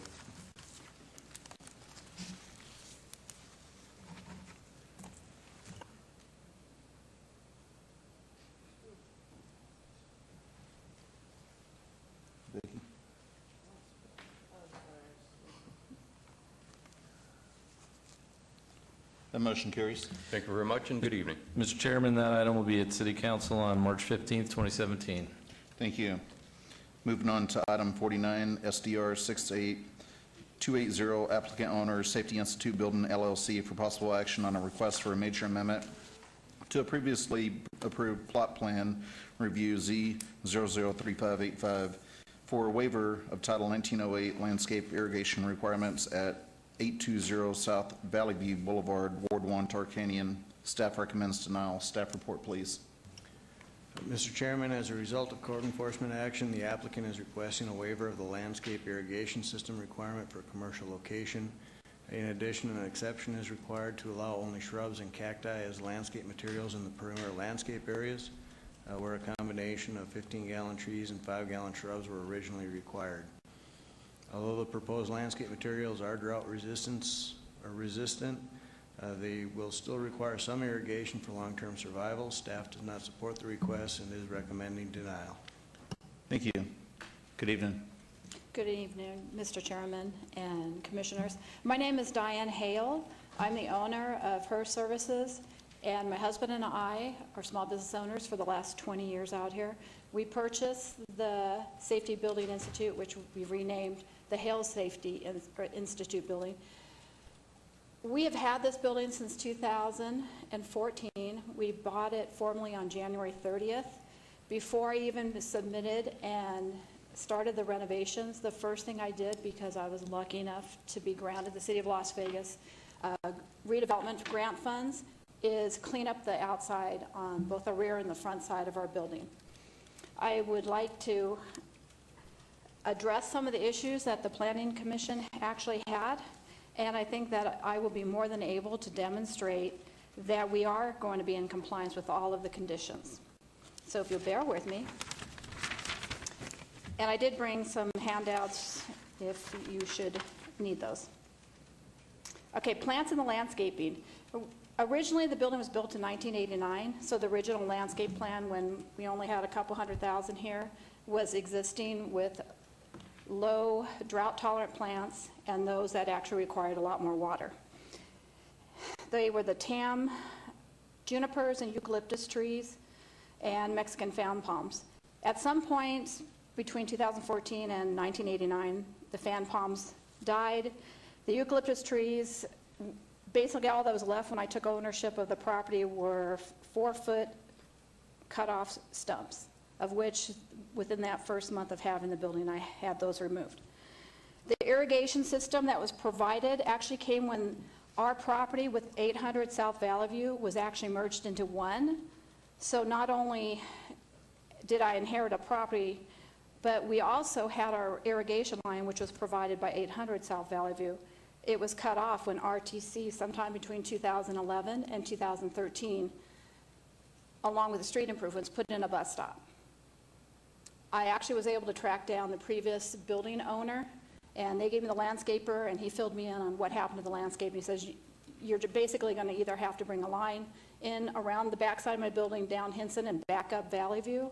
He goes, or you're going to have to cut up your parking lot, of which my main spigot is behind my building. Oh, let's see. Anyway, I've made a point since I've owned the building. I treat that place more or less like my house. My husband and I daily, every time we show up, we pick up the rocks that the kids and the pedestrians at the bus stop, individuals seem to bring onto our site so that they can't throw rocks at our building. I daily pick up the trash left out by the pedestrians that walk by our building. So we have taken ownership of this building in 100%, making sure it's nice and clean.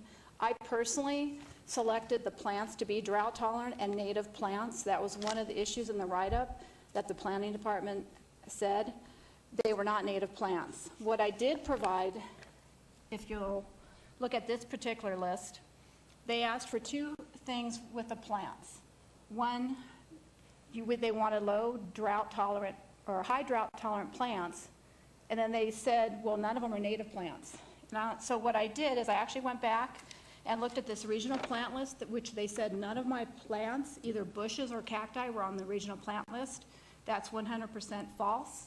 Every one of them was listed on it. And if you look at both of these,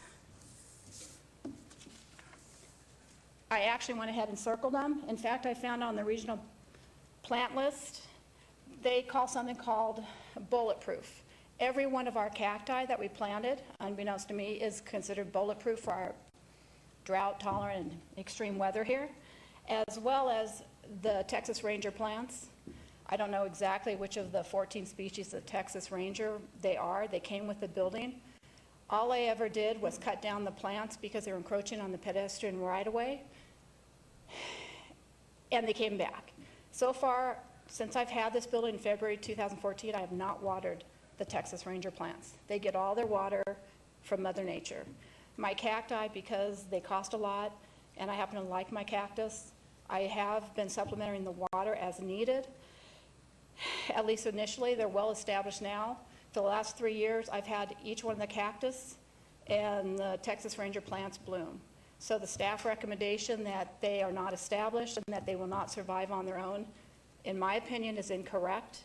I've also spent 20 years out here looking at different cactus, studying them, so I know what does work. I have the same plants in my front yard, and in fact, when we moved to our North Las Vegas house, I bought the same size barrel cactus, and they're now about this big, and I am not watering them. But I do safeguard them, and evidently other people like my cactus because I've had some of them stolen from the front of my building. Let's see what else there are comments. So all the cactus are native and they're drought tolerant. They do well. They're on the regional plan list, even though one of the staff recommendations for denial was not a single one of my plants was on the regional plant list. That was incorrect. They said that the plants will not survive without a functioning irrigation system. That's not true. For 3 years, they have been functioning and doing quite well, considering I just had to trim them back again. So they overgrow their space. Also, the sizes of the existing Texas Ranger plants, they will grow up to 6 feet in diameter. So I tried to keep the cactus at least 4 or 5 feet away from them. As it is, by the late summer, I have to trim them back because they're already encroaching on the sunlight that's required by the cacti. As far as will our landscape impact the area either negatively? We took exception to that particular comment that was also made in our meeting with the planning department for the simple reason is if you go north of us along Valley View, it's concrete and rocks inside concrete. It's concrete, dirt, and metal cacti, of which right now there's quite a few of them missing. And well, either north or south, there's more concrete, more rocks, and a lot of the fake metal cactus. We looked into that, but we wanted to have something that could flower and actually add value. As far as which plants we selected, they're compatible also with the area. They're the exact same plants that when we moved into our building or bought it in 2014, that the water district had installed. The Texas Ranger are the same plants that are installed in the median. So all of these items that were given as a reason for denial not being compatible, I made a point to look at what was in the area and try to find a happy medium.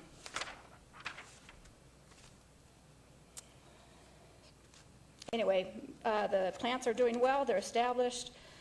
And then probably one other comment that they had with the landscape, is it a safety issue for the public? I've actually contemplated putting a sign up, do not touch the cactus, but I have to think that most people have common sense except for the kids, so they will not be touching them. For that reason, because what you don't have a picture of our area, our landscaping actually sits about waist high. So what I did when I planted all the cactus with the spines is I stood there and put my arm out, which is about 36 inches, to make sure that if I couldn't touch my cactus, then a child should not be able to touch the cactus. And I'm going to assume that all children are going to be supervised by parents and they're not going to go onto our property. And then my last reason for wanting to do a xeriscape is I am working very hard to get my building a LEED certification, in particular LEED Platinum. For those of you who are familiar with the Leadership for Energy and Environmental Design, Platinum is the highest level. Currently in this town, in the Las Vegas Valley, there's 9 entities. 2 are small businesses, of which I hope to be one. 3 are government entities, and then 3 are these commercial residential home builders. So it'd be an honor to be able to achieve this. By not allowing me to do a xeriscape landscaping at my site, that actually takes away 5 points. Right now, I'm 3 extra points in. You take away the 5 points, I'm just one run of the mill, I'll be a LEED Gold building. My goal was always to be a LEED Platinum. I could have stopped a lot of my energy and renovations on my buildings 2 years ago, but I wanted Platinum. So I ask, and I very much appreciate your approving the variance with the conditions that the planning department might request in granting us this waiver of having irrigation. I think we've proven that we have native plants, we have drought-tolerant plants. They're considered bulletproof by your regional planning coalition, and we are taking care of them. The last thing I want to see is my plants die, because I personally dug the holes and put them in the ground. Thank you. This was noticed as a public hearing. Anyone wanting to be heard, please come forward, state your name for that record. Seeing none, I'll go ahead and close the public hearing, turn it over to the Planning Commission for discussion and possible action.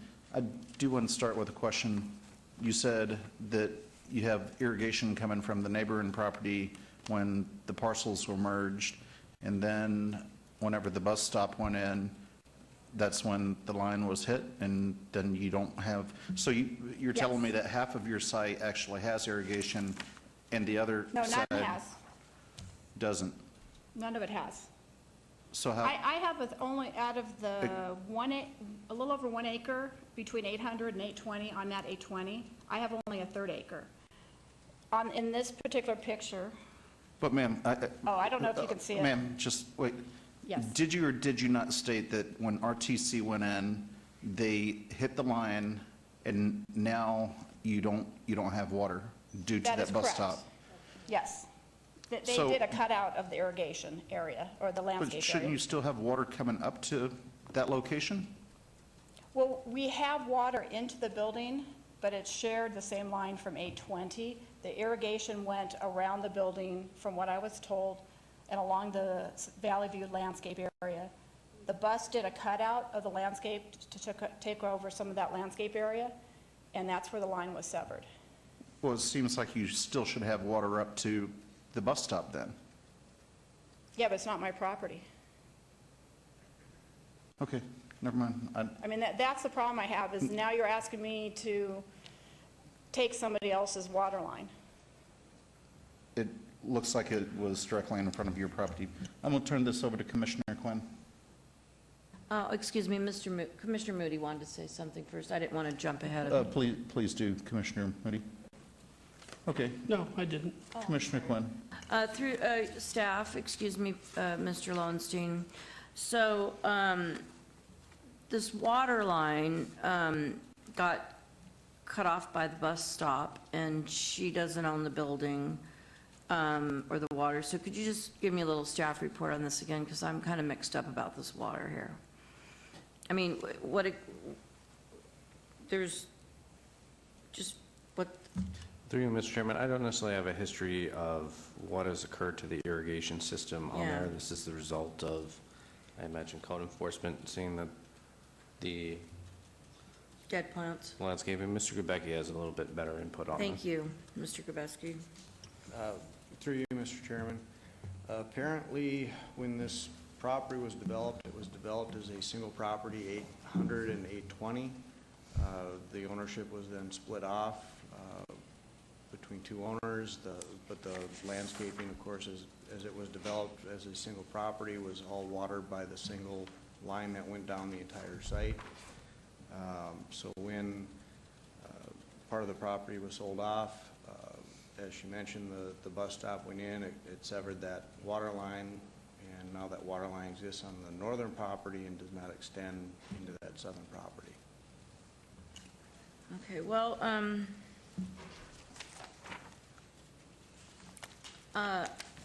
I think the best thing to do would be to, first of all, we're through the frost. Everything's over with, and I think if we come back and look at it in 6 months and everything's flourishing and doing well without, It will be. and I'm sure it will be, I'm not a big cactus person, I don't understand, but here's the deal. What I do understand is I think we should give you 6 months, get us through the spring and into the summer.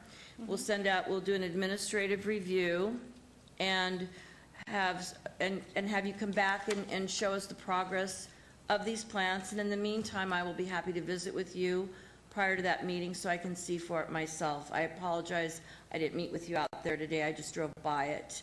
So that I think would be a good recommendation. What do you think, Mr. Chairman? Okay, great.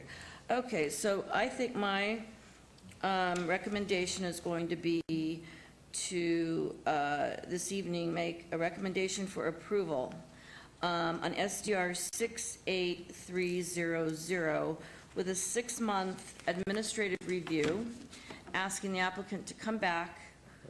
No, what's 49? I'm sorry, item 49. Item 49. Asking her to come back with pictures and photos, and I will ensure this commission and all of you that I will visit the site prior to make sure that it's up to the standard of Ward 1. Commissioner, if it's an administrative review, it would go directly back to staff, and if they felt that it was in compliance, it would then come to the Planning Commission. Perfect. Yeah. Does that work for you? That more than works for me. If you want to see the cactus in bloom, you need to come out basically in March and April. That's when they're going to bloom. That's my recommendation for item number 49, SDR 68280, is to do a 6-month administrative review, making sure everything's going good, and then we'll go from there. All right, Mr. Chairman, just to clarify the condition, an administrative required review shall be conducted within 6 months of final approval. Thank you. Motion's on the floor. Please cast your vote.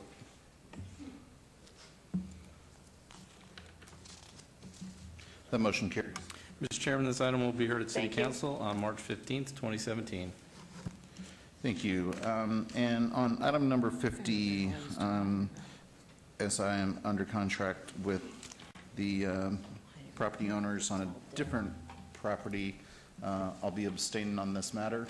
Oh, I'll do it. And Vice Chair? Through the chair, if I may, I will also have to abstain. My company has a financial relationship with TUPR LLC. So Commissioner Quinn, we'll turn the meeting over to you.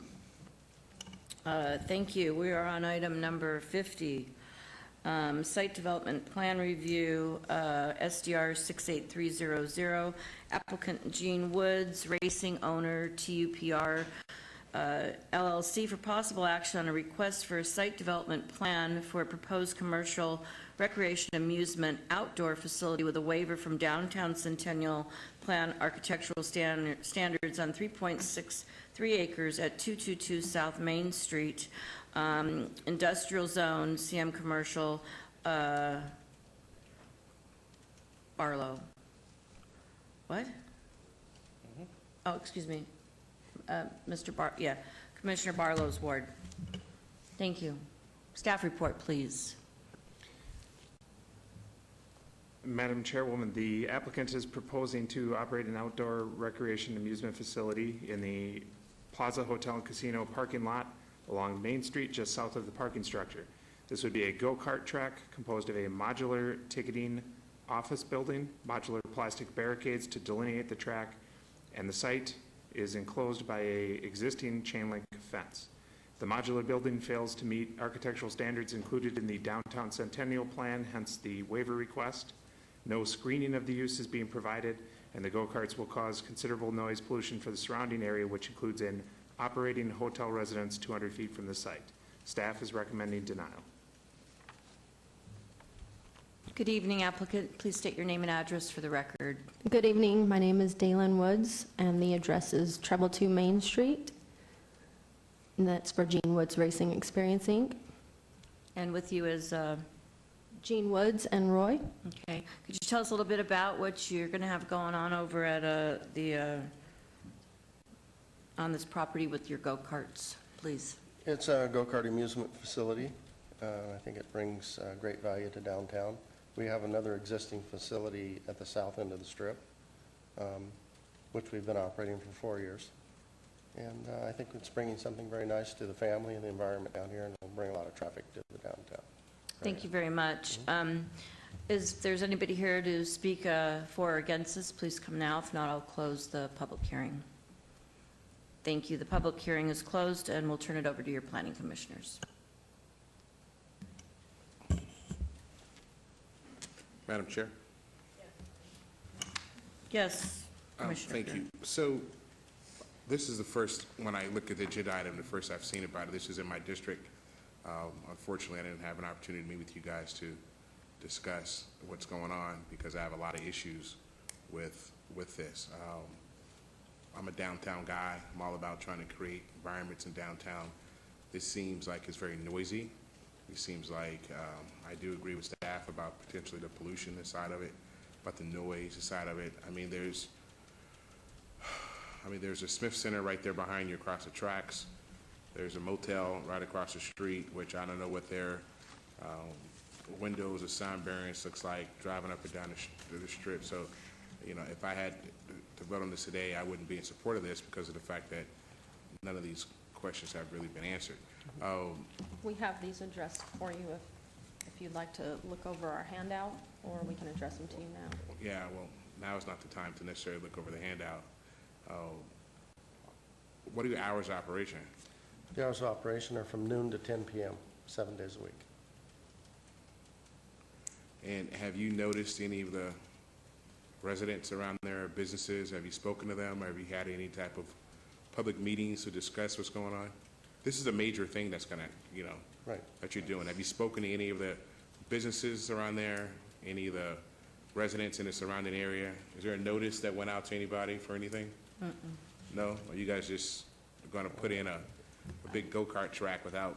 No, we assumed there were notices that went out that were put out by the But you city. personally haven't spoken to one business owner or neighbor or anybody like that? Well, I've spoken to the landlord of the Plaza Hotel. Yeah, but I would ask the same thing to the Plaza. Is if they were going to put in something, you know, they need to speak with the business owners around there. You know, what's the noise ordinance? The noise that's going to happen. How far is it going to go out? Does it infringe with the Smith Center right behind you? You know, we can I don't know, address from the 7 noise to 10 issue. p.m. Have you spoken to them? They're a major tenant there. Have you spoken to City Hall, which is across the street from you for the most part? Have you spoken to the motel across the street there? We can address the noise issues. The noise is... But not necessarily to me. Right.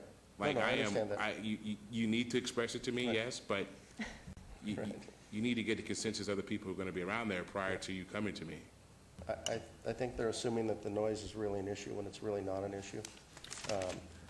The actual go-kart noise is less than the traffic. Well, I tell you what, but you haven't done any public notice or nothing. Did we, we did nothing? Are we recommended to do anything? Can we show you this on the overhead? We have. Through you, Commissioner Crew, I think the way you're going here is that you just haven't had enough time with this applicant, am I correct? That, but also, it doesn't seem like you've had any time with any of the Right. surrounding businesses or any people who are going to be affected by your business coming in. So would it be your consensus that you would maybe want to hold the item and meet with them and have some meetings going on? Because Yeah. quite obviously, we're not, you know, you haven't. Yeah. Yeah, okay. So we're ready for a motion then. Well, I would say if I was going to vote tonight, I would be in support of this. I think if you want to hold it for 30, 60 days to meet with the businesses and get a notice of what's going on and get a better consensus and a better support of what you're doing. And also, I'm more than happy to come out there and walk the site with you to take a look at and do it. But is that okay with you? Yeah, it puts us a little behind, but yeah, we'd still like to address the sound issues with you. That seems to be our main concern that we're talking about. And I've been in this business for over 40 years in the racing industry, and I've owned exhaust companies and muffler companies. I've dealt with decibel levels. We've actually done sound comparisons with my existing go-kart track, the downtown traffic from the location. I have statements from the manufacturer, I have statements from the exhaust manufacturer. And I also have a sound comparison to, just to show you for your guys' concern, if you'd like to see. I don't know, I'm not familiar with your track out on South Las Vegas Boulevard. I'm At the not sure. Sports Center. Oh, inside there, It's outdoor. outdoor. Yeah. Yeah. And it's open? I haven't been there. Yeah. Ronnie Beretta's old place, is he still on that? Yeah, and we're permitted and open and running and been there for 4 years. All right, I would like to hold this, and maybe I can take a look at this and then meet you out at your facility. Okay. To take a look at that, and, because that's very similar, you said the noise is like there? Yep. Okay. Thank you. Commissioner Creer, your motion, please. Well, then I'll make a motion to abate this for, at a minimum for 30 days. Do we have enough time? Is that 30 days enough time to get out a notice to the neighbors and to the businesses and meet with them? Yes, and Commissioner, just to be clear, for this item, as with most items that are publicly noticed, 111 notices were mailed. Right. So there was a staff notification, That's what I'm asking, as yeah. usual, yes. Yeah. But I think you need to get some support from businesses that are surrounding that. As a representative of a landlord. Excuse me, name and address for the record, please. My name's Roy Zaladovich. I work with TPUR, the landlord of the Plaza Hotel and the car park, 1 Main Street, Las Vegas. As a representative, I think, and as from the sound levels, we compete with sound levels from the street, Main Street's and Vizzy Road. We compete with sound levels from Fremont Street Experience, when they have the outdoor stages almost till all day long till 1 a.m. They have the zip line that goes all day long, and these sounds are nothing compared to what we hear from this property and around the area. So I think the sound level should be a concern when you're comparing it to those two. Thank you. So, Commissioner Creer, what would be your motion A then? motion for hold it to 30 days so that we Thank can. you. Motion's on the floor to hold it. Please vote till the March 14th meeting. And with instruction to hold some type of meeting with stakeholders, is that Yeah, right, so meet Commissioner Kerr? with your business owners around there and get some generation of support, let them know what you're doing, what's going on, and to, get their support. Okay. And is it something you want to come out and meet with us on the facility? I'd be more than happy to, as long as you reach out to me, let me know, and we can meet there, and we can meet out at your other facility too. And Great. our meet's there, and I'd like to get a better idea of exactly what's going there. Great. Great. All right. Thank you, guys. Thank you. I did. Voted.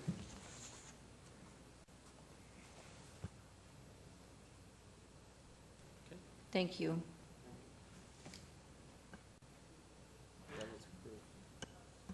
The abeyance has been approved, and we'll hear this back again on March 14th, 2017. Thank you, Mr. Lowenstein.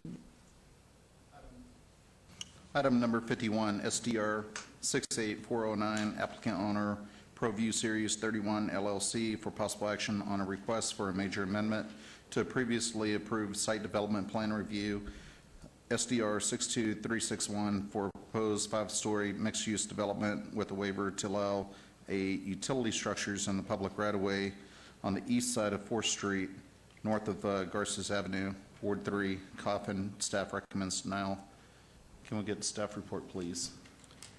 Mr. Chairman, the applicant is proposing to locate a large utility box in the right-of-way instead of inside the building envelope as originally approved. As a result, the front elevation would change slightly but would maintain the same materials and architectural style of the original approval. The original approval included a waiver to allow 2 small utility boxes in the right-of-way with appropriate screening. The applicant is now seeking approval to allow an additional larger utility structure in the right-of-way. The Downtown Centennial Plan prohibits the placement of utility structures in the right-of-way. The applicant's justification letter states that the requirements of the utility company cannot be met without significant alterations to the building that may derail the project. If approved, the utility structure will create a pedestrian impediment and visual nuisance within the downtown area, which is therefore incompatible with the subject site, and staff recommends denial. If approved, staff would like to revise condition number 3 to read, all development shall be in conformance with the site plan and landscape plan, date stamped 01/26/17, except as amended by conditions herein. Please note that there is an additional letter of support since publication. Thank you. Good evening. Good evening. Is it possible to request a certain page? I don't know if you guys can pull it up, but on elevation 5 and elevation 6, you can see where we're trying to put the meters. We spent 6 months trying to do it the original way, where we had the RPDAs, which I believe are the smaller backflows, and the sidewalk. We had that approved, but as we progressed forward, we saw, you know what, the project really isn't penciling out. So we went back to the drawing board. We ended up finding out what's the best way to do it was to actually just do a mirror image of the building, and we have a 15-foot sidewalk where we have a landscape area with an already fake fire hydrant. We wanted to put the backflows, there you go, elevation 6. You can see we're putting the RPDAs and the RPPAs in the landscape area. Again, as we suggested to City Council months ago, we would be able to wrap these in something that would make it look like landscaping, so it would blend in. In terms of what staff has said regarding it being a visual impediment, really it's whether you're looking at your left or your right, they're still going to be there. Right now we're putting it in the landscape, we're going to cover it, it's going to look like trees. If we put it in the building, we have to cut out at the building. The last time the issue was that we could do a cantilever, we can't do that with the wood stick structure that we currently have. It's going to bring our costs up, so it's basically going to scrap the project. So again, it's either you look at your left or you look at your right, one way or another, you're still going to see it. So it's either you ruin a whole building just to put it in the building, or you put it in the landscape area, make it blend in, and we can keep the project going forward. That's the current position that we're in. Thank you. This was noticed as a public hearing. Anyone want to be heard, please come forward. Seeing none, I'll close the discussion. And Mr. Lowenstein, do you have a comment? From staff, just for a point of clarification on the elevations that you're looking at right here, as you are well aware from construction that the standard drawings require a 3-foot clearance around the utility box for maintenance, so that rendering of landscaping that you see there will not be there. Thank you. I'll go ahead and start. Cameron builds some very nice projects, and he's built projects around the east end of Fremont, and did a great job, with several others in the Arts District. And however, on this one, I remember specifically, fighting it because I didn't want to see the RPPAs out in the public right-of-way. And, and then I remember his son coming in here and just kind of laughing and saying, "We don't care about your vote. This is going to City Council." So, anyways, since then, I've been to the Water District, and as far as the RPPAs go, the smaller ones, I've noticed how they wrap them and they make them look like landscaping. And I thought of, if you could build another box on the other side and put a bench in between it and kind of make it go away. So, I think there's innovative things that we can do with RPPAs, but the RPDA, it's a huge utility box. And when it was in the building, much better than being out on the sidewalk. I think this could go in, a little bit of structural steel, even if you're going to a wood frame building. I love the building. The building looks nice. Cameron or whoever designed this did a great job. So, but I still couldn't support an RPDA out front.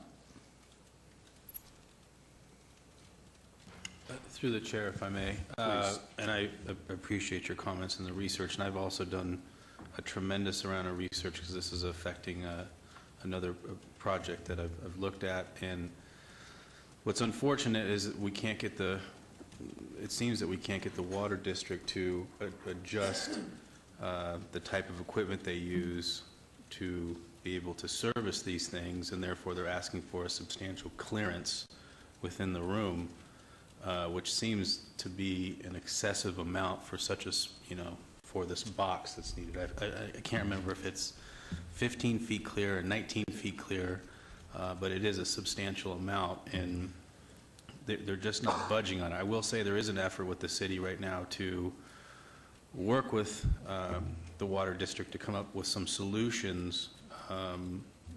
In fact, I have a meeting on Thursday to propose something, hopefully, that would work for ground-up projects, but it's still not solving the existing buildings that are coming up, where these are kind of popping up everywhere, and there's graffiti all over them, and kind of litters the sidewalks. I did see something where I believe it's graphics that they're putting on these devices now, or through the water district that they're proposing. And so when this came through last time, I was against it the entire way, but I've done the research and I understand why. It's unfortunate that we don't have the water district to kind of help us navigate through this issue right now. So it's, on one side, this isn't something I want to see in the right of way. I mean, it's not something, it's kind of littering all the sidewalks in downtown. The flip side, I can directly see how it's affecting projects, and you know, it would be a shame to take out a stack now that I fully understand what the issue is, not with the city, but with the water district. And so, you know, if there was some way, and I understand staff, Mr. Lowenstein saying that we can't have the landscaping around it, so if there was some way to dress it up further, directly on the actual device, you know, that's something I probably could support. But I also, would this go to City Council if this was approved today? Yes, a waiver of the, it can only be approved by council downtown. Yeah, and I mean, I know the city's working to try to find solutions for this. So, you know, I want to say I'm not quick to say I wouldn't support it, but I feel like there will be a solution that comes forward that allows the device to be inside of the building And smaller. with the effort that's happening with the city, and not have to have that clearance that's there. So I feel like I'm more inclined to just go along with staff's recommendation and then hopefully find a solution in conjunction with the city that when you do get to City Council, the problem goes away. Exactly. That's what we're hoping for. It's exactly as you all said. It's very outdated. With the same machinery that we can pick up ourselves, they need some huge crane to go 15 feet around. And it doesn't make sense to us, but somehow it makes sense to them. Right. Well, but with that, I feel like I'm still going to follow on this application today, staff's recommendation, and I'm personally going to be working with the city to help try to find a solution on this, because it's a big issue. But that's where I stand at the moment. So. Right. And just a couple more comments. I mean, I did work with the water district here recently where they're allowing, I mean, because they require 15-foot by 15-foot easement around an 8-inch RPDA, and they are, you know, starting to give a little bit of flexibility to where you only need the 3 feet in the back and the 3 feet on each side, as long as you have clear access in the front. So you don't have to have as much room towards the back of that RPDA. And so it seems like the water district's starting to come around, wanting to work with us and work with the city on coming up with unique and innovative ways to maybe disguise these. But I think that somehow we need to get the water district and the city planning department or the planning commission together and have a discussion on this, because it is an issue. So it's a very big issue. Yeah. Well, with that, through the chair, I'm prepared to make a motion. Please do. On item 51, SDR 68409, I'm going to follow staff's recommendation for denial. Yep, that's wrong. Thank you. There's a motion on the floor for denial. Yes vote is for denial.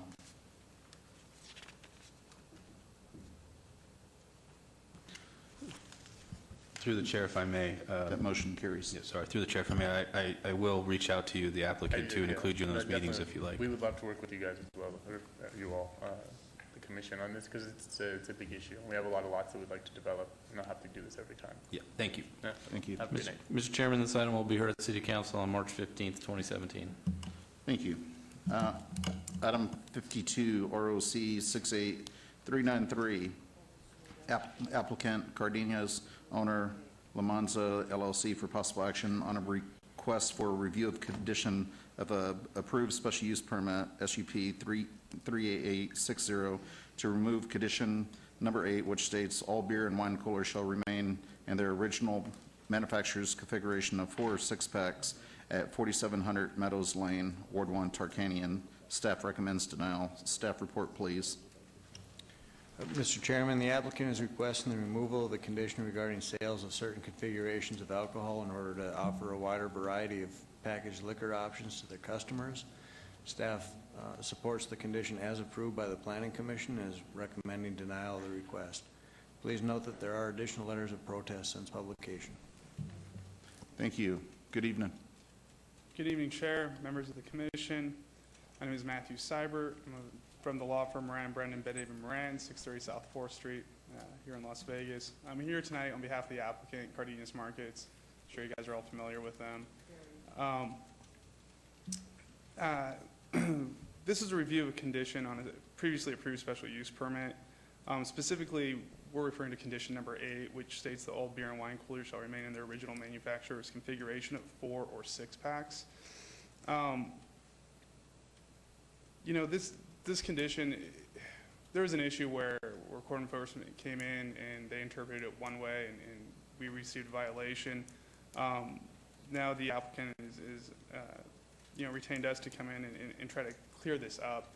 You know, this is a almost 67,000 square foot grocery store, very similar to any other grocery store that you guys shop at, Smith's, and Albertsons. And I'm sure you guys are aware, if you go into a grocery store, you can buy beer in a 12-pack. You can buy it in a 24 case. At some grocery stores, you can get singles. But it seems like their competitors aren't restrained with how they configure the beer and wine coolers for sale to the public. I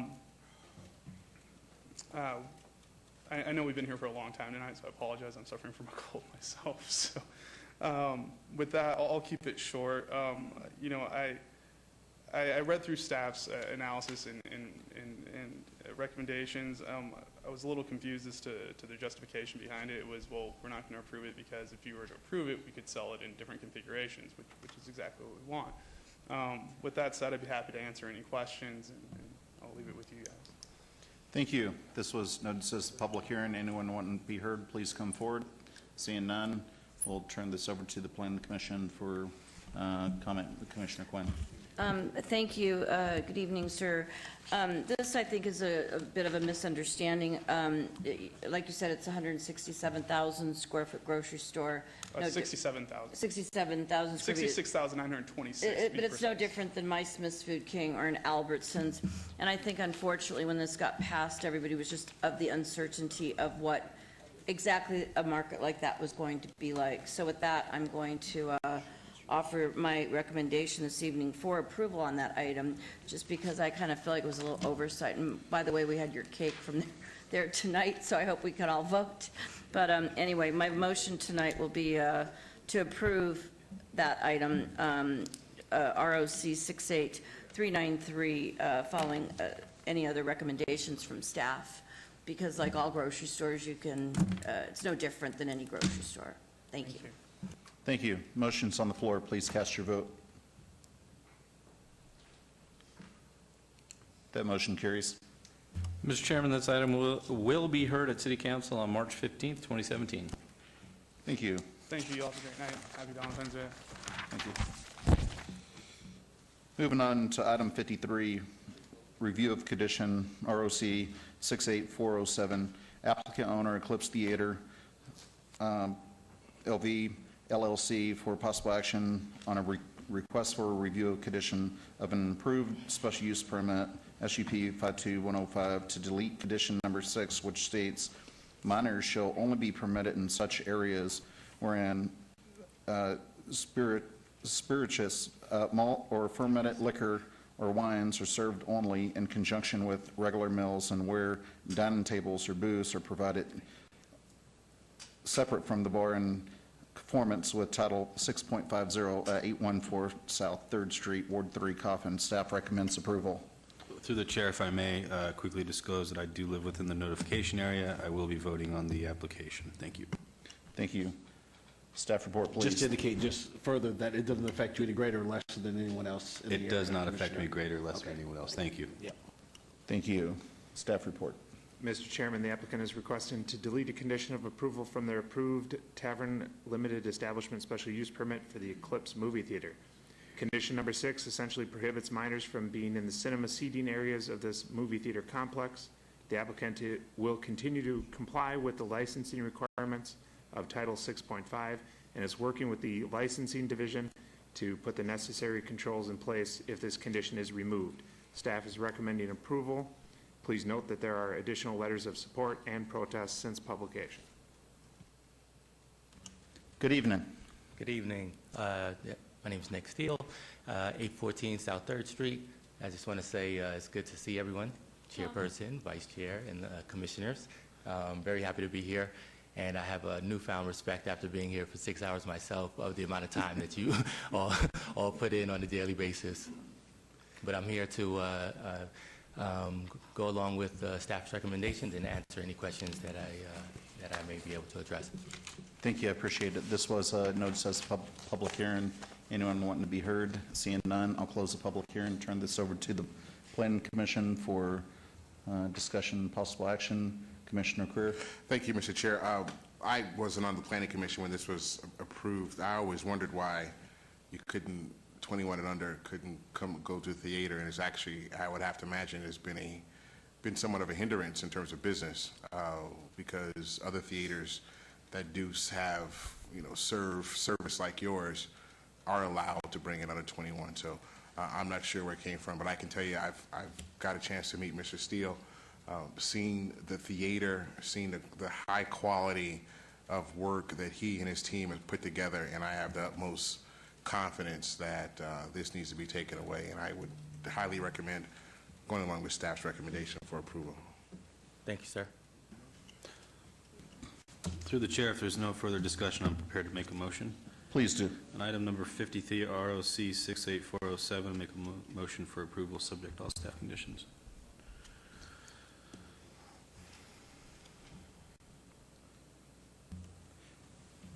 And that motion carries. Mr. Chairman, that item is final action unless appealed to the city clerk's office within 10 days. Thank you very much. All right. Have a great night. Moving on to item 54, VAC 68554, applicant owner Victory Missionary Baptist Church, for possible action on a request for a petition to vacate a 20-foot wide alley between East Street and F Street, south of Jackson Avenue, Ward 5, Barlow. Staff recommends approval. Staff report, please. Mr. Chairman, the applicant is proposing to vacate a public alley for which they're the owners on both sides of the alley. Appropriate public easements will be reserved to the order of vacation. Staff has no objection to this request and therefore recommends approval of this request. Good evening. Mr. Chairman, Ms. Commissioners, this is Deacon Ed Tellers. My name is Deacon Roosevelt Ward, and we appreciate you all considering this, and we would like to try to renovate the rear of our parking lot, and we're trying to consolidate the front parking lot with the rear parking lot. And right now, the alley, when it rains, the water pools up. And so we're interested in fixing up the back of the parking lot and renovating the entire structure. But we appreciate you all considering this, and thank you for approving it. Thank you. This was noticed as a public hearing. Anyone wanting to be heard, please come forward. Seeing none, I'll turn this over to the Planning Commission for possible action. Commissioner Crew. Thank you, Mr. Chair. I can tell you I'm very familiar with Victory Missionary Baptist Church. They're an amazing organization, the work that they do. Familiar with the alleyway, and I have zero problem with this. I think you guys would be great stewards of that way. And if I don't know if there's more discussion. If there's no more discussion, I can make a recommendation. Agenda item 54, VAC 68554, to go along with staff recommendation with any conditions. Thank you. Thank you. Thank you very much. Please give Dr. Fowler my best. We'll do that. That motion carries. Mr. Chairman, this item will be heard at City Council on March 15th, 2017. Thank you. Thank you. I'm going to go back to item number 45 that we trailed earlier, SUP 68233, applicant Terrible Hertz, Inc., owner Remington Commercial 8 LLC, for possible action on a request for a special use permit for a proposed 4,621 square foot beer wine cooler off-sale establishment use at 75 6860 Oso Blanco Road, Ward 6, Ross. Staff recommends approval. Can we get staff report? Or, well, we already had it. Same as before. Same as before. Applicant, no applicant. Ready for a motion? This is a public hearing. Anyone want to be heard? Closing the public hearing and turn it over to Commissioner Moody. Mr. Chair, in as much as this is an SUP and we do need the applicant's agreement to the conditions recommended by staff, I'd recommend, and my motion is to obey this for 30 days. Okay. Are we modifying any of those conditions? No. Do we, Generally, in SUPs, you'd like for the applicant to agree certain conditions on the record.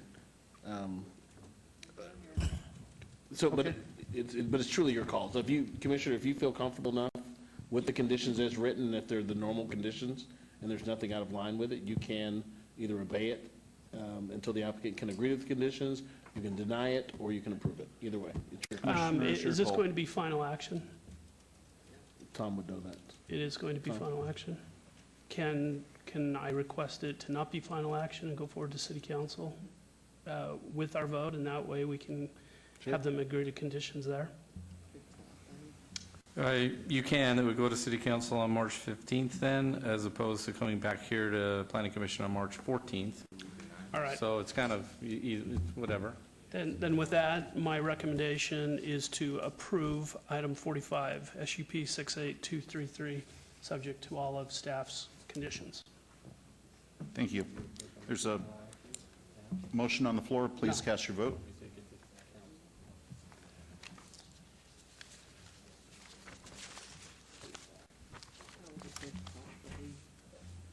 That motion carries. Mr. Chairman, this item will be heard at City Council on March 15th, 2017. Thank you.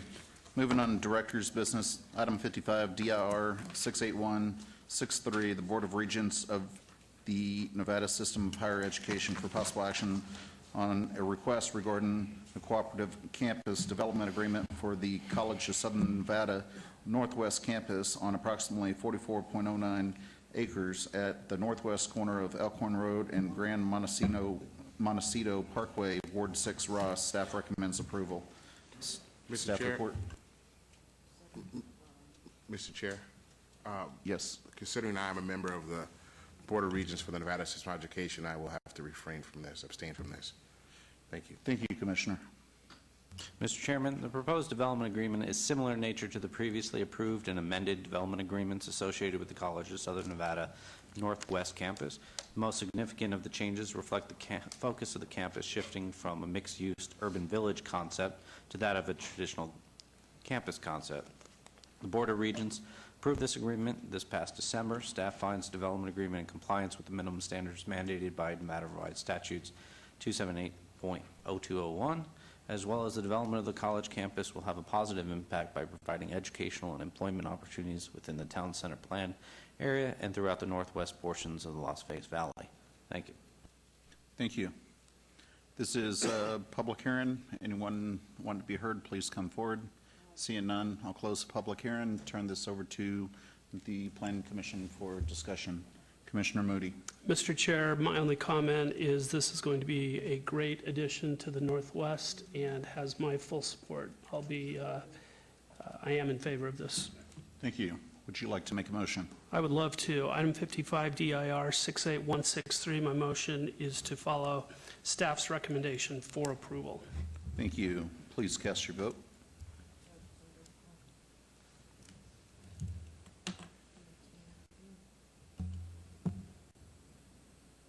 And that motion carries. Mr. Chairman, this item will be heard at City Council on March 15, 2017. Thank you. Item 56, TXT 68279, applicant owners, City of Las Vegas, for possible action on a request to amend Las Vegas Municipal Code 19.12 relating to the clinic and office, medical or dental uses, and to provide for other related matters. Staff recommends approval. Staff report, please.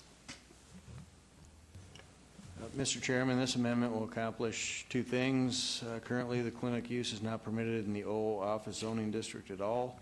This amendment would allow the clinic use in the office zoning district by approval of a special use permit. And secondly, the hours of operation for a clinic that is located in the office zoning district would be limited to between 7 a.m. and 9 p.m. By a minimum special use permit requirement. A waiver of this requirement could be requested and approved at the discretion of the Planning Commission and/or City Council. Thank you. This was noticed as a public hearing. Anyone wanting to be heard, please come forward, state your name and address for the record. Seeing none, I'll close the public hearing and turn this over to Commissioner Moody. Yeah, thank you, Mr. Chair. Item 56, this is just further evidence of the good work our staff is doing, keeps our code up to date, and it sees my full support. I agree 100%. Commissioner Moody, could we get a vote?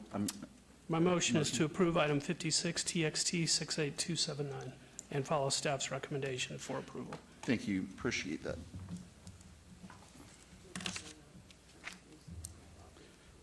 That motion carries. Mr. Chairman, this item will be forwarded to City Council in ordinance form. Thank you. Citizens participation. Citizens' participation and public comment during this portion of the agenda must be limited to matters within jurisdiction of the Planning Commission. No subject may be acted upon by the Planning Commission unless that subject is on the agenda and scheduled for action. If you wish to be heard, come to the podium, give your name for the record. The amount of time and discussion on any single subject, as well as the amount of time any single speaker is allowed, may be limited. Seeing none, I'll close citizens' participation and adjourn this meeting.